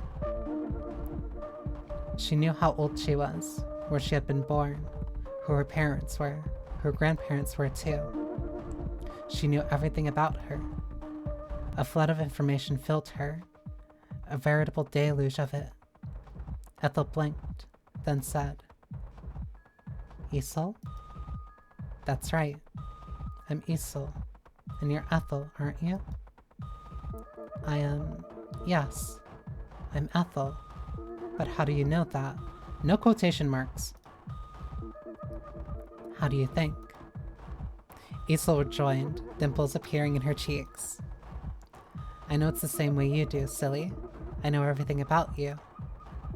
That's because we're the same person, you and I, don't you see? We've become one, so you don't need to think about your old life. You don't need to fuss about it. All of that is in the past. The past. Ethel frowned. Could it be true? Could her stress about her thesis, her heartbreak over the breakup, her worries that nobody understood her, and she would die all alone be a thing of the past? It seemed too good to be true. Was this some sort of dream? Ethel blinked, but the girl before her didn't disappear. Isolde Delaney was still there, in that pale white dress of hers, shining just like the moon's light. She was smiling. Isolde had gone missing from Oxbury more than 3 years prior. She had wandered into the woods, or so sources said, and she had never been found. Her disappearance remained a mystery, even until this day. But it was no longer a mystery to Ethel. She knew where Isolde was. She had found her, but she was somewhere ordinary humans could not visit. She was drifting, like Ethel, as if in a dream. Perhaps they could no longer interact with the outside world, not as they once had. But did that really matter? Ethel was still alive, and so was Isolde. They were together, and they weren't the only ones.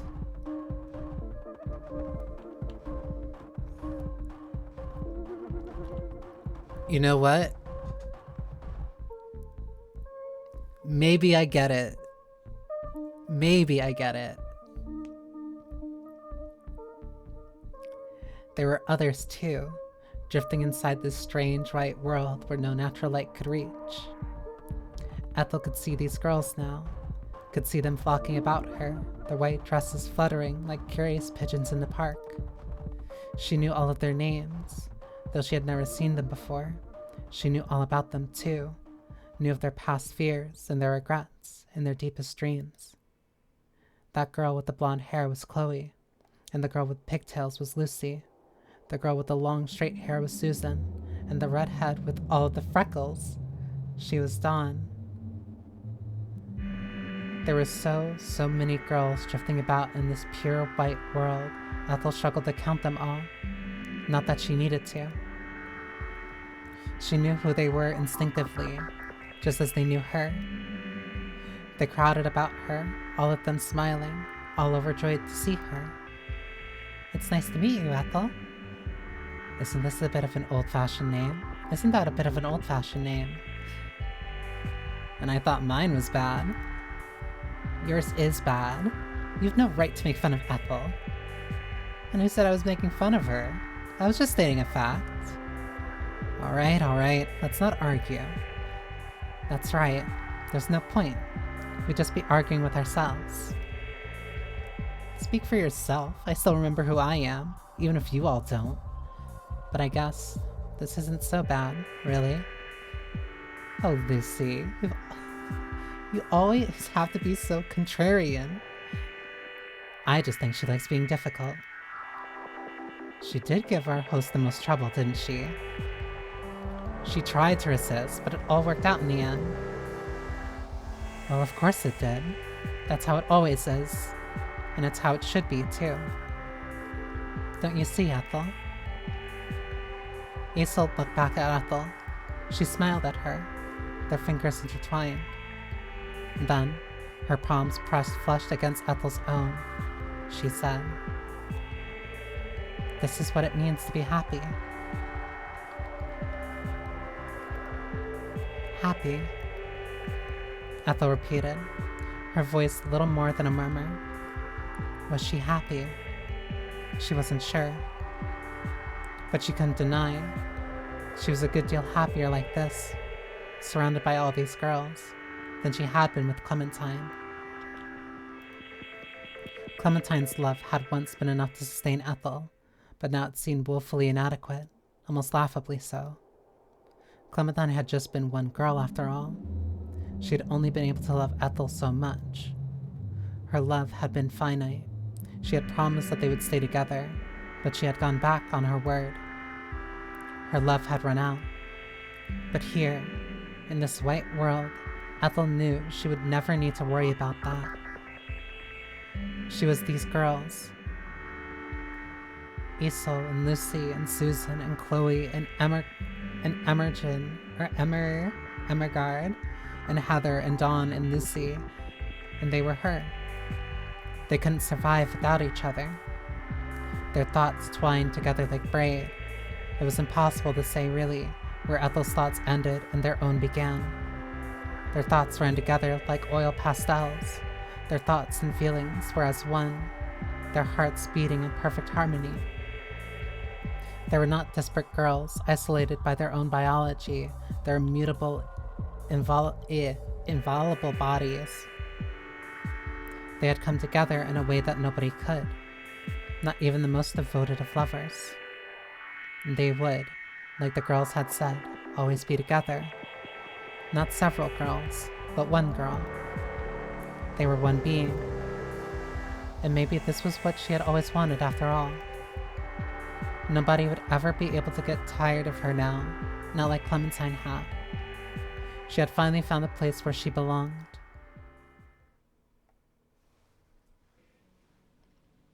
Okay, that is more of a happy ending. No, that's really... Whoops, I didn't mean to click on that again.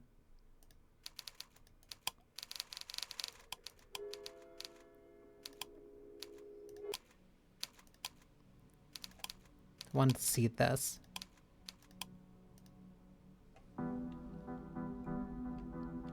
Yeah, no, that's sweet.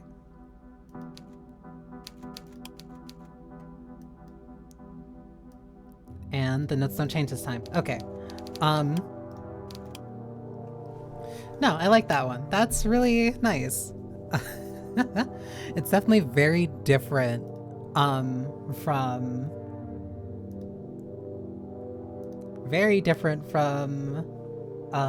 Glass Heart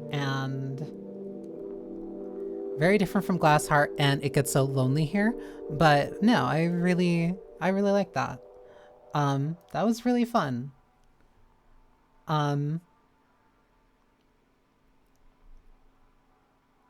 No, Ebi-hime stays like undefeated. Ebi-hime stays undefeated. But yeah. Damn.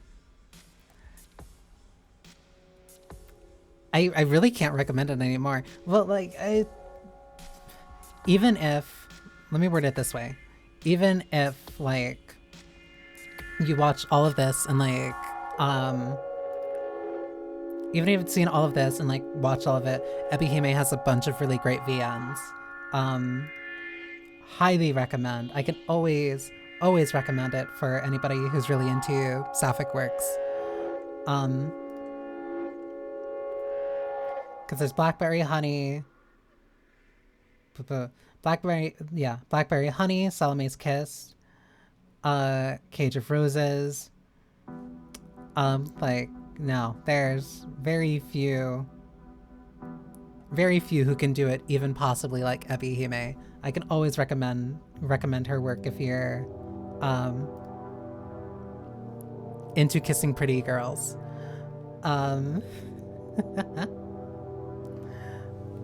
But yeah, damn it, ads are starting up in like a sec.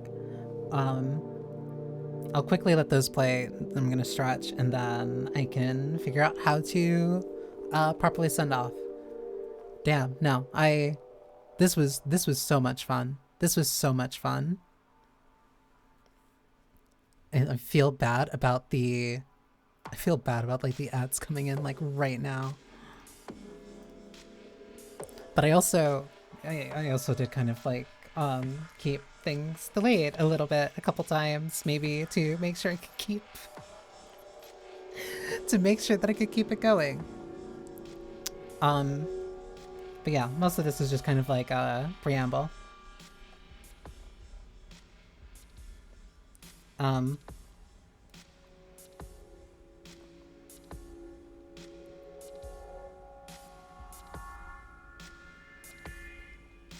This also gives me at least additional time to find somebody to raid.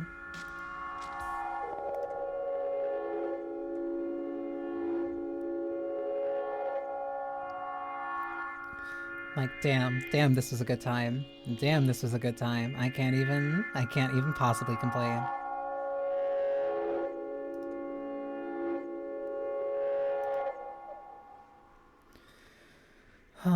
Okay, let me find...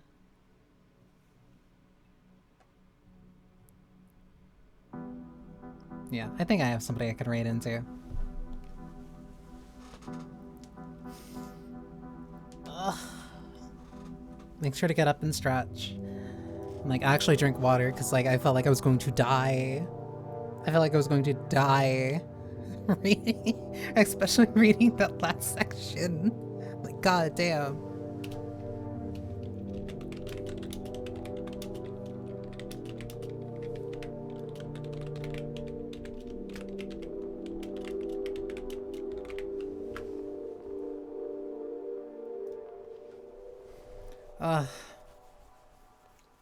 No, there's nobody that can do it like her. I'll launch her position in my chair, and I feel like that happens to my knees when I get up.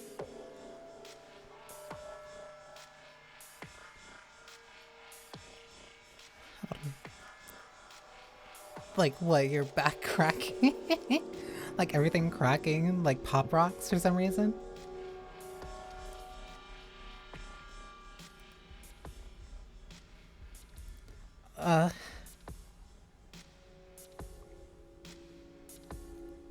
Jeez. Knees cracking plus failing.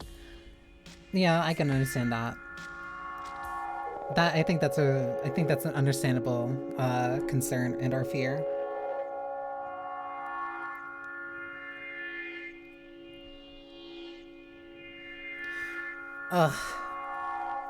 But that also means that like you probably, well, one, it's good that you're getting up when you do then in that case.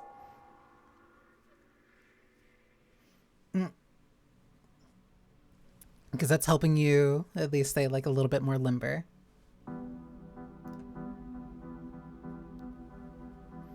I really need these ads to end. I need these ads to end, and like I spent I spent 3 of the snoozes getting through part of that scene. Like I needed to do that, or else I was not gonna get through that before.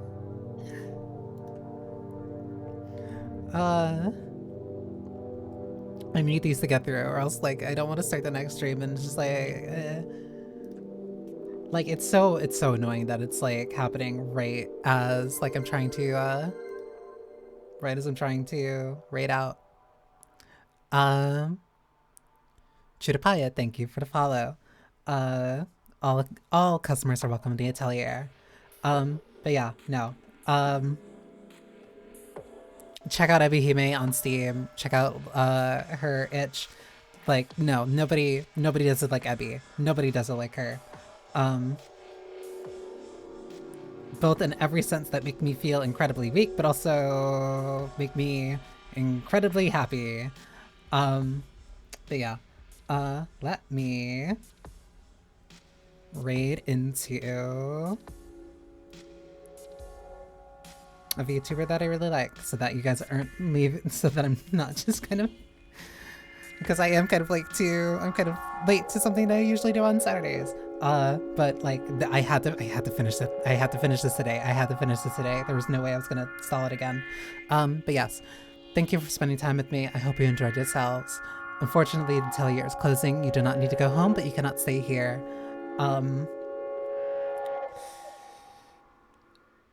next Friday, for Halloween, I'm going to do a special type of like Resident Evil. I'm gonna try to do Resident Evil 2 crowd control.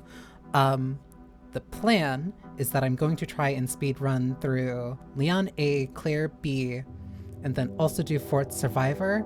And if I hit a certain donation incentive, I will also do Tofu Survivor. With every crowd control on, and the stream will not end until I finish that. That is the hard rule that I'm setting for myself. Feel free to follow me on Blue Sky or join the Discord down below, and then you could probably get more details there when I finally have everything ironed out. But yeah, have a wonderful rest of your morning and night when you're watching this, and yeah, I need to go and recover. So yeah, Johnny, and have fun. Bye bye. I didn't realize I had any music.